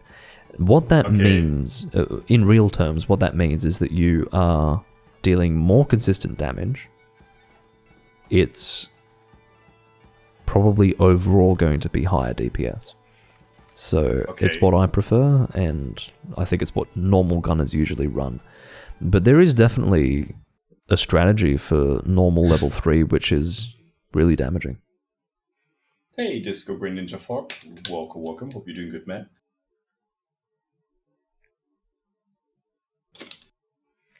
One of the other good old Frontier peasants here coming back in chat. I Today forgot with a to little eat. date here Oh well. with Doomlink. Oh no! Should we do one? No, I think we'll be alright. We'll survive. I will. I'll carry my cross. It was my mistake, and we'll do it. We'll do it. Jesus. Yeah. So, we just referred to this stream a lot about Frontier, and it seems that we're coming back to it over and over again. Well, from your chat, I'm seeing lots of references to Fortnite, not Frontier. I think. Yeah, Janik is drunk and probably wants to play Fortnite right now. I'm not laughing because of the situation you're drunk. I'm just surprised about how random this conversation is. Yeah. In a Monster Hunter stream. It's like, yeah, we see a lot of like boomer Monster Hunter gameplay. Yeah, I want to play Fortnite right now. Yeah, it literally is the other end of the spectrum. It's like, oh yeah, first gen Monster Hunter. How about some Fortnite? You know, it's like, what the fuck? Yeah, we're fighting G-rank monsters right now, and I'm currently needing a strong Gravios wing and also a couple of Coma sacks. So this is the game. This is the monster I need to fight a lot right now. Yeah, Frontier is definitely a god gamer game. I love it. I recommend very specific people Frontier, but the question for me overall, which Monster Hunter game would you recommend, is for me I love this question because it kind of connects me more with the viewer itself, because mostly what happens with people ask me that is I ask sometimes something back. What do you prefer for a video game? Do you want a long-term Monster Hunter game or a shorter one? Do you like charm farming or you don't? All those things matters to my conclusion which thing I recommend for people. Well, how is I'm not charm? one of those How guys. do charms work in Frontier? That's one thing that I'm interested in. The fun thing is, in Frontier there's no charm. Okay. It's a freedom and night system. That's the Oh, great thing about Frontier. that makes sense, because of course that came before Try, so yeah, no talismans at all. The good thing about Frontier, I mean, Frontier doesn't have charm grinds, but it has hardcore carves. Okay. Yeah, and that's where the grind starts. Ugh. In Frontier, there is a version you can alter a monster's like appearance with a hardcore state, and a hardcore monster is basically a version of Gravios or Congalala that is superior in his territory, and he has enhanced body parts, like his spines are more powerful, the tail looks more brutal, or his tusks are stronger. And those carves, like those monsters, you should kill for sure, because they can drop a hardcore carve that has a 1% chance of dropping, and it is sometimes needed for some go weapons, which I referred earlier as a rank level that you need for upgrade materials. So that is definitely a thing that is Frontier.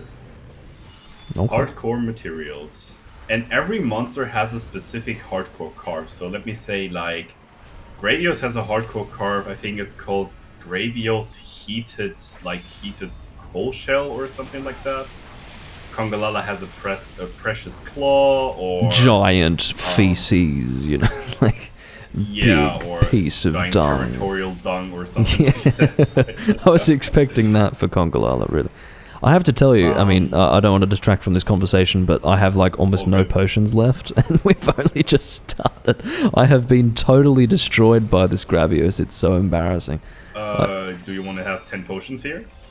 Oh, I'm not going to take 10 from you. Please give me 5. That'll do me for now.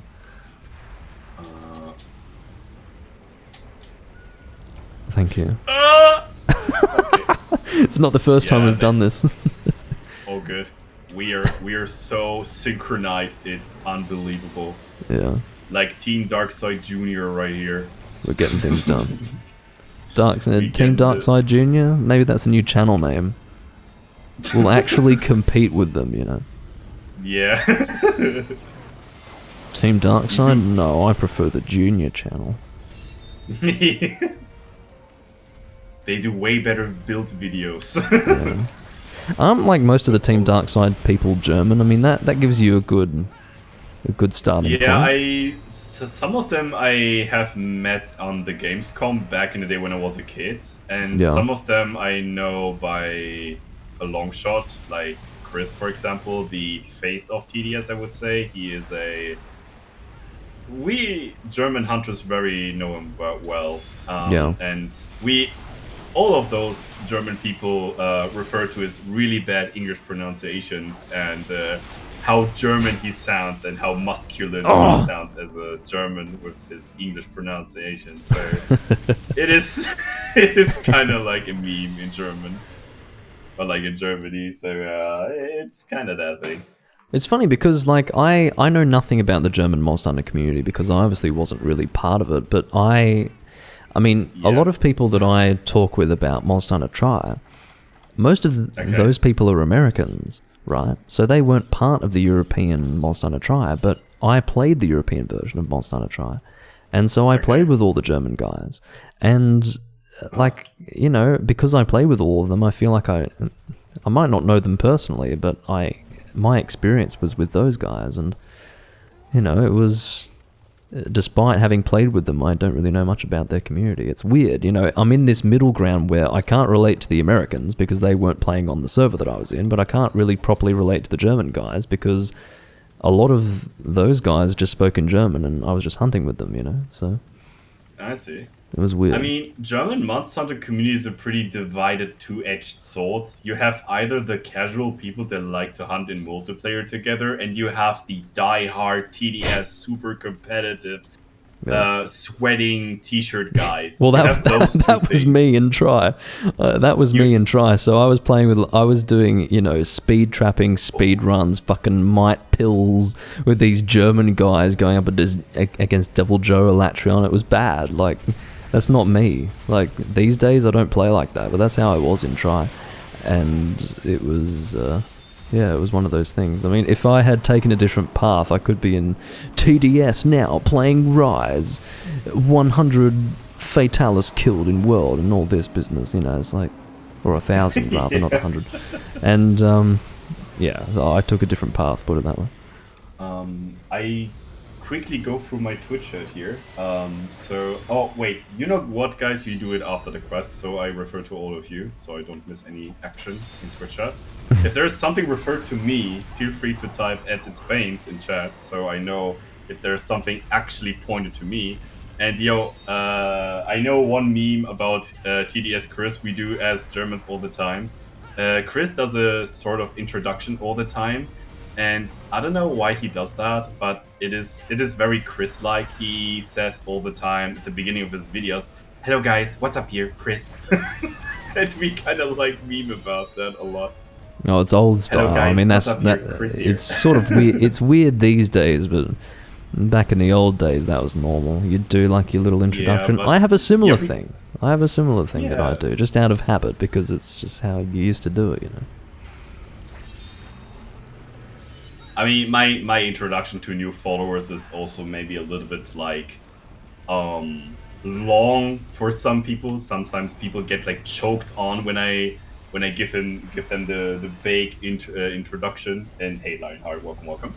So it's sometimes a little bit much for people, but I feel like it's important for me to welcome them to the community instead of having them maybe shocked at the first step. But it's a cozy place here, so for the most part. So no need for being shocked or overwhelmed by over-welcoming someone. I mean, it's like you're going to your grandma and the first thing you get is a plate of cookies and some milk. That's kind of like the same thing. It's like, what are you scared of?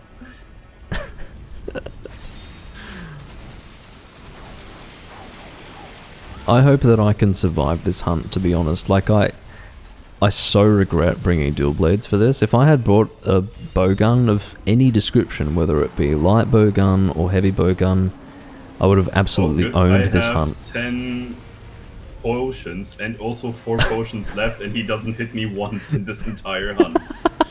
Alright, you're my potion supply if I need them, okay? I'm good. I like to be your personal potion carrier, like the water boy. Baynes is cosplaying as a water boy now. That's okay. I get that. Lovely. It's like the same when I go shopping with my girlfriend and I'm just carrying up the package, you know. The shoes, the t-shirts, the new suits, all those things. I'm okay with that. I'm a grown-up man. I can handle some carriage. Yeah, just bring like this giant bag that people take when they're traveling overseas, you know. You know, and you're like a Giga Chat, just carrying them on, and she's like, "Oh, thank you, honey," and kisses you on the cheek. I go to the bathroom real quick, and then you're sweating and like, "Oh God, is this hard? Jesus!" This is literally the same. Like, don't ruin the show, boy. Don't ruin the show. Oh man, the things we have to put up with. Yeah, females. But we do it, and you know what? We do it because we like it. That's how it is. Yeah. It's not like we're complaining. We wanted the kiss on the cheek, you know. We Exactly. wanted the cherry on the cake. That's right. It's all worth it in the end. Okay, I hope we don't get a random HV buff Gravios kill. That would be amazing. I don't know how many Levasios I killed in my first bow playthrough on Hunsterverse, with Levasios being dead in the lava. That is a shocking situation. Yeah, we don't want a repeat of that sort of thing. There's no risk of me causing that, but it's all in your hands. You need to be extra careful. Females are like girls, they're complicated. I mean, girls are females. Females are like girls. That really is the ultimate phrase. Yes. Females are like girls. You know what? I agree. I mean, this sentence was from Janik. He's a Chargeblade player, so don't mind him. I mean, they use a lot of like their game mechanics in their weapon because it takes a lot of combo, like innate brain knowledge to use them, so their brain might hurt of thinking. So it's all okay. By the way, the bantering with me and Yannick is totally normal. He calls me a boomer all the time, so we're fine with that. Oh, I'm sure. I'm Yeah. I'm happy to be a boomer. Oh, I'm very much that. I'm probably worse than you when it comes to that. I mean, I'm not like that with technology, but weapon to use. Oh my god, this knee hurts so badly. Holy shit. get kneed in the face. I wonder. I would actually love to have some people for Gravy to hunt him down. And I would love to have my elemental heavy bowgun from Freedom Midnight to kill him in 4 minutes. Consistently, without sweat.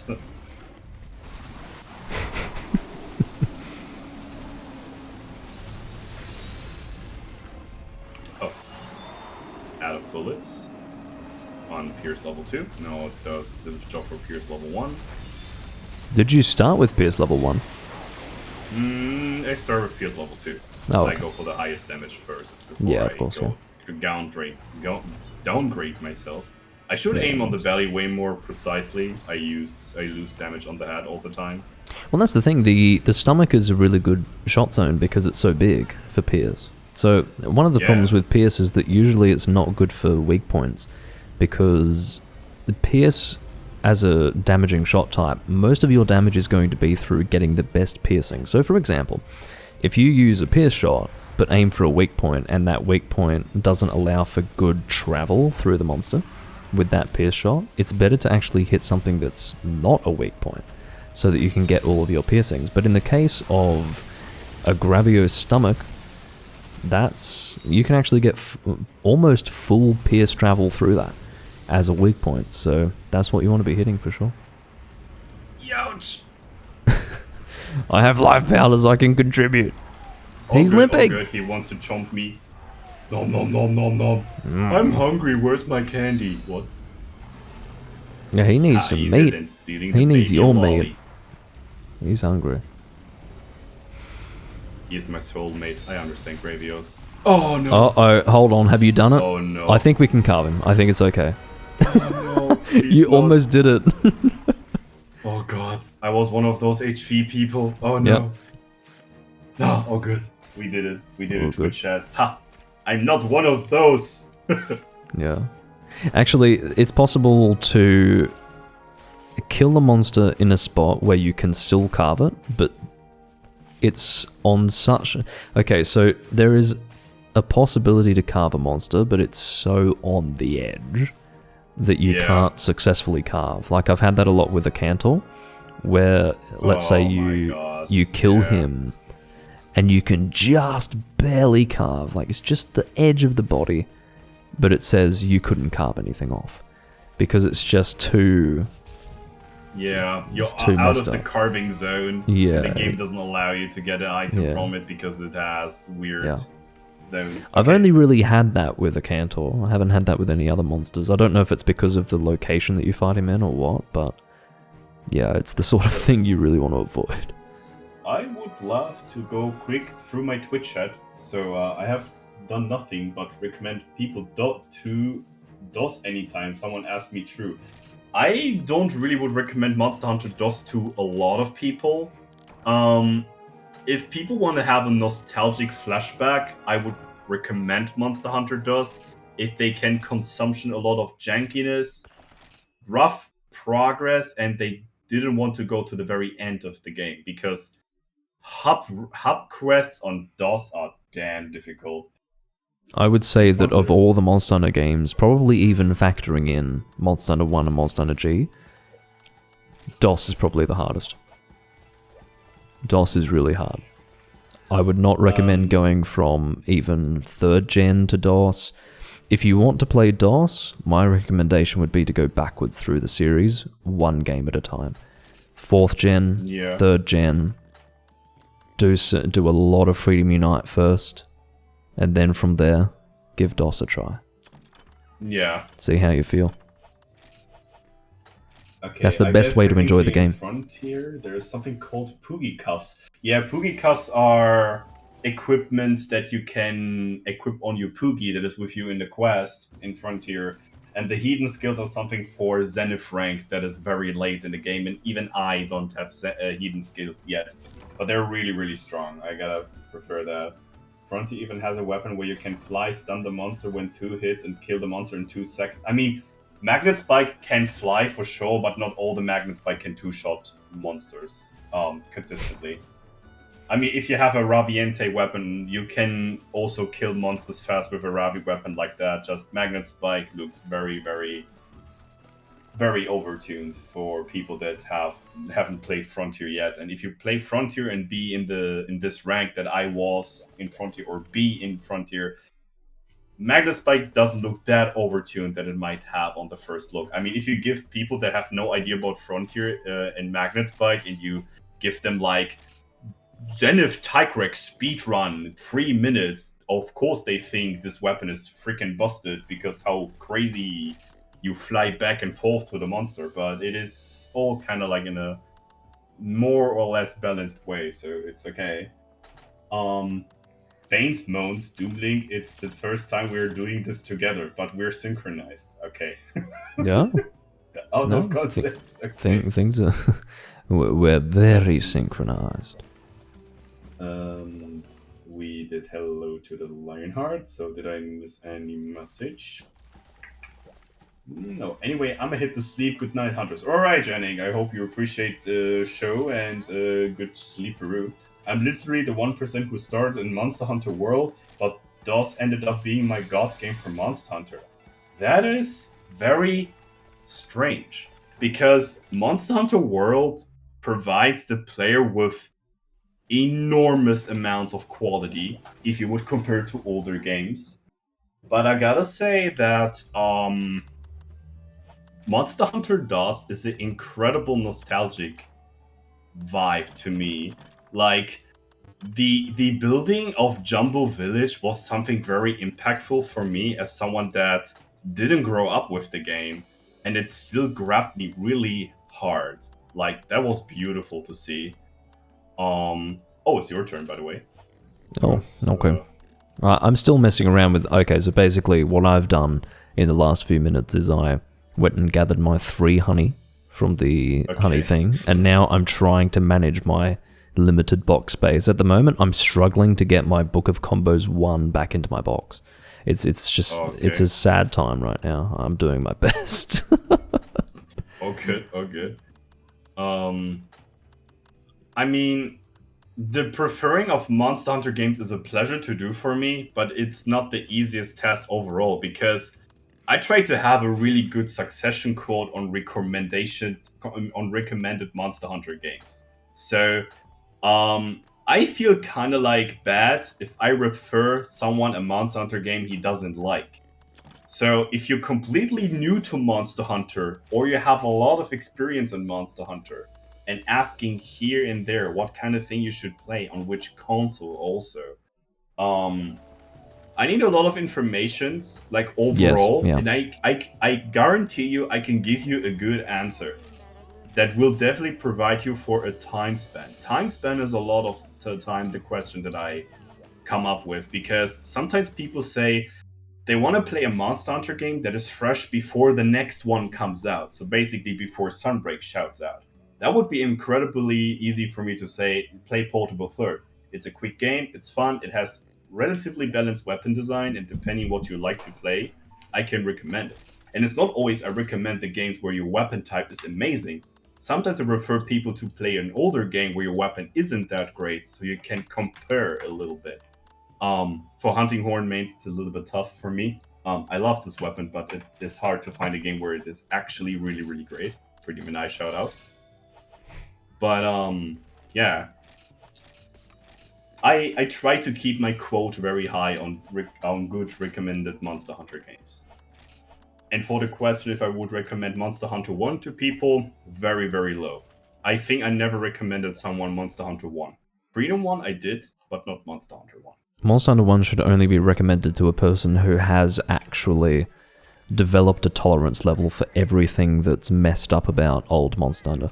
Old Monster Hunter is something special. There are good things in first gen and also second gen, but you have to develop a tolerance and a resistance to all the things that are messed up. Until you've done that, you can't actually enjoy yourself. I would recommend with Monster Hunter 1 getting to a point where you can play Freedom 1 comfortably. Because what that means is that you can go into Monster Hunter 1 and deal with the analog stick controls and also the other weird things in that game. You can actually deal with it. It's comfortable. You're not overwhelmed. If you go from even, like, this may sound strange to people who don't play the older games, but even if you go from Freedom Unite to Monster Hunter 1, the difference is extreme. For some people, their only experience with old Monster Hunter is Freedom Unite. They touch Freedom Unite and they're like, wow, this is so janky, this is so rigid, this is old, it's dated, it's so difficult to play. Freedom Unite, for both myself and I would also say for Baynes, is really smooth and well designed compared to even the game that came before it, Freedom 2. Like, Freedom Unite was the first game where Capcom decided to actually introduce serious quality of life changes to hunters. And that really should speak to the difference between modern Monster Hunter and even second gen, where people come from modern Monster Hunter, sometimes even 4th gen, not even 5th gen, but 4th gen, maybe even 3rd gen, and they go to Freedom Unite and they're like, I can't play this. It's a mess. And yet, I'm sitting here playing Freedom Unite and I'm like, wow, this is so clean compared to 1st gen. Now, that should offer insight into just how much time you need to spend to develop a tolerance for old Monster Hunter. There is a lot of fun to be had in 1st gen, whether it be Freedom 1, Monster Hunter G, Monster Hunter 1. But you need to work up to it. Otherwise, you're going to hate it. It's going to feel like shit, and you're going to wish you were playing something else. You have to work up to it. I get the nostalgic point. For me, there was zero nostalgic values to DOS. If anything, I saw a high quality game that no other Monster Hunter games ever came close to giving me, and I have valued that so much. I mean, as I said earlier, like the development on the village is very nice. Like, you don't even see your village is growing up. You also get more people there. The buildings are changed in Monster Hunter DOS. The fights, the progress in DOS is really rough for a village rank. Like, we're talking about village, low rank village, where Kongalala should take, like, I don't know, between 5 and 10 minutes. And in Monster Hunter DOS, you were investing 15 minutes beating his ass. And this guy hits like a damn truck. He is a huge, huge challenge. And all those monsters coming after that, like Kushala Daora being the flagship monster, which is super incredible for people that are known to newer games. There is a Dragon Elder as a flagship. Wow, that is amazing. That is super powerful. Like, what is this a power stance in Monster Hunter DOS? And I mean, I gotta say one thing about Monster Hunter DOS: the weapon balancing is complete garbage. Like, some weapons do either a super good job, or other weapons are just trash tier. Like, the balance on weapons weren't really defined back there, which I can understand. They wanted to turn some tuners, you know. They wanna experiment and see. And I hate the idea hunting horn being an only support weapon. I hate that. I like a bonk stick that does buffs and not a walking sound jukebox that does no impact in fights besides buffing and doing weird sounds out of his weapon. So, Monster Hunter DOS definitely has carved nostalgic memories for me, and I can exactly feel how Japanese Monster Hunter players feel about Monster Hunter DOS when they grow up with the game. But the recommendation amount of Monster Hunter DOS, on my perspective, is really low. Because I have really the person in my Twitch chat that screams out for nostalgic environment. So, I think the game that I mostly preferred to people was probably Monster Hunter 4 Ultimate or Freedom Unite. because I really hold a high level on those two games. For you, not that much than Freedom Unite. I'm probably a Freedom Unite sim. But I gotta say at the end, to end this topic, every Monster Hunter has a good and downside, and it's very specific which one I would choose, because everybody has a very individual feeling of Monster Hunter, and I try to ask that out on that question. So, is this question easy for me? Not really. Do I love it? Yes, I do.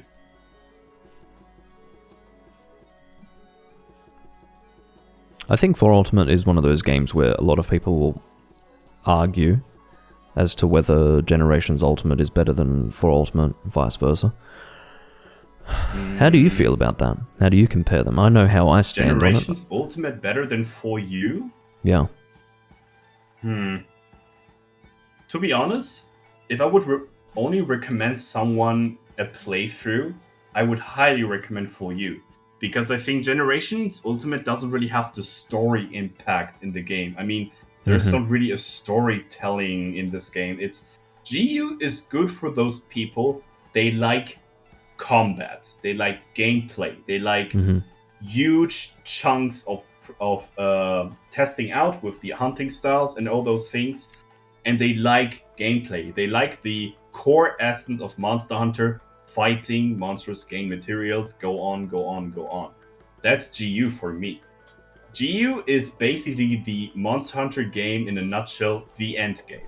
Because once you beat Atal-Ka, which is the final boss on GU, then the game actually starts, which is maybe for some people the most preferred thing. But I don't know. It's I would prefer For You probably over GU, but I like GU a lot. I like the experimental thing on GU, but the story on For You is really grabbing me. And for a playthrough, For You it is. For content cravers, go for GU. It was absolutely designed that way with For Ultimate, because the reason why For Ultimate had such a gripping story and the reason why they focused on the story so much was because one of the things that Capcom wanted to improve on was getting new people involved. I mean, obviously they completely changed their perspective with 5th Gen when it came to that. But yes. One question: what is with you and Florin here? Oh. Why doesn't he want you to spoil? No, it's the whole there's a long story. Like there's basically a Portuguese meme that exists in Hunsterverse that was championed by Florin to the extent where it literally created massive. Okay. Yeah, it literally created massive tension in the Portuguese language channel in Hunsterverse, because literally all Florin had to do was walk into that fucking channel and send one picture, and the channel would just turn into absolute bedlam. Like people were getting angry and just what did he post there? It was literally a picture of like a face putting its finger to its lips, telling people to shush, and it was like this. It was like, I don't even know how to pronounce it. It's some Portuguese shit. It's like, like, I don't know. It's bizarre. Like, it doesn't even sound like a real language. It's just, but basically what it means is be quiet.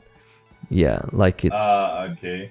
Yeah, what Florin wrote out. So basically it's that, and like telling people to shut up. And I've now been called Lord Ziyu, like that's my name, like affectionately among the Hunsterverse people. So because I also do that, like I tell people to Ziyu. You know? I thought Florin would be a homie hammer boy, but I never thought he would be such a. That's the thing. You're streaming 2 years on Twitch, and then you know your viewers more in detail. What kind of person they are outside your stream. I never thought about that, Florin. Florin's a shit stirrer. Like he gets in there and he's rough. Okay. Like he had to be. Listen to me. Yesterday or the day before, Florin had to be warned 3 times by Black Fox. Actually, no, twice. Oh, wow. Black Fox was considering warning him a 3rd time, but that's a story that I don't want to get into. I think it's still a little sensitive, but.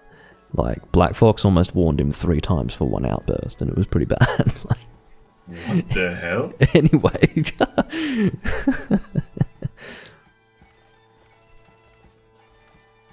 Were you still down for another hunt? Because I've got something on the board if you are, yeah. Yeah, hit it. It is Diablos, by the way. Just a single standard Diablos. Finally. Yeah. Okay. Finally, you said Diablos. Yeah. Finally. No, I'm ready to go. I'm ready to go. I was warming up a set for you, for maybe some people who doesn't know about Diablos' hidden weakness. Ooh. Uh-oh. Well, the thing is, we don't have too many monster options here. So if we're playing Freedom 1, right, and we want to keep it interesting, we're going to fight Diablos eventually. Like, there's no way around it. So... I mean, I'm up for Fatalis, but I don't know if we can beat him with the two of us.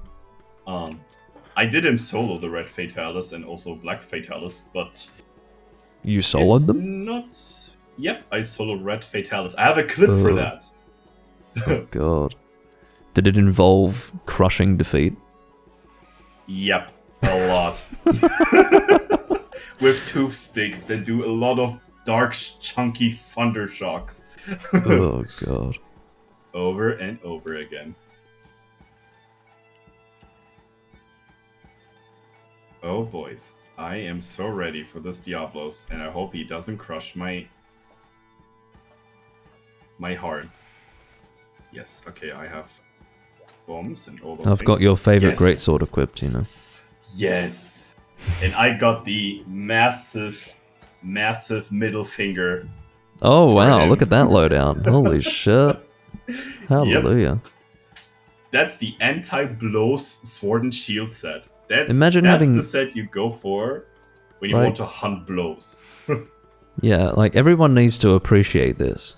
Having 5 positive skills in Freedom 1 is a big deal. Like, it's perfectly normal to have a set with 2 skills. Perfectly normal, like that's standard. But having 5 active skills that are all helpful, that's a big deal. And it's all functional as well. Like, this is great. Except Spectre's Whim. Like, Baynes isn't going to be coming into this hunt and getting benefits from Spectre's Whim. But still, it looks great. Like, it's a good...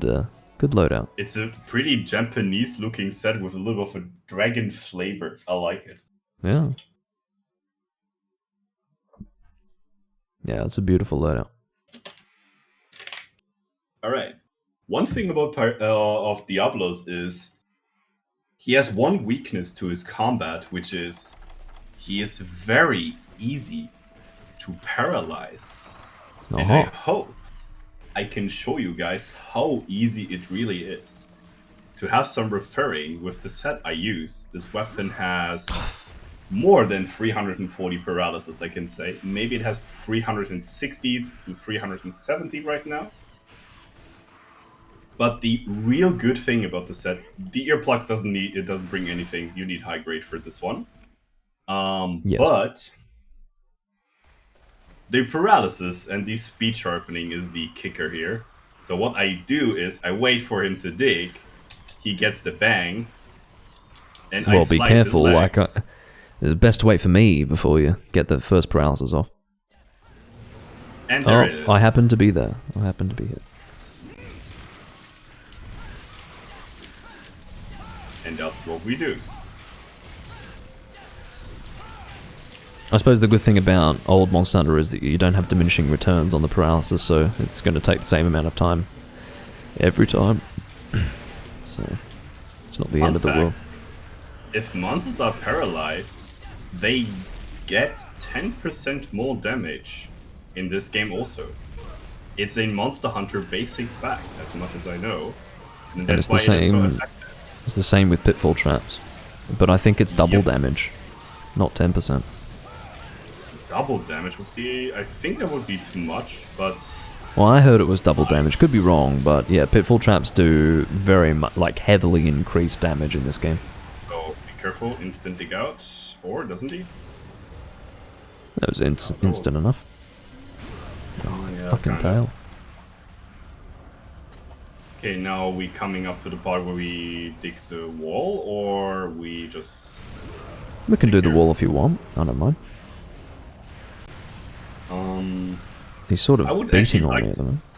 I would like to go to the wall, but I do it a little of a man way. So I hope he is getting off the wall so I can do the guards, and he's sticking his head into the wall. Let's go. No, not the dick. Damn it. Those gameplays are really hating you. Well, I mean, people need to understand with first gen, the biggest difference between first gen and second gen, really, is the number of small monsters that you have to deal with.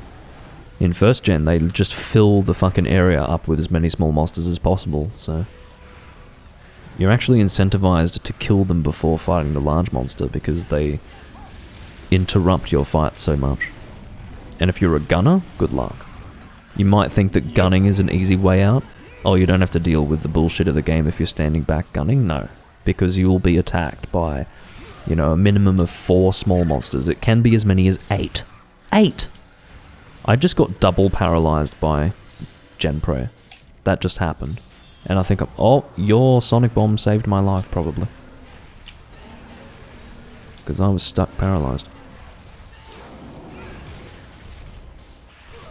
The trick is to huck his back legs, so sometimes you can hit also the back legs with the sword and shields and get some juicy hits on him. Don't try to hit the wing. It's not a hit spot in this game, but it is in Pretty Midnight. Diablos is probably one of those monsters that got a lot of hit zones changed through the series, like a lot of them. Well, Monster Hunter World, Diablos has basically hit spots everywhere once his horns are broken. Monster Hunter 1, Diablos is a asshole in terms of hit zones. He is kind of weak to his legs and his abdomen, and that's all. Like, literally, that's all. His tail is a good spot too, but... Only for shot damage, I think. So value is not that much.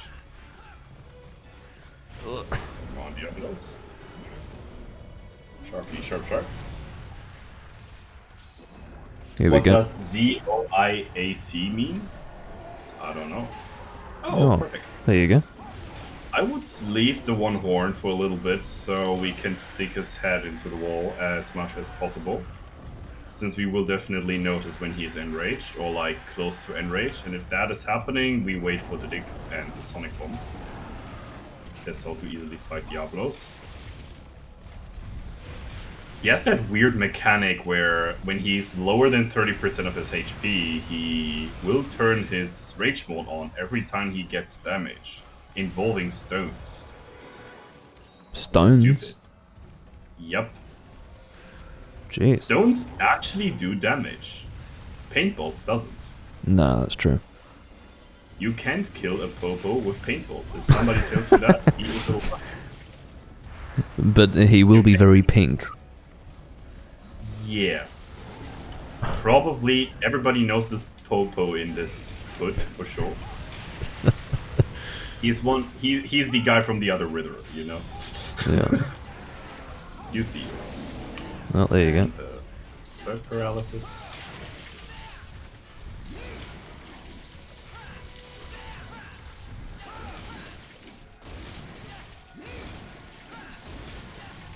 I'm doing the infinite bout slash. Due to my poor sharpness, I need to sharpen up. If you want to make him damage, I can position myself a little bit more precisely. I am kind of used to that in Freedom 1. No, it's alright.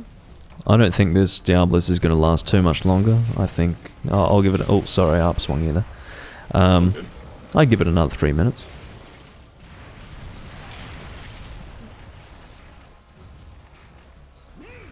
He's skipping the area, that's great. I'm glad he left instead of popping up right where I was. I probably would have died. I hate that when that happens. When you just give him a hit because he's digging, and then he's instantly jumping out and is enraged. And it's like really mad. Yeah. There he is.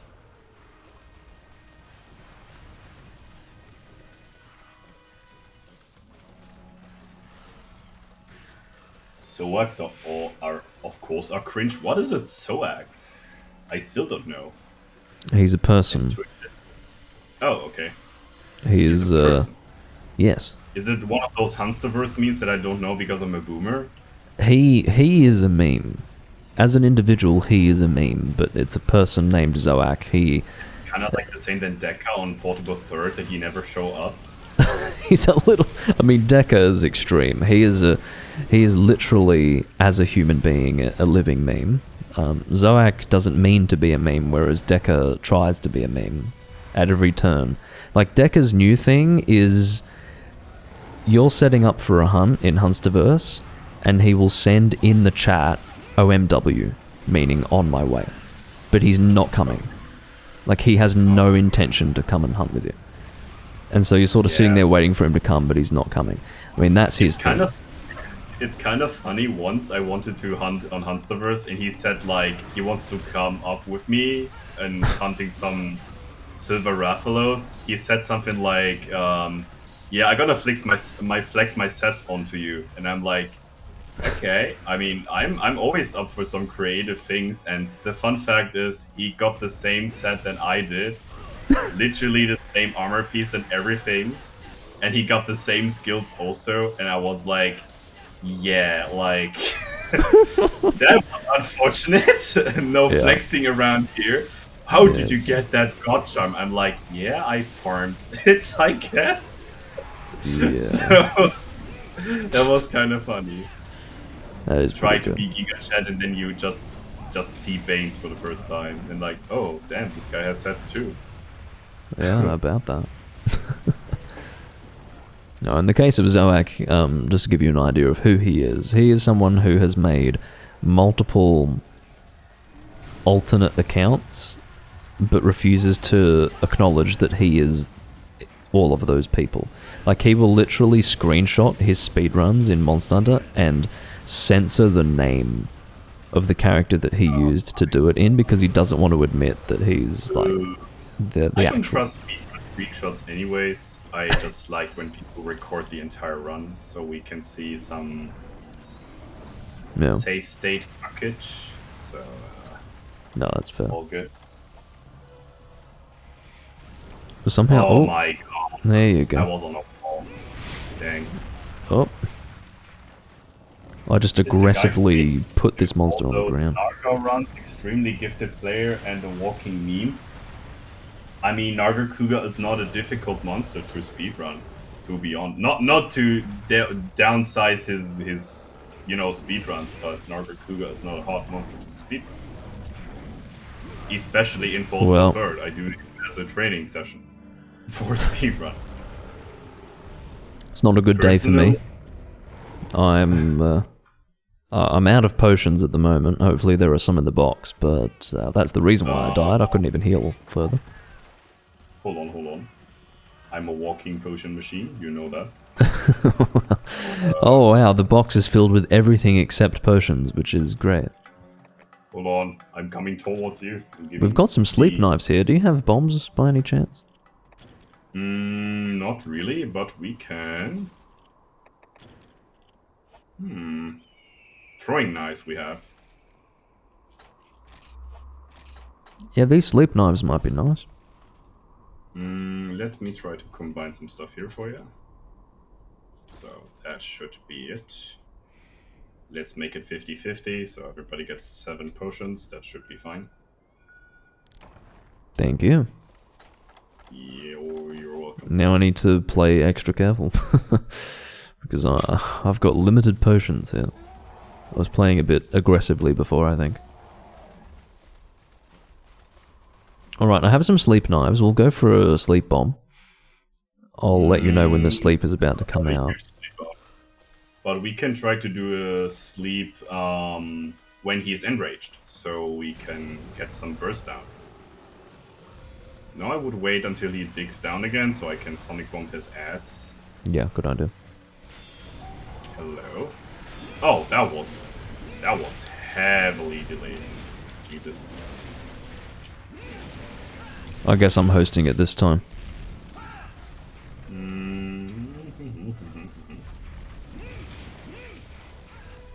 Are you enraged? Yes. Our connection has been alright. I mean, to be honest, if we were playing Portable Third right now, this would be an absolute shit show because Portable third is a lot less forgiving when it comes to high ping, but our ping difference would be pretty bad, I'd say.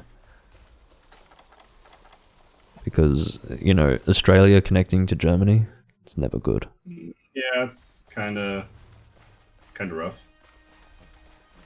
I mean, God bless internet connection on Germany.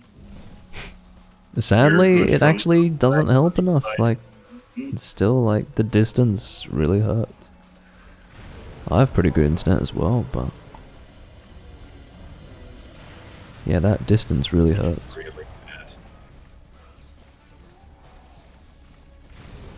And way too spammy with those things. Alright, I'm throwing sleep knives at the moment. But I'm trying to be accurate with them. He probably is enraged again. Yeah, he is definitely lower than 30% HP. Well, I hope so at this point. Alright. One more knife to go. It seems that you do need to hit all 5 of them to get the sleep.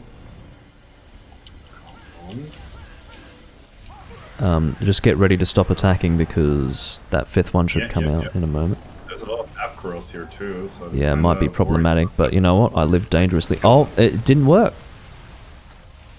5 sleep knives. Maybe I missed one. It's possible, but I don't think I did. I saw the sleep effect for all of them. Huh? Well, no sleep today. Even weirder, he is looking around as he didn't see us anymore. Oh shit! I'm sorry. Dang. Yeah, I went in and attacked without having checked my health, and then as soon as I saw my health, I was like, "Uh-oh, this isn't good," and then yeah, died. All good. Well, that's Diablos. That's Do you alright. just play with your friends on Hansaverse? I actually didn't know you play online though. This would be cool to play online Hans here too. Sure. I play on Hansaverse since I'm starting to stream, and Hansaverse was basically the first thing I got into when I started streaming. So that is the thing that I did. I quickly gonna reload my file so I don't waste my sonic bombs, and we can go for another try if you wanna. Yes, the Freedom 1, it's not just Freedom 1, it's all first gen, like that failure music, you actually feel like you've failed the world. Like you've just completely, like, humankind is gone, it's over. Just dead. Yeah. Just completely ruined the day. Yeah. Uh, It was humanity's last chance and you failed. So... yeah, it doesn't feel great, but anyway. I don't know if I want to do Diablos again. I'm not really feeling it. I don't like that monster. I'm not a fan. Like, I won't typically fight Diablos and fail, but, you know, that wasn't a great hunt, and I'm not a Diablos fan, so I don't know if I want to keep smashing my head against the wall. you can choose another quest if you want to have another one. Just look through my inventory and see all those precious weapons I got. Oh, we didn't see Lance today, right? Let's see if we can do Lance on the next matchup. I don't like to play Lance on a shitty matchup. It feels weird. I'm not too sure if the single Rathian quest in the desert is a pink Rathian. It might be. Ooh, Rathian. Because it has one in the forest and hills, and then there's one right next to it, which is in the desert. It might be the pink. We'll do that. We'll do Queen of the Desert. I'm gonna equip a dragon weapon. I'm gonna go hammer. Sounds spicy. Hammer, okay. Yeah. We might have a little of an issue with the hat here, but we see. No, I think it'll be alright. Dark Punisher. The Laoshan Lung hammer, which is what I'm using right now, really is so ugly. It's not a nice looking hammer. I think it's kind of funny. It's a huge toe. Is that what it's supposed to be? It's Lao Shan's toe. I mean, the name is Lao Shan's claw. Or like Lao Shan's hammer. I always thought it was like it looked like a fucking liver or something. It actually looks fleshy. It looks like a part of an internal organ. It just looks really gross. Looks like Lao Shanlung's liver, honestly. I don't even think it looks like a claw. I understand if that's what they're going for, but... Ew. I mean... Just doesn't look right. Speaking kind of biologically, wouldn't his liver, like, be gigantic? Like, well, yes. A car? Well, I guess a piece of his liver is what I was going for. And it also looks like it's stitched together somehow. It looks fleshy. It looks like, again, part of the internal organs of the monster. It doesn't look like a claw. I don't know. It's just one of those hammers that... I don't know. Looks gross. I feel a little better about it if it actually happens to be a claw, but... I lost all my mega potions in that hunt. That's one of the bad things about failing a hunt, you know, you don't get your stuff back. Like, it's... Yep. It's lost. That's why I always save before the quest and just get back to my old 5A. Suffer from failure. Yep. Pretty much. Doing the reset thing. This should be a little more doable, though. I hope the quest description probably doesn't tell me, P-Berry. I think it's I think it's basically hidden information. I mean, we'll see. I might actually check. Oh, whoops! I did Queen of the Jungle, not Queen of the Desert. Well, that's alright. Queen of the Jungle? Is this Golden Ruffian? I've got no idea. We'll find out. I meant to do Queen of the Desert. I would have the worst weapon for this matchup if this is Golden Ruffian. What have we got? It is shit. Let's read it. Let's restart. Oh, this is probably my mistake. I saw Queen of the something and didn't fully check, and I thought it was Queen of the Desert that I had accepted, but no, it was Queen of the Jungle. I didn't realize that. The man Karen.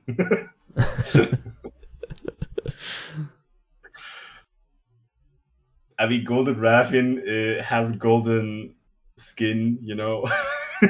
She's like a Karen. I mean, if you have a monster name and you would like to fit it somewhere, like what would you name some monsters? I mean, Golden Ruffian definitely is a Karen. Well, people have used random names for monsters before. I mean, Seregios became Steve for some reason. I don't know where that came from, but people call Seregios Steve. Yeah, I know. Joe, I've always called Joseph. I have called Jen Jennifer. And yeah, like some of them they make sense, but then others you really have to just pull random names out. Like I still don't get the Seregios becoming Steve thing. But anyway.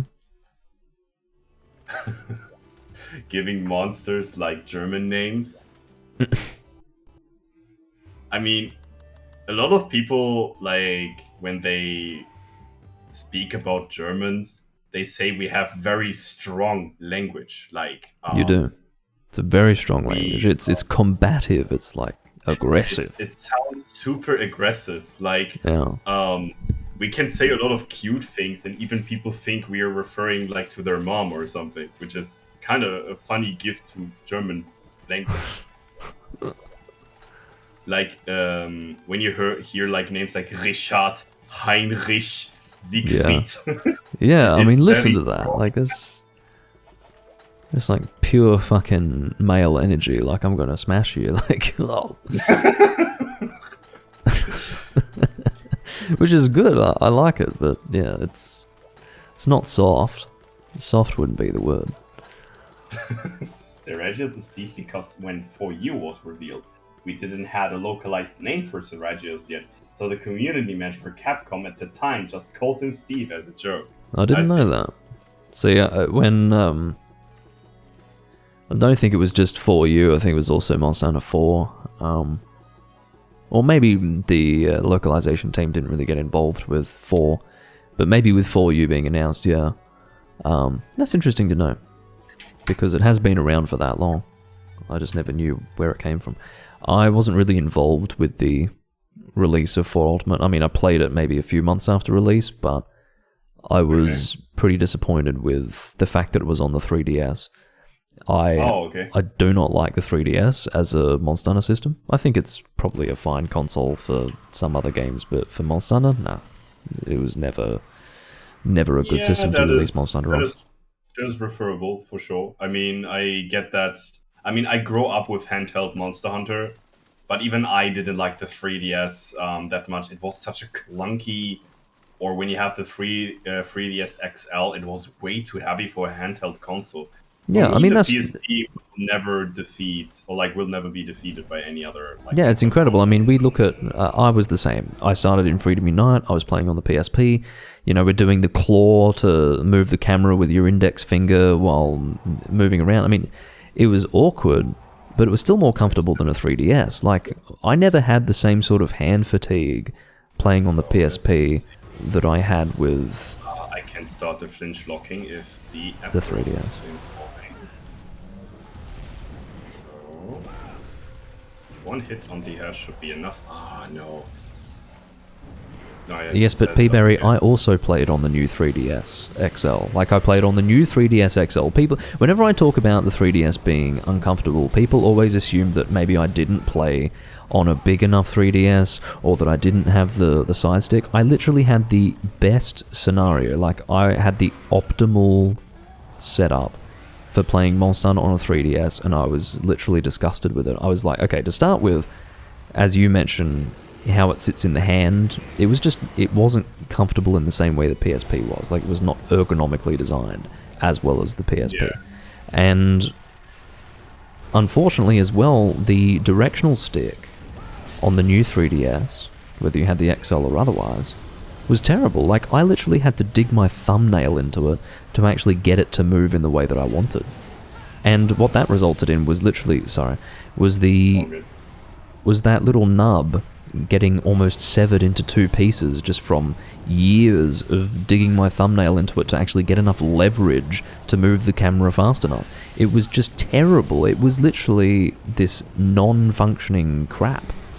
And some people were just used to it. Like, I do speak to some people who started Monster Hunter on the 3DS, and they don't get it. They actually sit there and they say, well, I'm not sure what you have wrong, or what sort of problem you have with the 3DS. For me, it's so comfortable, and that's what I prefer, but it's the opposite for me. I can't stand it. It sort of ruined my experience with Monster Hunter for a while, because by the time Generations came out, I couldn't do it anymore. Like, I actually had to put the game down, and I said no. Like, I didn't dislike Generations in particular when it came out. I mean, I was never as open to major changes to Monster Hunter as other people were, but Generations was okay. But I couldn't play it. I couldn't do 3DS Monster Hunter anymore. So I think within the first 5 days I played a lot of it. I broke my HR cap, and then I just put it down. This would have been, I don't know, 2016, I think. Whenever it came out. Maybe it was 2015, I can't remember now, but yeah, it was 2015. Yeah, so 2015, yeah, played it first week of release, then put it down. And the only reason why was because the 3DS was just too uncomfortable to play. I'd played too much of it, and I was done. But yeah, that's me. Can't do it. I mean, my first playthrough on 4U I didn't finish up because it came out in the time when I had apprenticeship, which was for me a little bit more important than actually getting my gamer goals done. So yeah, of course, that was my goal for sure. And the other thing was, come on, oh no, I would dodge that fireball if that wouldn't be lagging. Nothing about the connection, but it's just you know what I mean. Yeah, for sure. Game runs a bit more fluidly. I haven't been hitting the head super aggressively, but, you know. Partially because I don't want to mess you up, not just as a courtesy, but because... Not just as a courtesy, but if I end up hitting you, it's going to prevent you from dealing damage as well. It was really hard for me to play for you with a 2DS XL. I'm not sure, I played the 3DS a lot some good years back, but I suppose I didn't really use it to play games like Monster Hunter before. I mean, I'm such a nerd, I bite consoles just to play Monster Hunter. Me too. I was not interested in any kind of other franchise than Monster Hunter. I Me played too. some Super Smash Bros. Melee and had maybe one or maximum two games that came up to, but the most consoles I invested into Monster Hunter, and it will always be the thing that this investment is always totally worth it for me. I mean, I always got into a call or like a talk with my mom, like, why do you spend like so much money with a new console on a game you always play? And I'm like, Mom, it's the same thing like getting a new car. It's a car at the end of the day, but it drives differently and has more features than the older ones. Yeah. No, I think is- this is what separates Monster Hunter fans from perhaps fans of other game series. Monster Hunter is a console buyer. Like, you will literally buy consoles to play that game. Like, a new iteration in that series is actually worth buying a new console for, and the reason why is because there is so much gameplay you can get out of one game, so much replayability. And so, That is something yeah, that I do as a kid oftenly. Like, how much do you pay for a game and how much time you invest? And if you divide that, that's the like money per hour Yeah. thing. And Monster Hunter gets really quickly into a millicents kind of thing. yeah. Like, you will invest a lot of time in Monster Hunter at the end of the day. And you'll enjoy every moment of it, like it's natural. You'll spend time in Monster Hunter and it won't feel like you're spending all that much time because it's part of the experience, it's part of what you do, it's natural. And so, yeah, I mean, it's very good value for money to buy a console for Monster Hunter, in my opinion. I mean, you always have the freedom to play other games, but you know that there will be that game that you're always going to go back and play. Like, I bought a Wii U for 3 Ultimate, I bought a 3DS for 4 Ultimate, I bought a PS4 for World, but then promptly sold it because I hated World. I bought a lot of consoles for Monster Hunter. I think there was another one as well. What was Me that? too. I mean, I just buy the Wii U just to play with a friend of mine that was going to another apartment at the other side of Germany, just to play with him like a couple of 100 hours with him together. And I gotta say, this is one of the best times I ever had. He was a master of his gunning philosophy, and he said back in the day, a true hunter has to gun monsters. It's the hunter's duty. It's like old manship. Like, you just shotgun the bear, Yeah. Nothing goes on melee. You wouldn't do that in real life also. You would shot something if you have the opportunity to it. And this kind of is kind of absurd to me in the way of gameplay, but I understand that point. He really likes gunning in that game. So Yeah. I get that. I was meaning for the 3DS was definitely made for games that mainly features for stylus or more non-traditional games. Something like Monster Hunter was never really meant for a 3DS, in my opinion. Yeah, I mean, they kind of had the the franchise that was growing up by handheld games, and they wanted to grow up also the console peasants. So it is a bummer and a huge problem that Capcom had. Capcom had 2 huge development times in their series with Monster Hunter. One of them was giving up their their license to Nintendo, and they made their stuff for their own. And the other one was to go up on the consoles overall, which is certified as new gen overall. I mean, Monster Hunter World is an amazing game, but Base World was very bland, to be honest. Base World was really bland. The combat was great, but it could refine way more. And I would rather live in a timeline where the PS Vita didn't die a shameful, slow death shoutouts. I never had a PS Vita in my hands, unfortunately. I would love to. I mean, You I must. still have my 2 PSP here. I have a big and a small, slim, reddish PSP here. I honestly think that part of the reason why I have so many negative words to say for the 3DS is because I have played on a PS Vita. People who haven't don't understand. The PS Vita was... Okay, let me put it this way. The 3DS felt like a handheld console from a different decade. It felt like a late 2000s handheld console. The PS Vita was a 2010s handheld console. It was modern, it was robust, it was amazing. It just didn't have the games. And unfortunately, it died because of it. You know, the marketing wasn't quite right, the games weren't right for it, and it just didn't take off. But as a system, it was amazing. And it was perfect for Monster Hunter.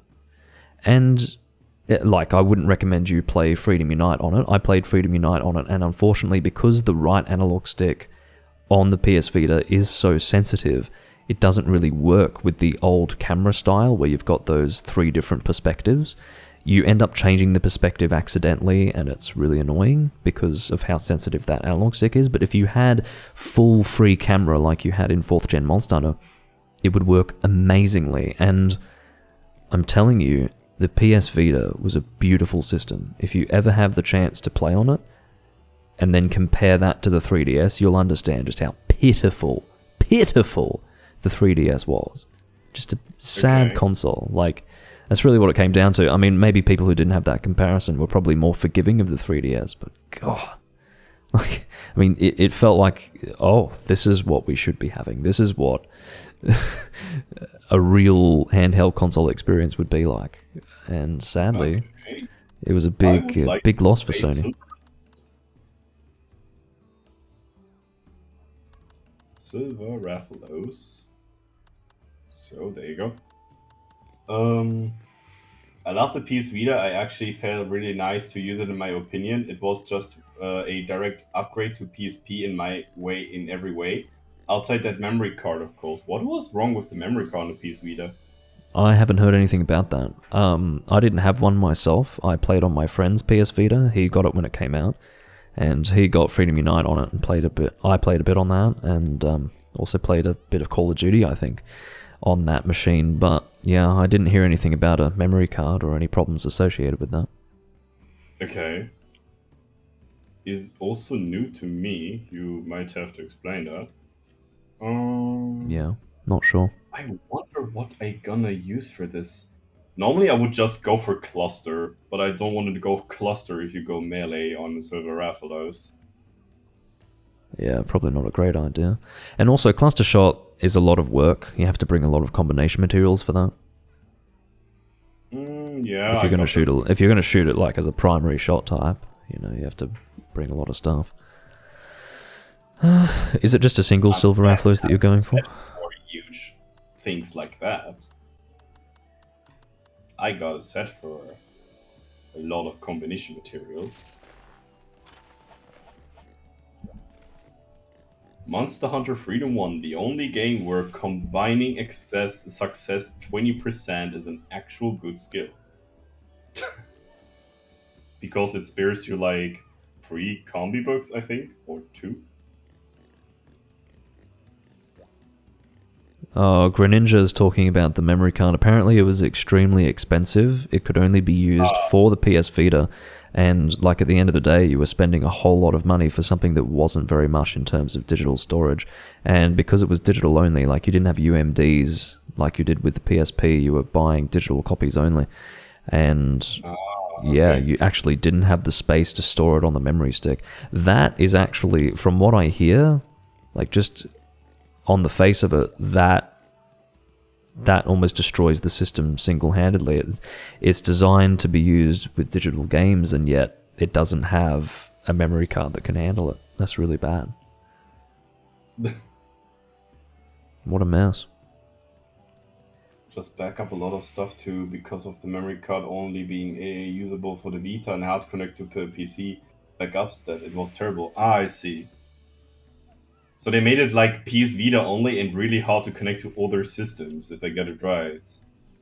So, that sounds horrible. Oh, that's good to know. I mean, despite how good it was to just play as someone who didn't own it, I guess if you owned it, you were opened up to other problems, and that is a big problem. That's a serious issue, and to be honest, maybe that was one of the reasons why it failed. It would have to be.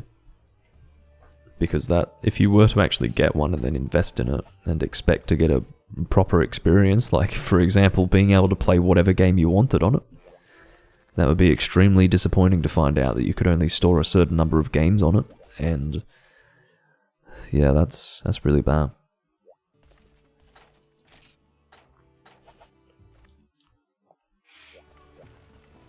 So is it a single Silver Rathlos that we're doing? Yeah, just a single one. All right. I just need claws from him for my Sure. Velocidrome dual blades. I love this thing on the design. It looks spicy.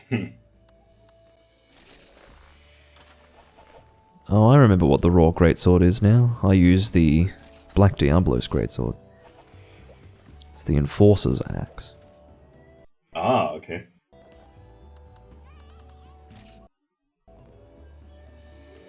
I actually used it in Generations a bit. I don't think it ended up being a black color, but the It white was one, easy to yeah. find reason, at least that I failed, I would think. Okay. I mean, if everything else was fine on the Vita, I mean, I like the easy build up on the PSP. I mean, I think my PSP got screwed open, and I see the inside of my PSP at least like 12 times for editing purposes, and also getting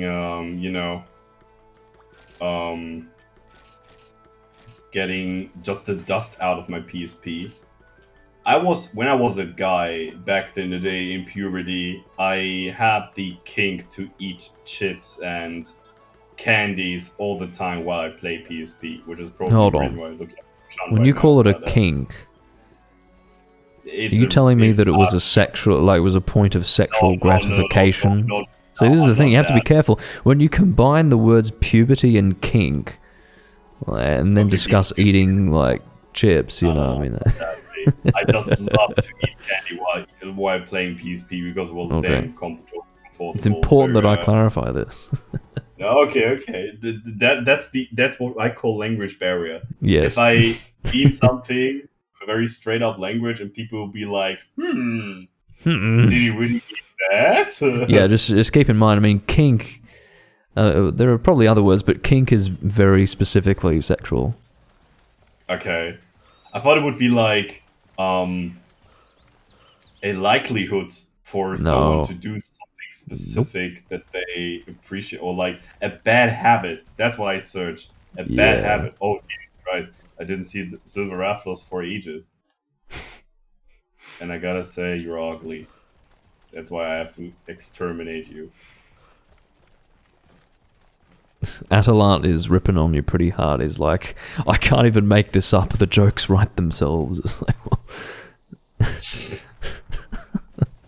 I mean, that's the thing about language barrier. I said it even. No, it's fine. No, I understand. Like, I fully get why you use the word. I mean, it makes sense. But unfortunately, it is very specifically used for sexual things. So. I mean, in Germany, we learn English to a certain degree, but we just learn like business like English, how to write letters and shit like that. But communicating with people in the entire world, we have to learn it by ourselves, or just being a nerdy guy and doing, the thing called gaming. So you have at least a little touch with people on the outside. So that is like that thing. Yeah.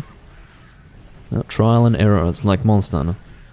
Have to make a few mistakes before you learn how to do it. I mean, I remember the first time when we got an English class and I called my friend a noob, and my English teacher looked at me like, what is this word? I'm like, are you not able to speak English? It's the word for loser in gaming. Well, it's not just that. It's it's like literally new guy. It's like exactly. means you're new to the game. And usually the association is you're stupid. You don't get it. We use it as a swear word a lot. Like, Yeah, you're new and you're bad. You suck. Yeah, the evolution of the word was it started with the word new, and then it was newbie. So you were called a newbie, and then they shortened it to noob, and the spelling was changed. So it was just N-double-O-B, noob, fucking noob. It was just it was pretty funny actually when it changed to that. It's this very low effort, also derogatory, insulting terms like you noob. But yeah, it's survived. It's one of those words that's still going strong. I mean, I know in other languages there's also like referrings to noob, like in Portuguese. I think there's a word for it. I'm sure. Don't ask me what. I forgot about it already. I think in one stream I asked Attila about it, and he said something to me, and I tried to pronounce it, and he laughed his ass off as a Portuguese nerd. I'm surprised. He needs to let us know how to pronounce that. Hold on, I need to type to him. Give me a sec.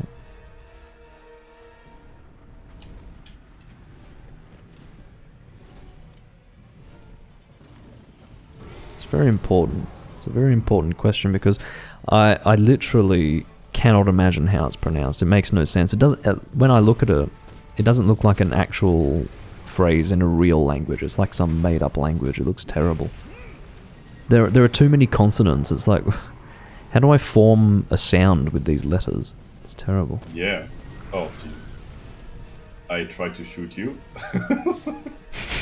That's where you button mash too hard on the triangle button and actually want to do something else. It's alright, you missed me. You're forgiven. Good flinch. Yeah, it's kind of hard to point the shots always on the back. It is not the easiest thing to do. Gotta refer to that. I kind of feel like he flies way higher than the other ones. Yeah, you could be right. You are right, actually. Look at him go. I can't even see him up there. Holy shit. I didn't even notice that until now. That is definitely not something you would see with Azure or Standard. Look, it's a plane. It's a silver asshole. Remember when I was talking about fighting silver... I was talking about fighting Silver Rathalos in the Forest and Hills. I hope we don't get a repeat of that situation I talked about, because that means we'll be here for a long time. I better paintball him just in anticipation for something going wrong, because if he starts flying around... Oh, good job.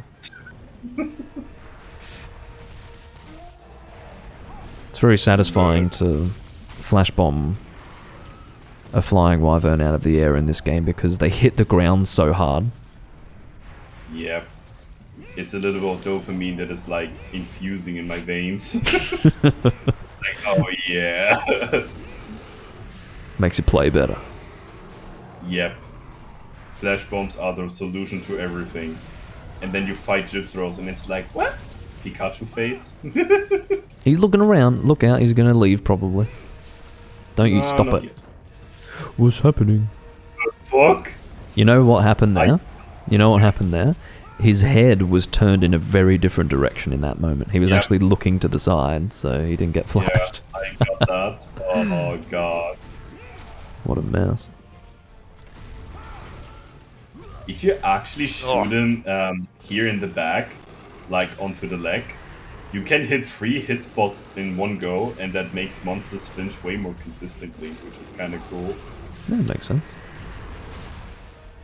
Since every hit spot has a certain threshold and amount of damage you need to provide to make the threshold happen for the flinch. So, yeah, and since Cluster does fixed damage that doesn't scale with raw or anything, which is the reason why in this set I have no damage skills besides those I have combined here.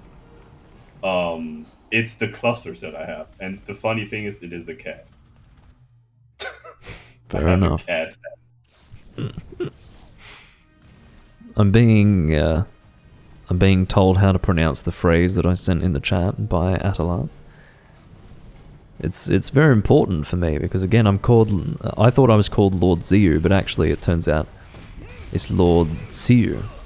It's not a Z, it's an S sound with the X. So, alright, Lord Siu is my actual name. Or Lord Siu? Siu, I don't know. I'm not Portuguese. I mean, we can also pump up the Google Translate and go for the super cringe pronunciation. Oh, see, I've never even considered doing that with that phrase because it seems so colloquial. It seems like something that Google Translate couldn't even comprehend. So I'm worried to put it through and just get something really, like literally the ultimate cringe response from Google Translate. You pronounce Z in ZU in the same way you say sister in C in sister. So ZU. It's And the U sinister, is the actually, way- was the word he used, but When you say it's a thing, you. so. See you. Okay. Pretty colloquial. Yeah, I get it. Alright, see you, Beta Star. Thanks for tuning in. Oh god. Silver Raffles hits like a freaking truck. Yeah, I'm getting beaten right now, and I don't have Mega Potions because literally my farm cannot keep up with my Mega Potion consumption at the moment.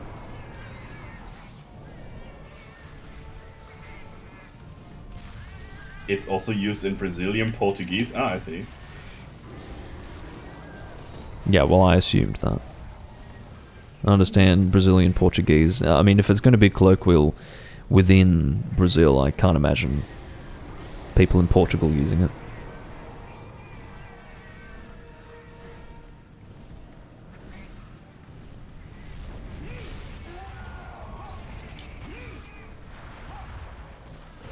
I don't know how it managed to piss off the Portuguese channel so much when Florin was posting it, though. Like, literally, all Florin had to do was just go in cold, post that picture, and the whole channel would just turn into a mess.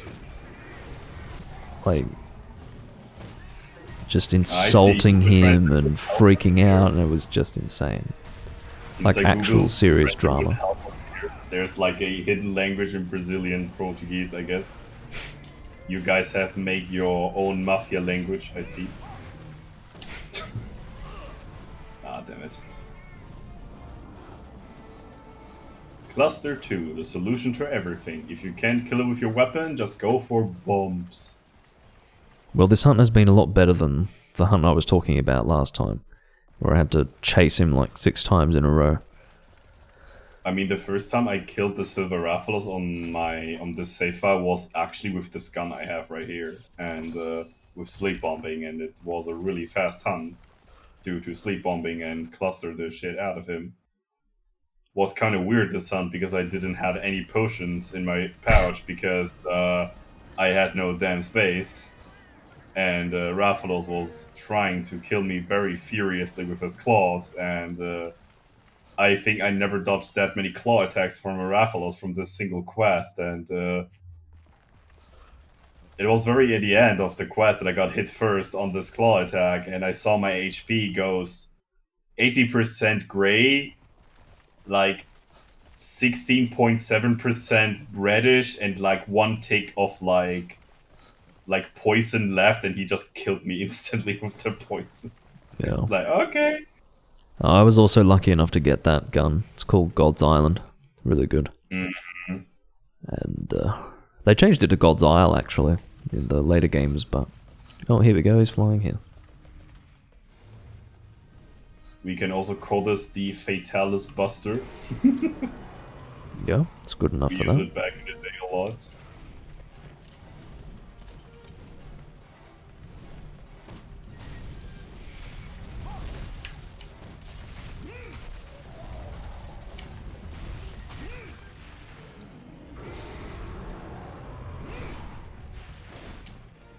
I am bouncing terribly with... Oh no, it's blue sharpness, not white sharpness that I have. That makes a little more sense, actually. Blue's still alright, but obviously not for this monster. There we go. Oh, very good.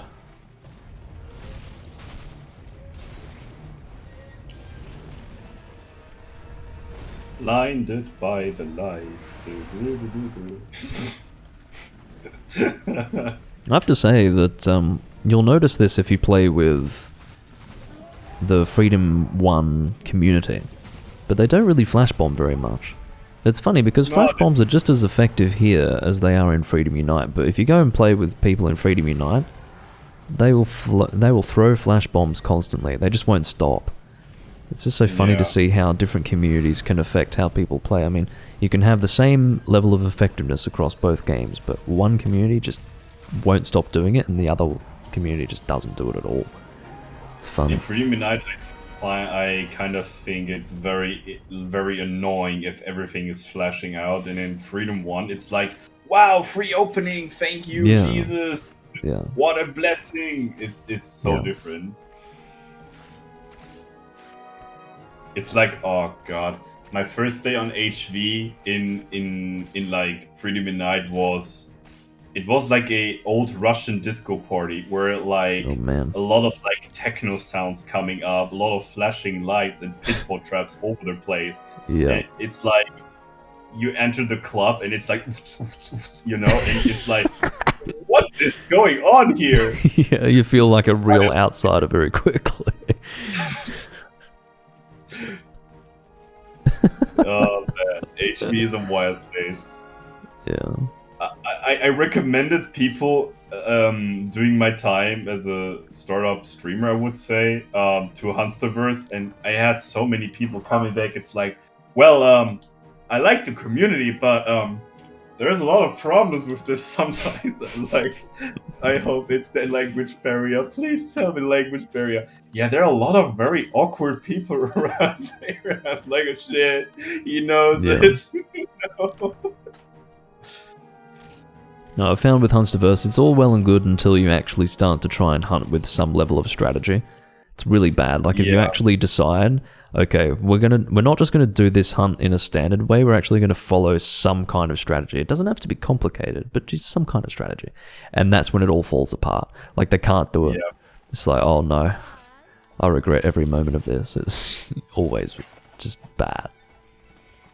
Me and the boys ready to flash Rajang 60 times in a row in one hunt. Yep. That's what my first introduction into Hunsterverse was like.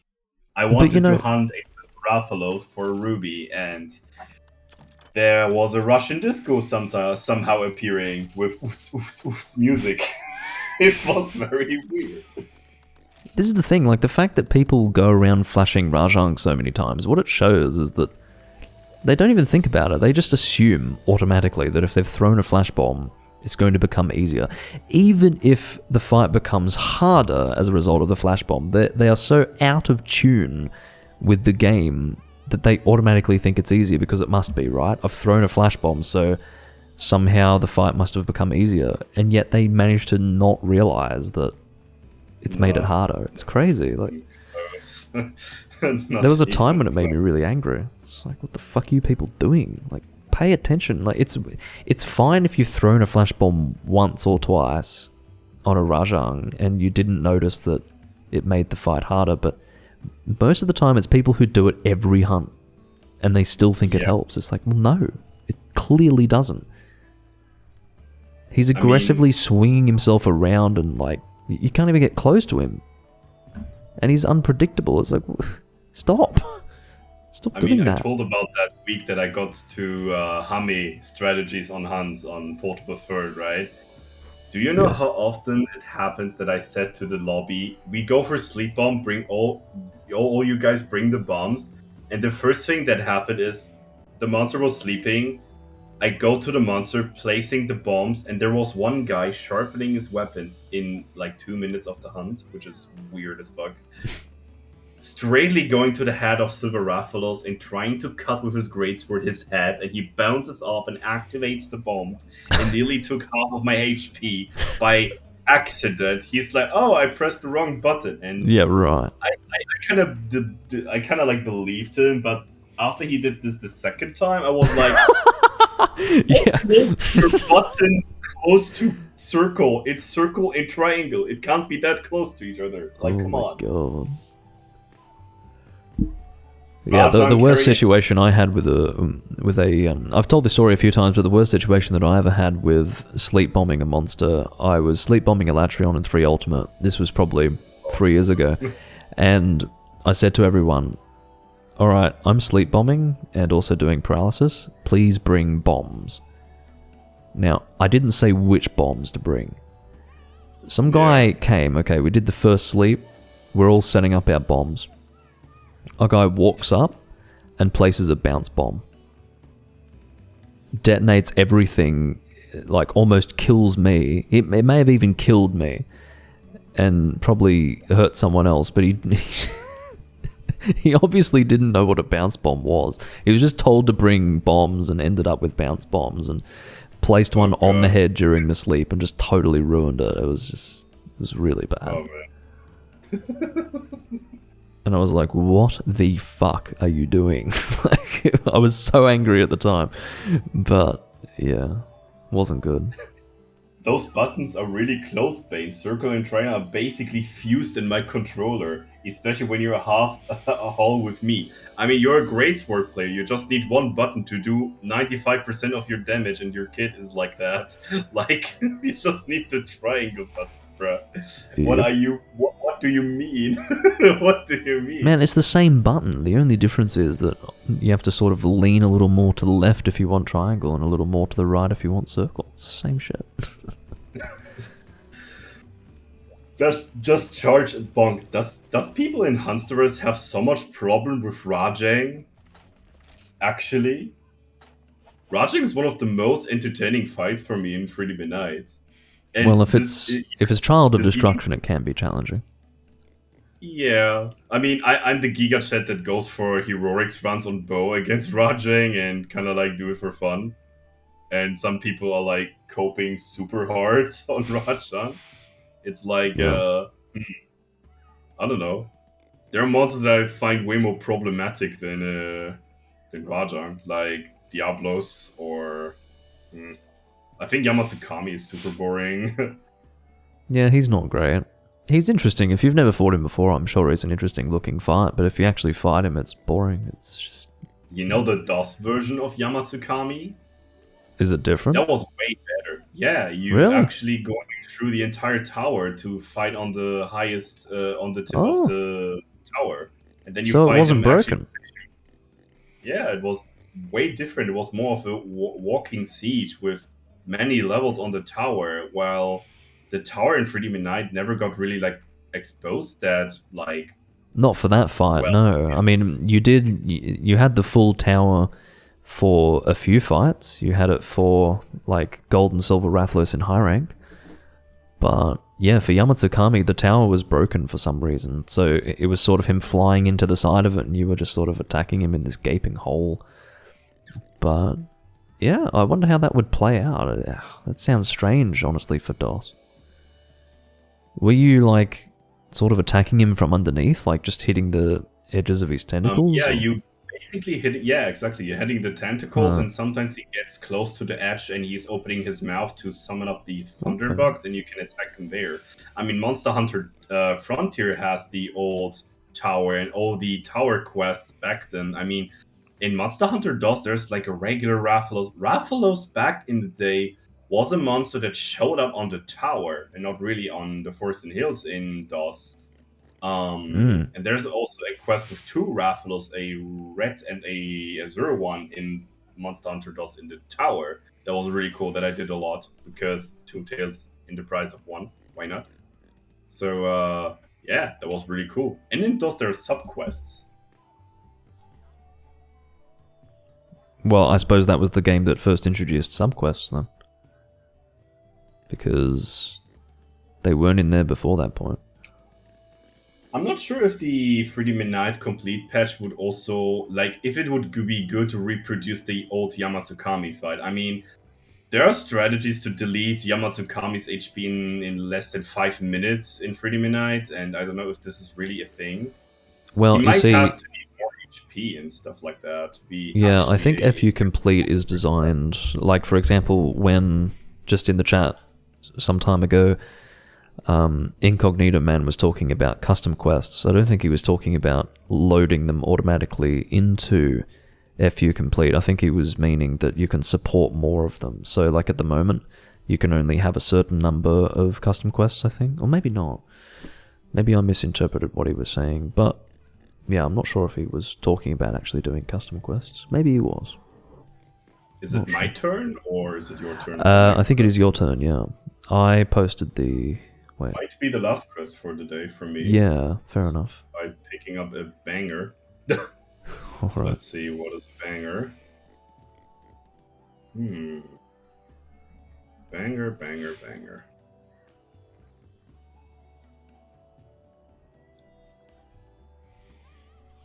That's a that's a possibility. The problem is that it will probably break crossplay. Meaning which that way? it might be a problem for, you know, playing on different versions. Ah, okay, I get it. So Yeah. I mean, I'm used to have the same versions to my community. I mean, I'm sharing it mostly in my Discord when I have versions for something. So for me, it would be exactly not a problem, but I guess for the entire public, it might be a difference. yeah.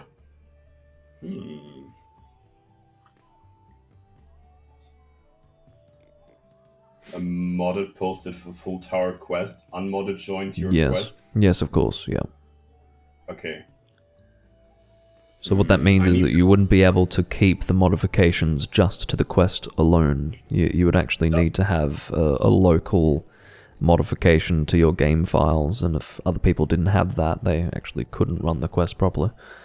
So Does Black Radius have the vertical heat beam in this game? no. So the vertical beam was first introduced in 4 or 4 Ultimate, one of those two quests. Or one of those two games. I don't know if it was a G rank thing. I can't remember now. If it was a G rank thing, that would mean that it was a 4 Ultimate introduction. But I have a feeling that it was probably Monster Hunter 4. It was where he sort of shoots his laser into the ground and then moves it up while stepping backwards. That's a scary attack. The moment a host switches though, and it can in quest, it reverts the monster no way in the unmodded version. And it will break the Yama AI. Ah, okay. I mean, if you need some testers, I'm up for that. No, I think, just encourage people to play DOS and experience something a little different. It's sort of like, okay, for example, and I don't mean to, criticize Incognito Man at all, but I actually don't think it's a good idea to give people the option to have the DOS music in Freedom Unite. And the reason why is because you're taking away part of the uniqueness of Freedom 2 and DOS by just letting Freedom Unite people have the DOS music. I don't think it's a bad thing necessarily, but when you've got a small number of things that are unique about those games, it's good to keep them just unique to those games, in my opinion. Yeah, I get that.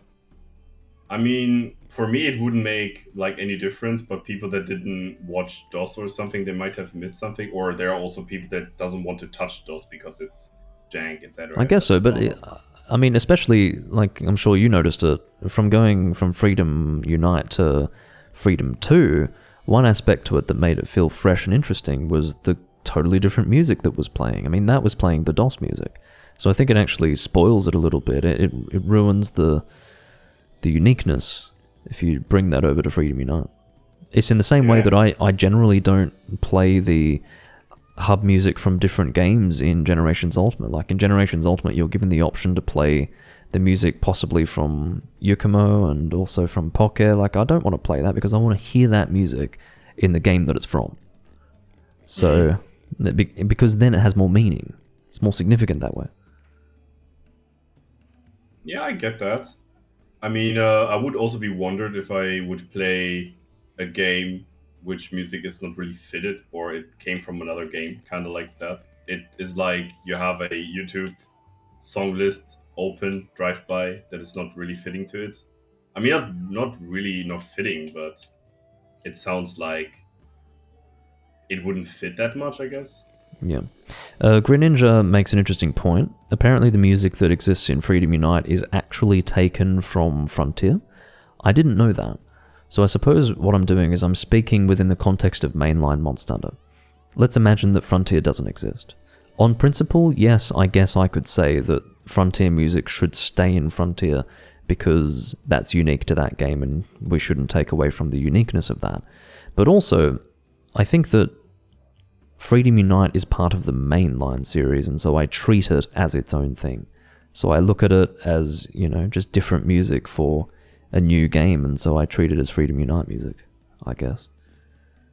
I just look at it a little differently. At the moment, we're comparing different games within the mainline series. That's where comparisons are being made, and I feel like that's the most relevant thing. Whereas if we start talking about offshoots... Does Freedom Unite actually take over the entire music from Frontier? I mean, the G-Rank Tower theme is way different in Frontier than in Freedom Unite, and there's a lot of... Well, yeah, that was just something he said. Maybe you'd have a better idea on whether or not that's true. A weapon rework? A weapon rework? No. I mean, look, this is the scary thing, Incognito Man. You have a lot of power in your hands at the moment. If you start to introduce too many changes, I think it will start to negatively impact what Freedom Unite is. I think you've had a very balanced first release for FU Complete. Of course, I only have one of many different opinions that can exist out there, so you're welcome to take my point of view as you'd like. But I think it still needs to have a close to out-of-the-box experience Freedom Unite sort of appearance, look and feel. It can't start to change weapons and change music and really make a big difference to the appearance and feel of the game. I think it needs to still be Freedom Unite, because then you start to get in the territory of fixing things that maybe don't need to be fixed, but maybe in your opinion they should be. It's best to just hold back on that, I think. At the end of the day, I think it's still better for people to play Freedom Unite, like the game. I don't know if I would actually change weapons in Freedom Unite overall. I mean, of course everybody likes buffs on some weapons, and nerfs are always like a critical thing here, but I gotta be honest, I think every weapon is valid in a certain way in Freedom Unite, and giving weapons a buff in sort of way is not really needed. Even like Hunting Horn or Sword and Shield here. I mean, SNS does good work, especially for elemental purposes, on sun monsters. Even it's not the most optimal way for sometimes, but it has its shining moments for sure. But and Hunting Horn is, in my opinion, totally fine in Freedom Unite. It's just underplayed because people can't grab the weapon and doesn't really feel like it to play it. Well, it's a lot of work to get comfortable with it, It's not the sort of weapon that you pick up and you're automatically succeeding with it. You probably have to work a lot to get comfortable. But it's a very, rewarding weapon, actually, and it is also very deep and impactful, and it can be very good, but people rather pick up the bonking hammer caveman mode, and they're going easy mode. Ladies and gentlemen, if you use a hammer, you have caveman energy. You're a basic hunter. I hit monster. Very specific music, depending on which level you are and which rank, and also Zenith have 4 different music. Look, Incognito Man talking about rebalancing weapons, I think you're starting to get a little bit outside of what's acceptable, because what if you're playing with someone who doesn't have a rebalanced Hunting Horn or whatever, or rebalanced Sword and Shield rather? It seems that was the stat rebalancing that was being mentioned. I mean, whether or not that affects crossplay, I think it becomes more of a moral thing. Do we really want to be playing with rebalanced Sword and Shield with someone who doesn't have that mod? I mean, I think it's better to just not touch that, even if it's optional. I think there needs to be a red line where we don't start messing around with weapon stats and changing the original game. I don't want to be revisionist, Okay, I know what he wants to change. In Frontier, there's a gimmick when you play a song and you just press R1 to stop the recital, you will keep the notes in your list. So see, I don't like that. The change is good for Frontier, and I like that change that they did in Frontier, but I'm not sure if this would be a good idea overall. I don't think, I don't, overall... Weapon balancing is bad, and for you also. Why do you think it's bad? of course, it has to be a shittiest weapon in some sort of consumption. I mean, the thing about now we're speaking of powerful weapons and tier lists, right? But it's depending on which kind of concept you make it. There are specific weapons always in the same rank depending on the category, and it's because they're really good for this, because they're like their kit is supporting that. It's not a bad change, don't get me wrong, but it's something specific to Frontier. And I think Yes. if you would involve too much from Frontier to Freedom Unite, it doesn't feel like Freedom Unite anymore. That's exactly right. I would exactly see this Freedom Unite version differently. It wouldn't be Freedom Unite for me, it would be Freedom Unite Plus, let's say it in that way, or Freedom Unite Complete, you say? Which I suppose is what Incognito Man is going for. He's looking for an augmented version of Freedom Unite, but I think you have to be careful with that, because if FU Complete becomes this thing that everyone gets, all of a sudden, effectively, you are revising Freedom Unite, and when you are revising a game, not everyone's going to agree with those decisions, and that's not for you to decide. That's for Capcom to decide, and they're not revising it. So, this is that moment where you have to sort of, in my opinion, again, just my opinion, you have to step back. You have the power of influence over this situation, but you have to step back and say, Freedom Unite is Freedom Unite. Let's keep it as it was, have minimal levels of, quality of life improvement, such as having weapon previews there automatically without pressing select, things like that. Just really basic stuff, and having all event quests loaded up. Just because you can revise weapons, whether it be optional or otherwise, I don't think you should. I think that should be kept away from this whole project. I think that's really dangerous, and there's a lot of negative potential there. Yeah. Speaking of I have to definitely agree with the fact I like Frontier hunting horn mechanics a lot. Frontier added a lot of quality of life for hunting horn and makes the weapon way more fluently. Especially G rank hunting horn with extreme style is amazing to play. It would be like an ice type thing and actually would support that. Yeah, I would do that too. I like the ice mod from Iceborne. It's incredible, but I wouldn't say it's a better version of Iceborne. I would say it's an augmented version. I think this word was already used, but I think this is a really fitting word. And the thing is about, I think this is not critique for you, Incognito Man, but it's the thing is, how do I say that? Yeah, as I think as Doom already referred, you have a lot of power in your hands, and if you give a weapon a lot of power, then people might call out, yeah, I mean, you give Hunting Horn all that quality of life. What about Gunlance and the super vibrant fire in Frontier? Or the reload shell with the AoE explosion on Frontier? What about the guard point in Greatsword? Or the super duper KO version from Frontier with Hammer? Like, and people want everything from Frontier in this game. So we have to be really picky about those decisions. On the Hunting Horn decision, I would be fine with that. Not that I think Hunting Horn is bad and needs some more quality of life improvement. I think the weapon does well for what it should do. I think personally Gunlance could need a little love in Frontier, in your Freedom Unite version. I think Gunlance kind of like loses the track of shelling in the end game. It's more like a lance with infinite combo when you say it with shelling and do poke style, poke and shelling. But overall, those changes need to be really picky if you want to transfer Frontier mechanics into Freedom Unite. There is a point that Incognito is making to justify his own position, which I'm extremely concerned about. That is that if crossplay can happen, then it's okay to make these changes. The idea that it's okay to have the community split two ways, those with these modifications and those without these modifications. You've gone from introducing something that is improving the Freedom Unite experience for the community as a whole to literally dividing the community into two separate camps. Now, I don't know if that's actually going to happen. I don't know if there's going to be a whole lot of people doing the mod and then people not doing the mod, but that's not helpful. That's actually not helpful at all. You have the potential to do this, but just because you can, and just because it can technically work, doesn't mean that it's a good idea. It doesn't mean that it's something that should be done.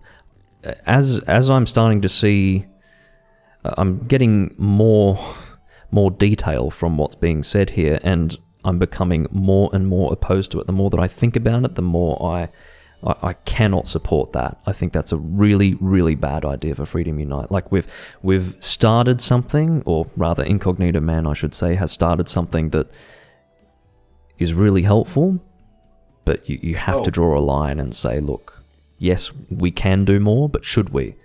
My opinion is no. We cannot go further. You cannot go further than that, in my opinion, because that's when you start making changes that you're not going to be able to control. Once the change has been made, that's it. Like, the community will be... It's your decision at the end of the day. Yeah. But let me refer a little bit to what Attila said with the split the player base. This is what happened to Monster Hunter Iceborne. It's a very small part of the community, but a lot of people on PC got the idea to install the Ice mod for Iceborne.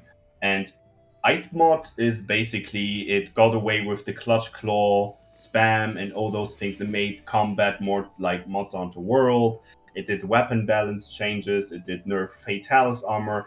There's a lot of plus and downs. And I think Ice mod is good as it is, but I never gonna see it as the better version of Iceborne. It's a good version of Iceborne, but it's for me not like Iceborne. It's a separated game for me.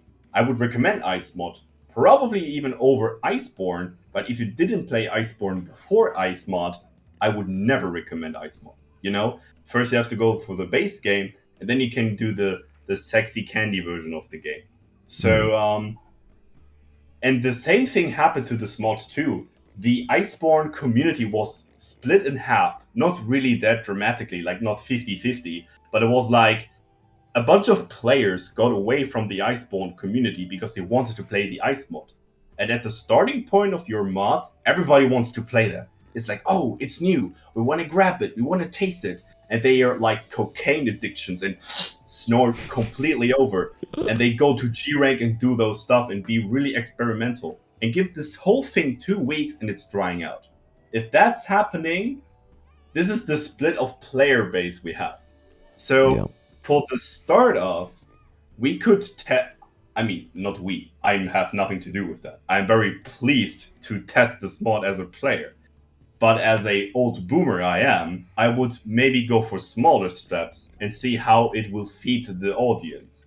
And if the audience is like a hungry baby bird and wants to eat all the time more and more, there's sometimes the time that you have to stop feeding and now they have to grow up and stop shitting their diapers.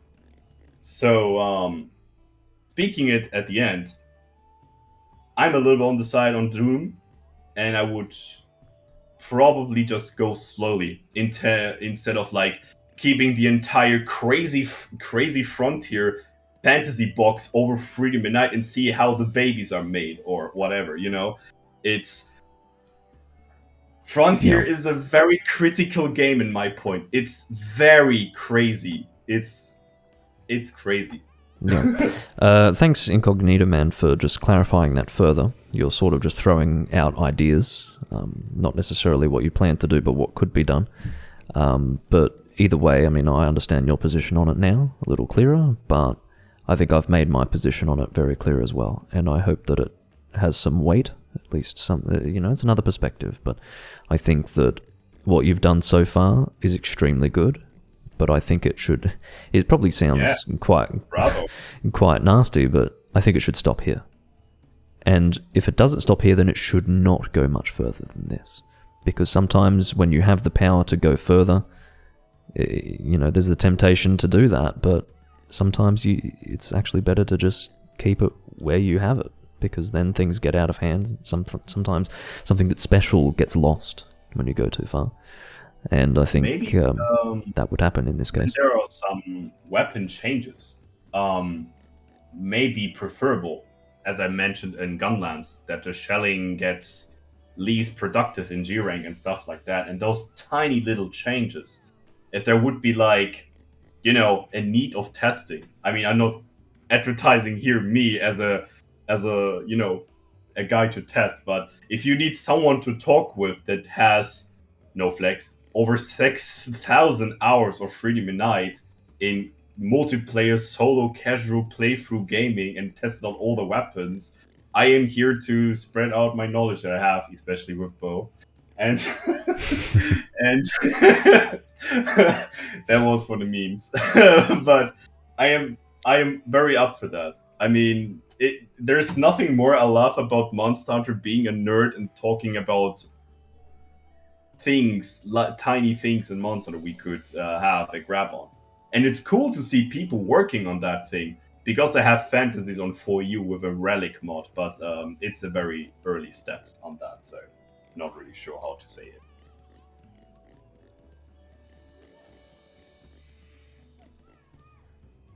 You should change the reward. Anyway, just don't be too revisionist. That really is the point. They are games that, well, whatever. Yeah, I suppose I've made my points. I don't need to clarify them further. Obviously, Disco Greninja Frog couldn't disagree more strongly with my position. And if I interpret it right, he seeks to trivialize my points by saying that it's just boomer hour, which is fine. But no, it's alright. It's fine, because at the end of the day, if you don't understand the position where we come from, it's, it may have no relevance or basis in reality. You know what? Maybe sorry to slide into the conversation. That's fine. But the thing about the Ice mod is not that it is completely a repolished version of Iceborne overall. Of course, it's Iceborne, and it doesn't change anything on the story in that way. But the gameplay aspect has huge impact in the game, and that is a relief to play. As a playthrough that I did on Twitch for the Ice mod with Charge Blade only, was wonderful for me, because I learned how to play Charge Blade on this playthrough. The changes for AED, SAED were perfect for me to learn the basics of the weapon, and not this savage chainsaw weird kind of Charge Blade thing.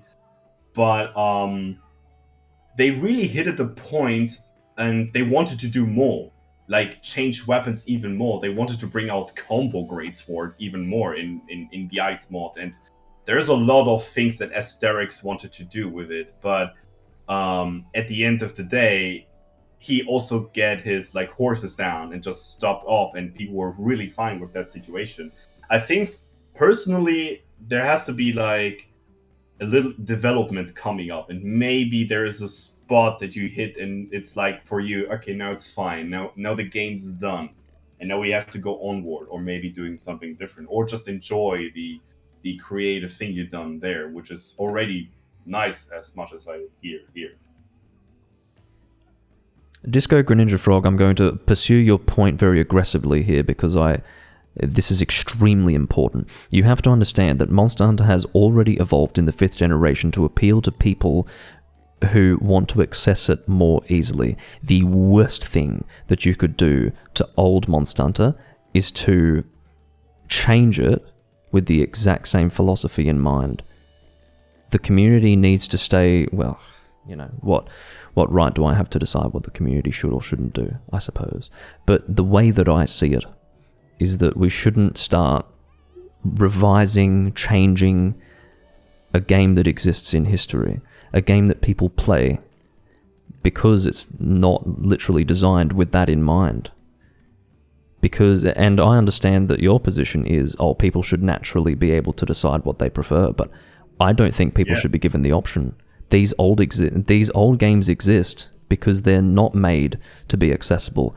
There are people who come here and play them, they learn what needs to be done, they deal with all the rigidity of what's there. So if your position is that it's somehow legitimate to have the series, officially speaking, literally evolve, or in my opinion, devolve, on the basis that some people need to be, coddled and given an opportunity to play the game when it might have otherwise been too difficult. To literally bring that into Old Monster Hunter, you are effectively destroying, what I consider to be important. So I will forcefully and unreservedly rebuke you on that point and utterly disagree. Utterly disagree. I think that's literally the best way to ruin it. Ruin everything. Leave accessible Monster Hunter to the 5th gen players, please. For God's sake, please leave it there. Do not bring it to Old Monster Hunter. Old Monster Hunter is its own thing, even if you don't appreciate it. It has its own dignity, its own identity, and it shouldn't be revised, it shouldn't be changed, and people shouldn't have the option, as far as I'm concerned. Can I control whether or not people have the option? No. This is in Incognito Man's hands. It's in the hands of any person who is able to make that change. But am I going to encourage it? No. Not at all. And I completely and fulsomely disagree with the point that Disco Greninja Frog is making in the chat. We're just not taking personally. Like, we can have, opinions about things. Yeah. No, For sure. I speak about it quite emotionally because, this series is nothing personal. Nothing that has been said so far is taken personally. But, and I don't make personal comments either. But, that's how much I disagree with his point. I think it's totally wrong. And it needs to be said that we've already got Monster Hunter changing with that philosophy in mind in the mainline series, and with Capcom's, not just... yeah, I find it. Well, that's what Capcom's doing already. Yeah. I'm prepping for Black Radios. Oh, you're still down for another hunt? All right. Yeah, one more hunt and then we Gucci. Alrighty. I like this discussion also because we have basically these two sides. We have the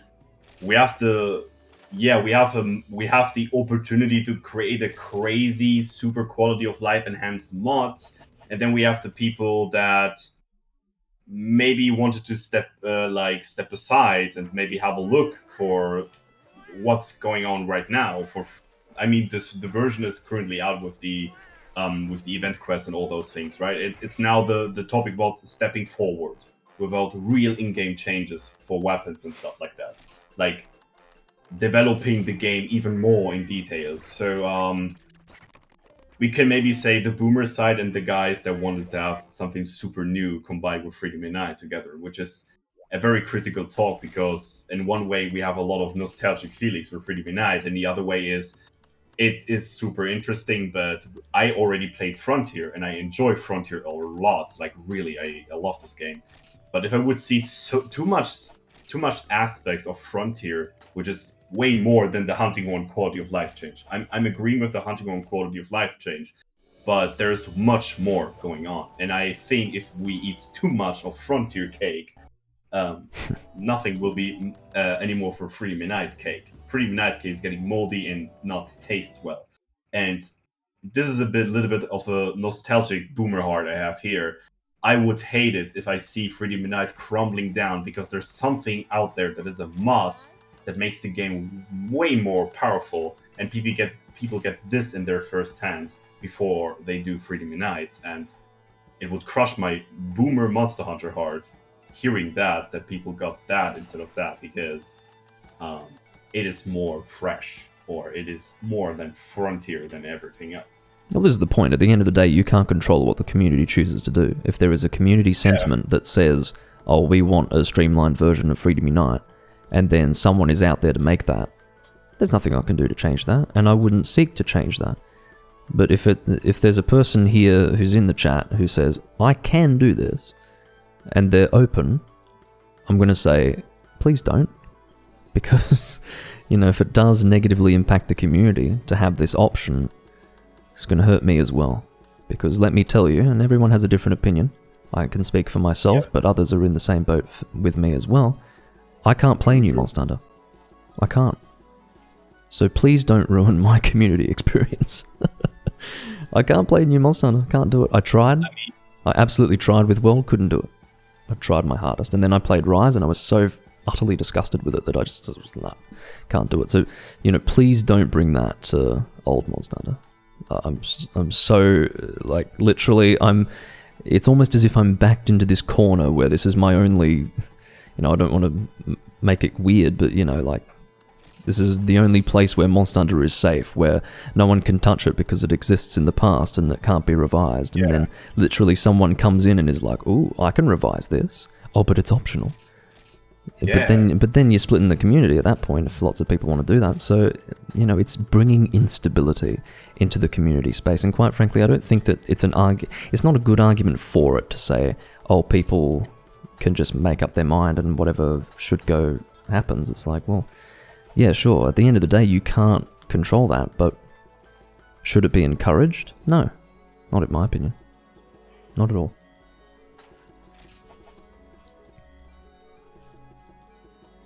I mean, the thing is personally, a lot of people would be happy with buffs, but you know what really needs huge balls?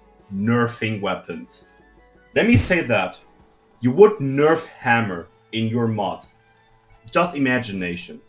You would nerf hammer by the fact it does not the same damage as before, but the KO value is way higher. Similar to Frontier. I shit you not, half of the population in Hunsterverse Freedom Unite is burning. They gonna have the torch and the fucking forks and they want to stab you. They're like, my main weapon is crushed! No! We can't go fun on a Cantor anymore because no huge damage! Wow! Oh no! Nerfing weapons is crucial. I mean, you can nerf longsword as much as you want to, in my perspective, but that's something personal. But nerfing weapons is really critical. Like, would you nerf elemental heavy bowgun? The only really good way to destroy Gravios in fast ways.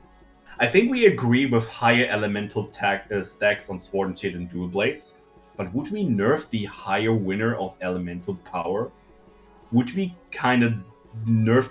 Oh man, imagine nerfing Greatsword. Just nerf Art of Unsheathing to make it like crit draw. So King Attilar meta is not anymore. People would delete you. Remove auto reload. Exactly. Remove auto reload. People would kill you for that. No meta. Oh no. Boom. There's literally one game in the entire series that has auto reload like that, and that's Freedom Unite. You take that away, you've lost something special. Yeah. Auto reload wasn't like that in Freedom 1. It wasn't. It was called Rapid Fire in this game that we're playing now. It wasn't like that. There's maximum recoil for everything.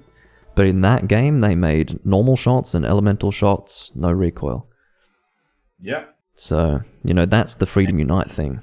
And it should stay there because it's special, and it's part of that game. It's not just a purist point of view, I think it's a... If you would honestly ask me what would you do to nerf or buff a weapon, I can give you my honest opinion about it in Freedom Unite, how I feel about it. Like a generic question, what would I buff on Gunlance to make it more advertisable or like usable in G rank? Because I see barely people using Gunlance. I see always the same 5 weapons in G rank being used on Hunsterverse, which is not the entire Monster Hunter community is Hunsterverse. But let me say that Hunsterverse is a gigantic, huge player base, and basing on that is a good idea because a lot of people are casually there. There are some speedrunners there that are doing, let's don't say speedrunners, just say competitive persons. So there's a mixed up amount of peoples there. So I would consider myself being an old veteran, and I think we had sniffed on all sides of the rivers. We got some competitive, we got something casually. I just also build weapons because they look cute and funny. But we have to grab all those people's like intentions and ideas and maybe what is good or shitty for them, and have to make a good idea for those weapons. So just straight up buffing shelling damage would be a solution. But is this really the thing we want to on Gunlands? That is the Where other is thing. this Gravios? Yeah, he should be my a God. big black rock. He shouldn't be hard to find in a shining, glowing area. He's If I'm actually not hiding mistaken, from us. Maybe he's just intimidated. scope in Freedom Unite was more so stuff like accessing farm and smithy from the guild hall, even eating through there, and stuff like saves allowing to event change quests on your file. Which is why I did also find the discussion weird, because I don't think completely revamping the game was Well, this ever is the plan. thing, like, yeah, I mean, that came as a surprise to me as well. I mean, this is literally the person who, I mean, Incognito Man is the person behind FU Complete, and this is what he's talking about, so yeah, that's how we address it. But you're right, that wasn't really the original point of FU Complete, but again, it's a case of, oh, I have the power to do this, should I? And I guess that really is the subject here. Should he? My opinion is, fuck no. Fuck no. I mean, if we can eat in the hub and change the equipment in the hub, which would be a heavy modding, but if this is all for like Hunter's quality of life, sure, why not? Well, that has actually been implemented, but it's offline only, as I understand it. I don't think there's a way to make it online compatible. I guess that would be another example of people needing to, like, if you're playing with two people, they would both need to have the mod. But even then, I don't know if what Incognito Man calls cross-play compatible, I don't know if that would be cross-play compatible. I mean, I never played the mod. I should probably get my hands onto that. I would probably concentrate myself on that off stream. So, seeing what it is really. So, yeah, I suppose at the end of the day, you don't really know what's involved with it because the first you had heard of it was from me. If you actually look at all the features, it's pretty good. Like, at the moment, it's good. And I think it's a really good thing for the community. But with great power comes great responsibility. I mean, if the plan really is to revamp Freedom Unite with really heavy gameplay differences, it is definitely need to think through that, especially on Nurse, because I know how fast people can get the torch and the forks out in Hunsterverse. I mean, I played support bow and I get shit on like over a week, and then I just mind crushed some people's basic idea about bow, and then I became a Hunsterverse bow main for no reason. I mean, like, hey, I play Greatsword Hammer like you guys too. Why am I the bow guy now? Yeah, I think it's also very important to clarify that while we do talk about it as if people are going to be forced to do this, it's not quite that. You know, you'd be missing the point if you thought that was what we were talking about. What we're talking about is the community wanting to do that. And if everyone does start wanting to do that, then people will be forced to go along with it, you know? Like, it's one of those things, so it's better not to have the option there. That's how I see it. Anyway. I'm also a little bit afraid or like scared of the fact if people never want to play basic Freedom Unite anymore, because we have the revamped super duper version of it. Yeah. That's what I'm scared of, actually, as a boomer hunter. If that is understandable, like in some sort, otherwise I have to explain it maybe. But I don't think it should be something you need to explain. I mean, it's the game that, you know, it was made by Capcom in a certain way, and it was made that way for a reason. And little quality of life improvements can be introduced that were literally the cause of hardware limitations. Like, they were, due to hardware limitations and possibly other limitations, you couldn't have the weapon previews there automatically all the time. I just read the charge off Gravios. Wow, did that happen? The hell? Okay. God, the input detection is bad. I just aimed my gun at Gravios, pressed the circle button, I think, 7 times, and the gun didn't shoot. So, I mean, really. Do you know what I'm currently thinking of just by thinking about revamping Freedom Unite? Would you change something about lands? No. Like the basic lands, not gun lands, just the basic lands. Would you change anything on that? I mean, Capcom didn't do it for the entire game so far on Lance. Lance didn't get any changes so far as I know. It's a good rhetorical question, but if you were to ask it with an hoping for an answer from me, I don't think anything should be changed whatsoever. So, no matter what, Yeah. I think you're right in that if changes are going to be made, it's important to think carefully on it. But I'm of the opinion that nothing should be changed, because in the end, like, you know, Freedom Unite is Freedom Unite, and it should stay that way. So, and I think by making changes to balancing, you are actually taking away from that. So, and people who don't get that probably never will. So I don't think the case needs to be argued more than that. Oh yeah. Oh, you shoot ice. Yes, or water as it actually is. For those who aren't aware, there was a translation issue in the European and North American version.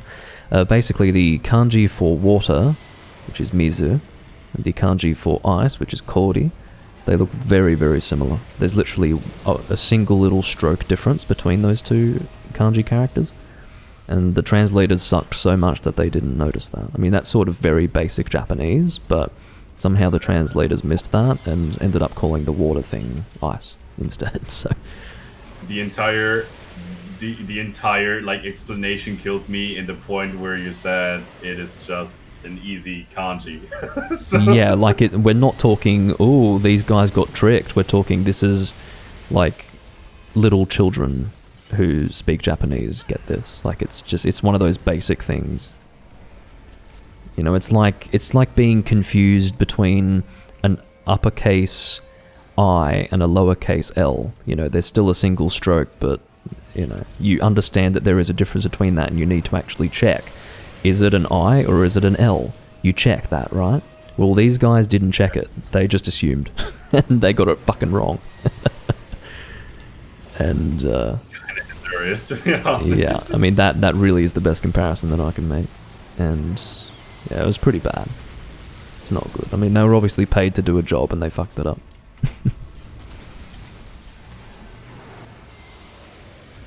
Anyway, we've got Ice Shot that has no ice at all. As you do. It's kind of funny, you can just walk away from the heat beam in this game, and then for you, when he starts a heat beam, he is fucking shooting it in your face.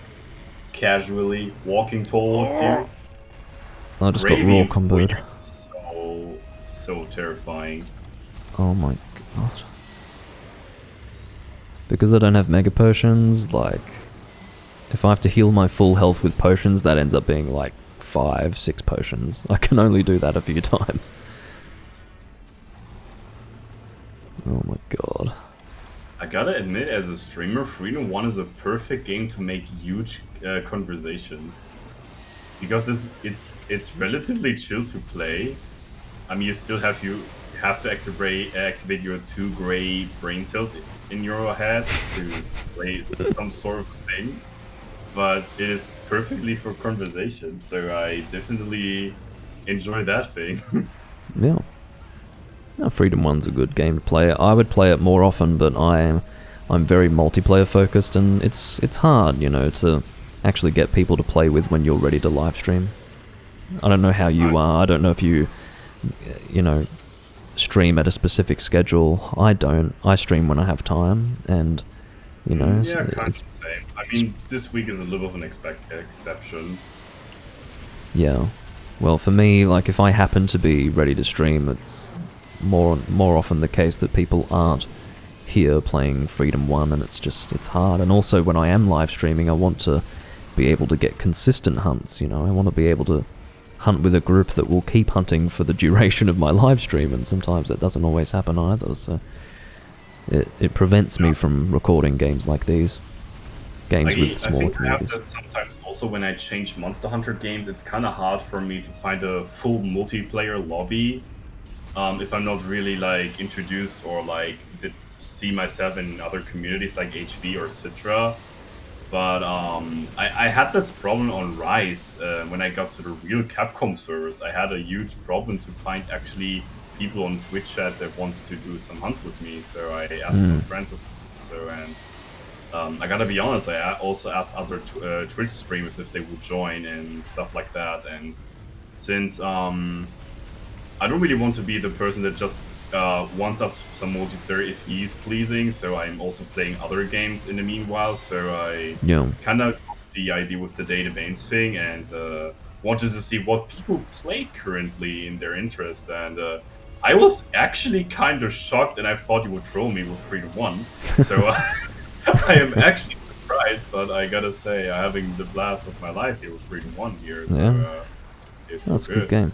I mean, again, unfortunately, you've played a lot of it, so you're pretty numb to the bullshit, fortunately. But yeah, some people will pick this game up and they hate life. They hate themselves, they hate the game, they just want to die. But fortunately, we're past that point, and we can have fun. I'm used to it. It's 3-1. It's how I expected it to be, so I'm living with it. It's okay. Yeah, Greninja mentions in the chat that he would like to play with more people in the PS2 community. So would I. It's a similar thing there for me. Oftentimes, I can only really find 1 or 2 other guys to play with in Monster Hunter 1, and it's frustrating. And I was in the unfortunate position of finding these 4 guys who were hunting together consistently, and unfortunately there was no space for me, so I had to live with that. No. Hopefully you can get to the monster. Are you here for monster materials? Like, did you post this because you need something? No, I just wanted to finish the quest, actually. Oh, okay, but, well. now when I see the dead corpse, I want to get some cards. Yeah. No. Oh, you might be able to get a few. I don't think you'll get all 4, but I think you'll get something Twitch, at are you least. fine if I do fast forward and abuse the multiplayer connection, or should I try normal? I just try normally for now, but I think I got the wrong way. Oh god, I'm so dumb. I'm so dumb. Oh no. Walk faster, Mr. Junter. Use your heavy bowgun as a gun lance and do the blast dash. Do the fast. Yeah, exactly. I just love blast dash, to be honest. It's kind of funny that I didn't miss it on Frontier. It doesn't have a blast dash there. It's just you and the gun lance and a lot of explosions. Looks like you're gonna miss out. That sucks. Well, it looks like you got 1. Oh yeah. Maybe. Due to the connection, it's actually delayed. Look. Did you get 2? Okay. 2 cards is okay. Now, that's pretty good. I got 6. I'm okay. If we didn't have the connection issue there, you would have missed out on all carves, but you managed to get 2, so that's pretty good. Black Gravios Wing. Oh, is this a rare drop? I hope so. It would make me happy. Black Gravios Shell. You can get low rank items in G rank. Okay. 3-1 thing. Forgot about that.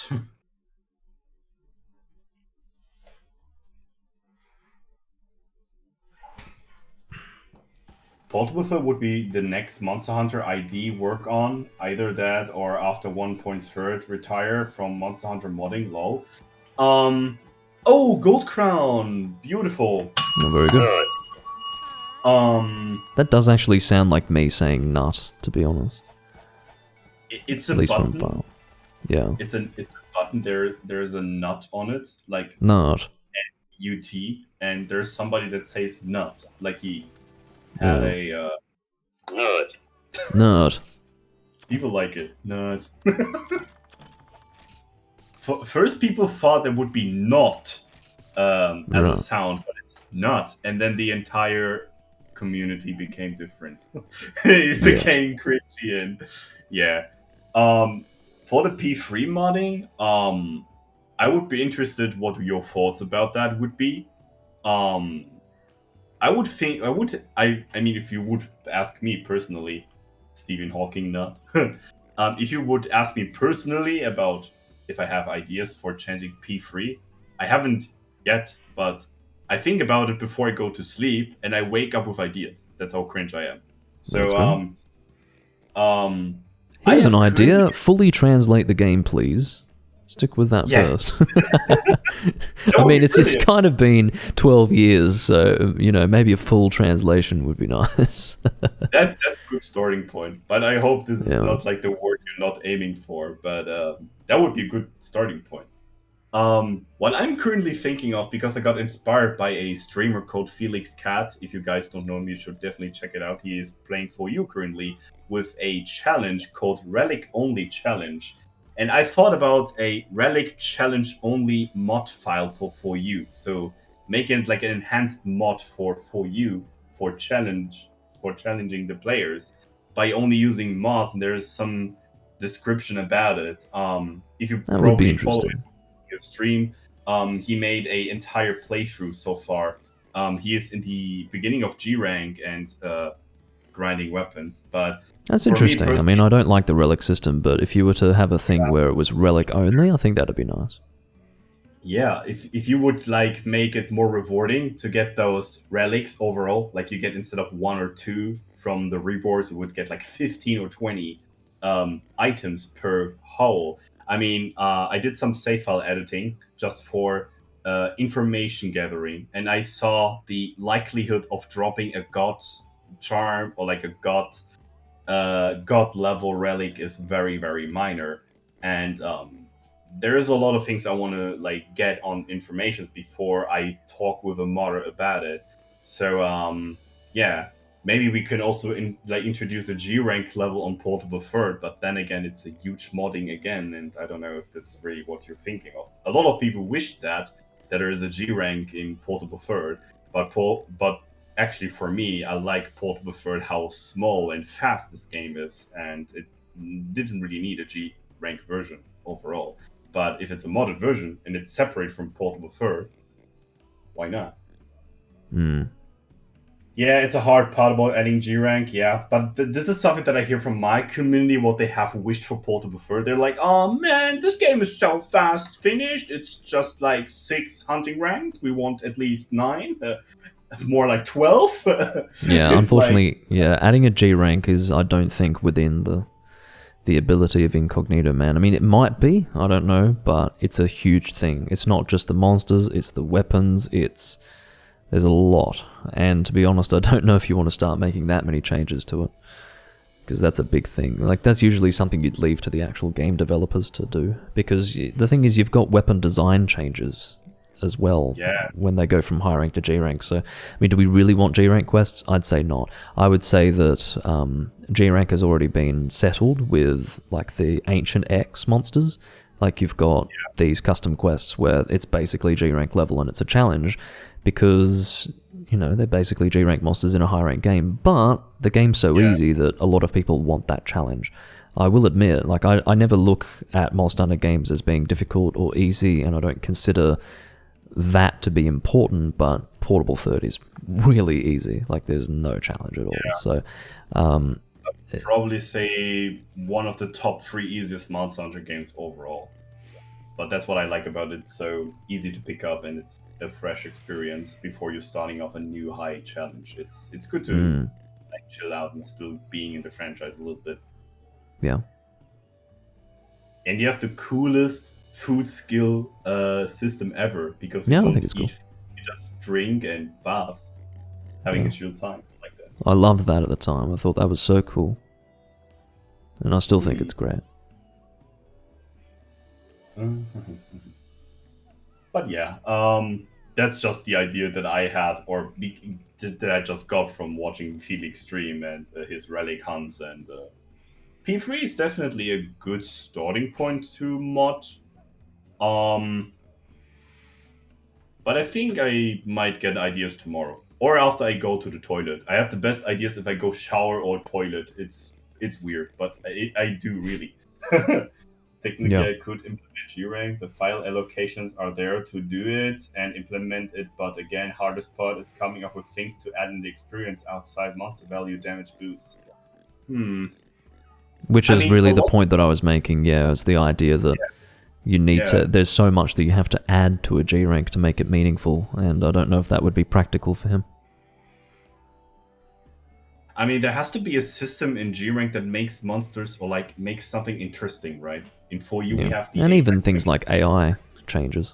or AI changes. Yeah, exactly. That is really interesting. Yeah, This there's is more something involved that than you I might imagine at first. forgot about G rank overall because the movements of monsters are way more aggressive, and Yeah, we probably would have imported from Monster Hunter Try Ultimate, but then why would you play Portable Third if you have Try Ultimate? What about Ticrex? exactly. Greatest problem ever. Would you import it from 4U? 4U is like Ticrex in 4U is meant to have 3D dimensional areas, and it can cause huge problems. I would probably assume. Probably has a Not a breakable back as well. yeah. Most monsters doesn't have it there in Trial, and no monster has it in Trial. It was a new thing for you because of the mountain mechanic. I think So the only monster that had a back break before 4th gen was Garuga, honestly. I can't think of true any that. others. He had a special item in Freedom Unite, right? Yeah, Silver Oh, Pelt. I mean, all of them. Like, all of them had Silver Pelt. And they changed it in... they changed it in the later games. They made it so that Silver Pelt was very easy to get, but oh god, it was annoying in the old games. Had to break that back. One thing I just came up with an idea with Portable Third. Personally, in Portable Third, I feel like we have not a lot of weapon variations. I think we kind of stuck on certain weapons, like um, for example, Greatsword. There's probably 2 Greatswords that are usable in this game, and the other ones are not even second tier on parallel. They're way lower. You use the Electrion Greatsword for most cases, and maybe the Zenogre one. You also have Nargacuga Greatsword, but it gets out damaged by Electrion by a mile. So you kind of like leave it to Electrion and Zenogre Greatsword. And weapon variations is a different thing because it would either attempt to have new monsters in Portable Third, which I again would love and also would love to see, but it would be hard probably to implement because how would you get those datas in the game and making new monsters? So getting G rank in Portable Third is I think more than I thought in the first place. It's more than, as you said, stats boosting. Yeah. It's creating an entire new level in Monster Hunter. Yeah, And which is that's why a lot. those ancient X quests really just do all that you need for a G rank. Like all that can really realistically be done has been done with those quests being added as custom quests that you can download. I mean, I would love to see Hollowed Moran in G rank in Portable Third. That would be kind of like an interesting idea. You know Not gonna lie. that? Well, I suppose you'd have to change the AI again, but wouldn't Yeah. be too hard to do because he is basically the same monster, just a color change and an AI change. So Yeah, he ramps the ship in the very beginning of the quest. yeah, it He comes is in from the side. Yeah, And I this can't is a imagine dark- how climbing on the tusks would be because Oh, God. yeah, it'd probably be a mess in Portable Third. Or Lucent Nagakuga would fit really well in this game, Ugh. to be honest. Ew. But I we hate have that no. monster. Oh my god! Thinking about the slime mechanic in Portable Third, would we actually change? Don't something do about it. With great power comes great responsibility. Don't bring slime. It was broken. Yeah. Slime See, in that's Portable Third almost- would be intense.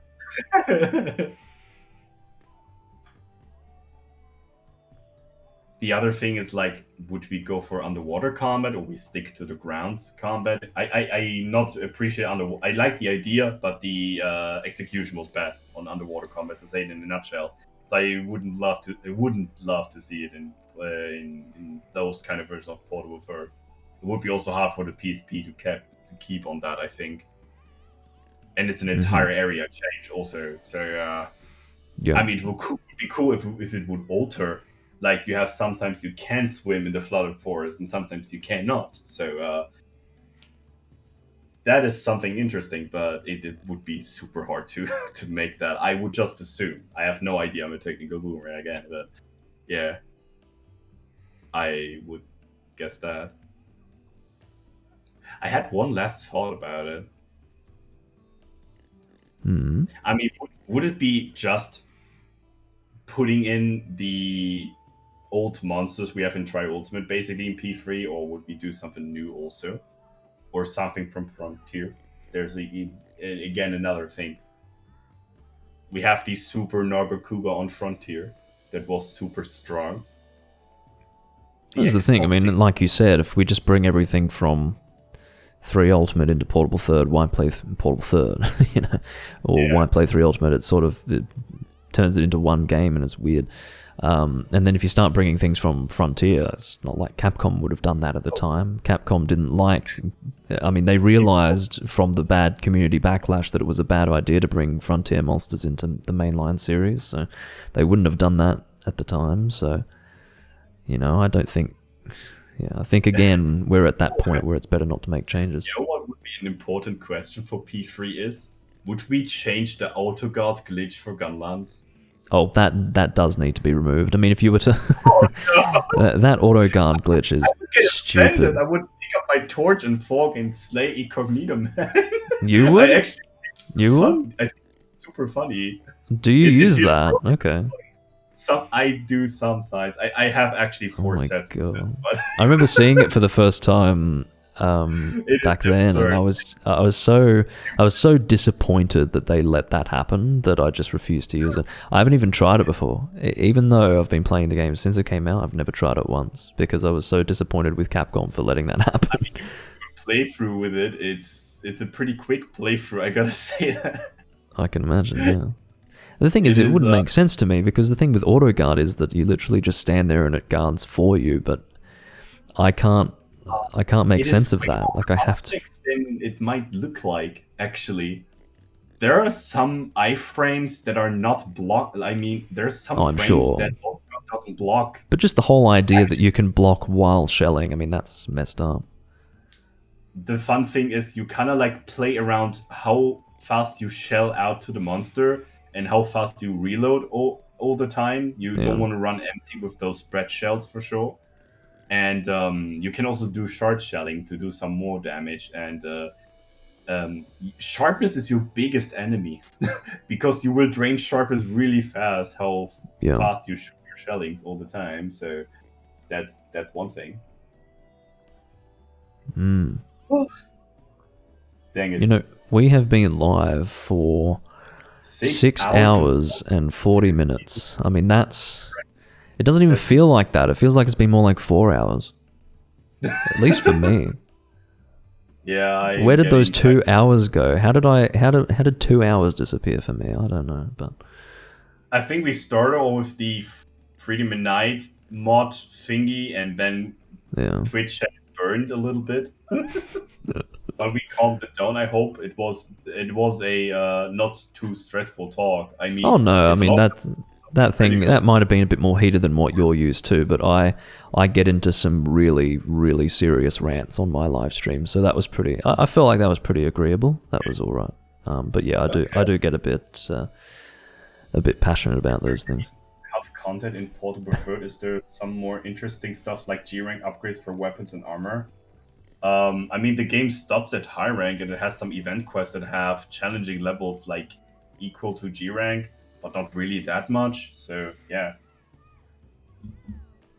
we all used the brains. That's what I liked. Everybody had some creative ideas and had a stand-up point and wants to defend it, and we didn't rip apart us in the words. So we are just like, okay, he thinks about that and I think about that, and we didn't try to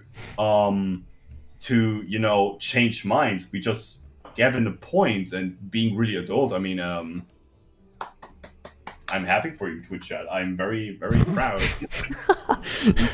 Good work, Twitch chat. We didn't really put on the torch and just trying to kill each other. That's pretty good. I'm very happy. I know some Twitch chats would do it differently, especially longsword people. But yeah. We Gucci. Okay. Do we have a double rate now, or are you streaming more?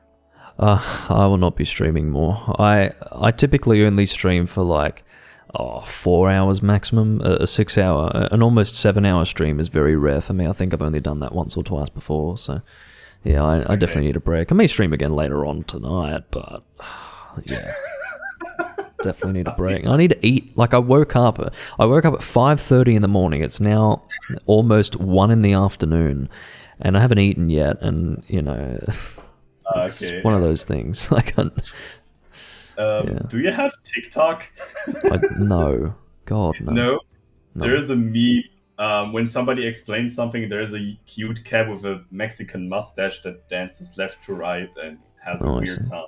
You have probably to turn the sound a little bit quieter because it was way too loud. I'm sorry, but that was funny. Okay. Anyway, we're gonna rate someone. If you have someone on your recommendation, I'm gonna rate him too. Otherwise, I have some people on my list. There's a lot of people online right now. So, but I would give you the opportunity to rate someone. Some guy just redeemed Tell a Story for your live stream. I mean, he's trying to go to sleep. Leave him alone. He's trying to raid someone so he can finish, and you're trying to get him to tell a story. Like, what's wrong with you? Are you a sadist or something? What story you want to hear? Like a happy story, a sad story, or what is your intention on that story? In the meantime, we can maybe discuss about what kind of guy we rate. There's a lot of good streamers out there. Just send him a private recording of your story to be recorded at some date. Hello, it's me, Baynes. It's for your story. Wow, yeah, exactly. Just a video recording of you sleep talking, and then it's maybe 6 hours of sleeping noises, Some story. I could talk about my weirdest scenario I ever had in Monster Hunter in my entire life. What about that story? Sounds good. Alright, let's do that. Not again! No! Not the cat meme! Oh my god. Okay, so in Monster Hunter Tri Ultimate for the Wii, there was a opportunity where you can cam and basically have a voice chat with people in the hub. And once I wanted to do some Black Gravios hunts, and I searched for a hub that wanted to hunt Black Diablos. Sorry, not Gravios. Diablos. So I got into a hub, and back in the day, there was some system where you can choose a land, and in this land there are like 4 different servers or like 4 different hubs or hosts with the opportunity to name and title their room. And there was a room that is called RP Monster Hunter Real Life. Uh-oh. And I was like, what is this meaning? I thought my idea was RP was like Rampage. Like, oh no. Rampage Monster Hunter Real Life. And I'm like, oh wow, something was really going hard on this one. And I joined the lobby, and there were 3 people already, and I was the last one joining, and they were trying to do roleplay on Monster Hunter. That was the weirdest ever encounter I have in Monster Hunter my entire life.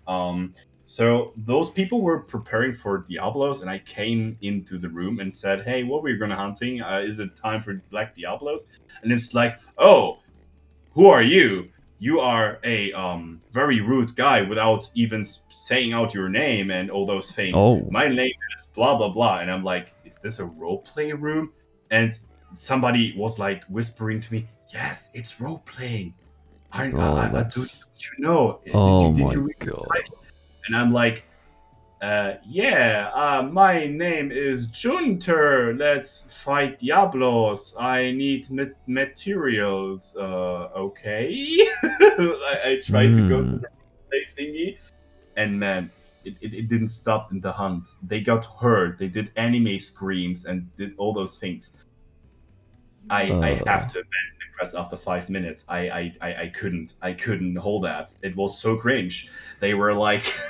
They were like, oh no, he ran over me. I mean, like, man, if a Diablos would ran over you, you would be squashed under his toes. And That's he not would good. probably have chew gum under his toes. So he would flinch you away. No, I mean, there's not many people playing 3 Ultimate these days, but, back when it came out and for the first 2 or 3 years of its release, there were a lot of rooms, and I have to tell you, I never found a role-playing room. I'm sorry that you had to experience that's man. that's rough. The thing was, I I was going away and I added one of those guys as a friend, and he coded me after that, or like he chatted after that, like, "You're such a rude guy." And I saw those Germans are always so rude. They can't go and do role play and do those things. Yeah, And it's called wanting to play the game instead of be a weirdo. I was so pissed because he instantly go to the racist train saying weird swear words in German, and I was like 14. That's 15 actually years. the guy's And the got only fucking. thing I text, like, "You fucking childish motherfucker, grow up and play a freaking game." And holy shit! No, seriously, like that sort of behavior. I mean, literally, someone doesn't want to roleplay with you, and then you start attacking their whole country. It's like, what's wrong with you? That is the darkest corner in Monster Hunter community I ever explored, and I gotta say, in this dusty, slippery cave hole of roleplay Monster Hunter, I will never gonna visit again. It was way too weird. Yeah, And sometimes you need to have like a mental problem for that sort of thing. Sometimes, not always, but sometimes you do. And I think in that case, that was probably a room full of very socially awkward, just messed up people. So I'm glad those that you. People didn't really sound like young in my age. I'm sure they weren't. Older, I'm sure. And I was so shocked. Like I saw a lot of bullshit already in Monster Hunter, like bombing on a toppled monster, and we have a lot of other referments in this stream about weird gameplay multiplayer scenarios, but roleplay in Bonker Hunter? Like, what the hell? I'm a hunter. My career is slaying the biggest monsters. I mean, the hunter in the old games are pretty silent. They just grunt furiously. Yeah. I mean, there's scope for roleplay there. Aggressive men grunting. That sounds like something they'd be into. Or can I? I mean, I wouldn't do a painful female voice when I get hurt, but I wouldn't do that. But I can grunt maybe. That's what I can do on roleplay. That would cringe the hell out of me. Yeah. So, do you have someone to rate? I don't think anyone's been put forward, so. I want to try someone to rate Old Janish. What does he do? Maybe I can also recommend you another streamer, a friendly main of mine. Let's see, what does he stream? You're playing Tri Ultimate on the Wii console, right? Not on the PPSSP, Citra, I mean. Yeah, I'm playing on the console. I've been playing it on Wii U since it came out, so I'm one of the few people still there playing it. So. There's someone playing Frontier that I would assume to rate if you're fine with it. Yeah, I mean that's your thing. I'm not going to be raiding. I never do that, but yeah, go for it. Oh, okay. I mean, it's your chat now. I would like to thank you for the call and the stream. That was amazing. It was good times. We should definitely repeat that in close future. Yes. We definitely should. I mean, it can't be too regular a thing because it's an awkward time for me to get up, but definitely worth it. But yeah. I mean, I have to think about if you are in the nighttime, it's for me in the morning, right? So it's basically reverse. Pretty much. We can maybe try it this time, so we have we're quit. Everybody did have an early stream, and the other one has a night stream. So yeah, we can see how that works. But yeah, it'll definitely be one of those things we need to organize. But yeah, I absolutely enjoyed that, and thanks for. I mean, for everyone who doesn't know, Baynes was the one who approached me about this. He was setting up his little live stream dates, and he sent me a direct message one day, and I was like, yeah, let's do it, because I think I had talked to you about it at some point before then as well, that we should record something together, and and we were always only slightly treating, but this Yeah. time I was brave enough to type the school letter with "Will you go with me? Yes, no, or hell no." So hell no Yeah, it was was the good. answer. Yeah, all good. Yeah, I'm glad we So, organised it and got it happening, and yeah, it's definitely something we need to do again for sure. Yeah, I would just end up the call and wish you a good day, and I hope I can sleep now. I hope you can as We'll well. see how it goes. And yeah, have a pleasantful day, Doom. You too. I'll see you soon. Bye bye for now. Bye bye. See you. Alright, that's the live stream, guys. Yeah, that was good. I was not expecting it to go for that long. What I'll say is that we had essentially organised it for me to basically turn up at what was 10 o'clock in the evening his time, and we were going to go for at least 2 hours.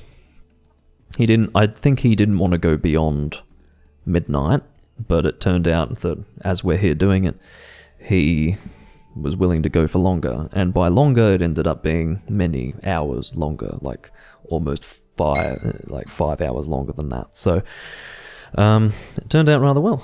I hope you guys enjoyed it. I'm glad that you guys still in the chat are expressing that you enjoyed it. The discussion that we had about Monster Hunter being changed, pissed me off, you know. Not like in a way that ruined the stream or anything, but there was a particular guy in that chat that was, you know, real, I suppose, progressive. He's like, oh, just let people decide. I'm thinking, fuck off. Like, Freedom Unite is Freedom Unite. Don't start being revisionist about it. It's ridiculous. But yeah, you can probably tell that my strength of feeling was quite clear, and I could tell that Baynes probably isn't used to having very serious, heated debate like that. Me, I'm usually doing that, so maybe it was a bit confronting at first, but you know, it didn't negatively affect anything. So yeah, overall, I'm glad I was able to play Freedom 1. That was good, and I do hope that I'll be able to play Freedom 1 again soon. I'm thinking maybe next time we'll play 4 Ultimate. We'll see how that goes. I did mention at some point not too long ago, maybe 3 days or so ago, that I would like to do 4 Ultimate with Ethan. I will definitely try to do that. Ethan actually popped into this live stream not too long ago. But yeah, I still haven't actually properly followed up with that. It may not happen this weekend.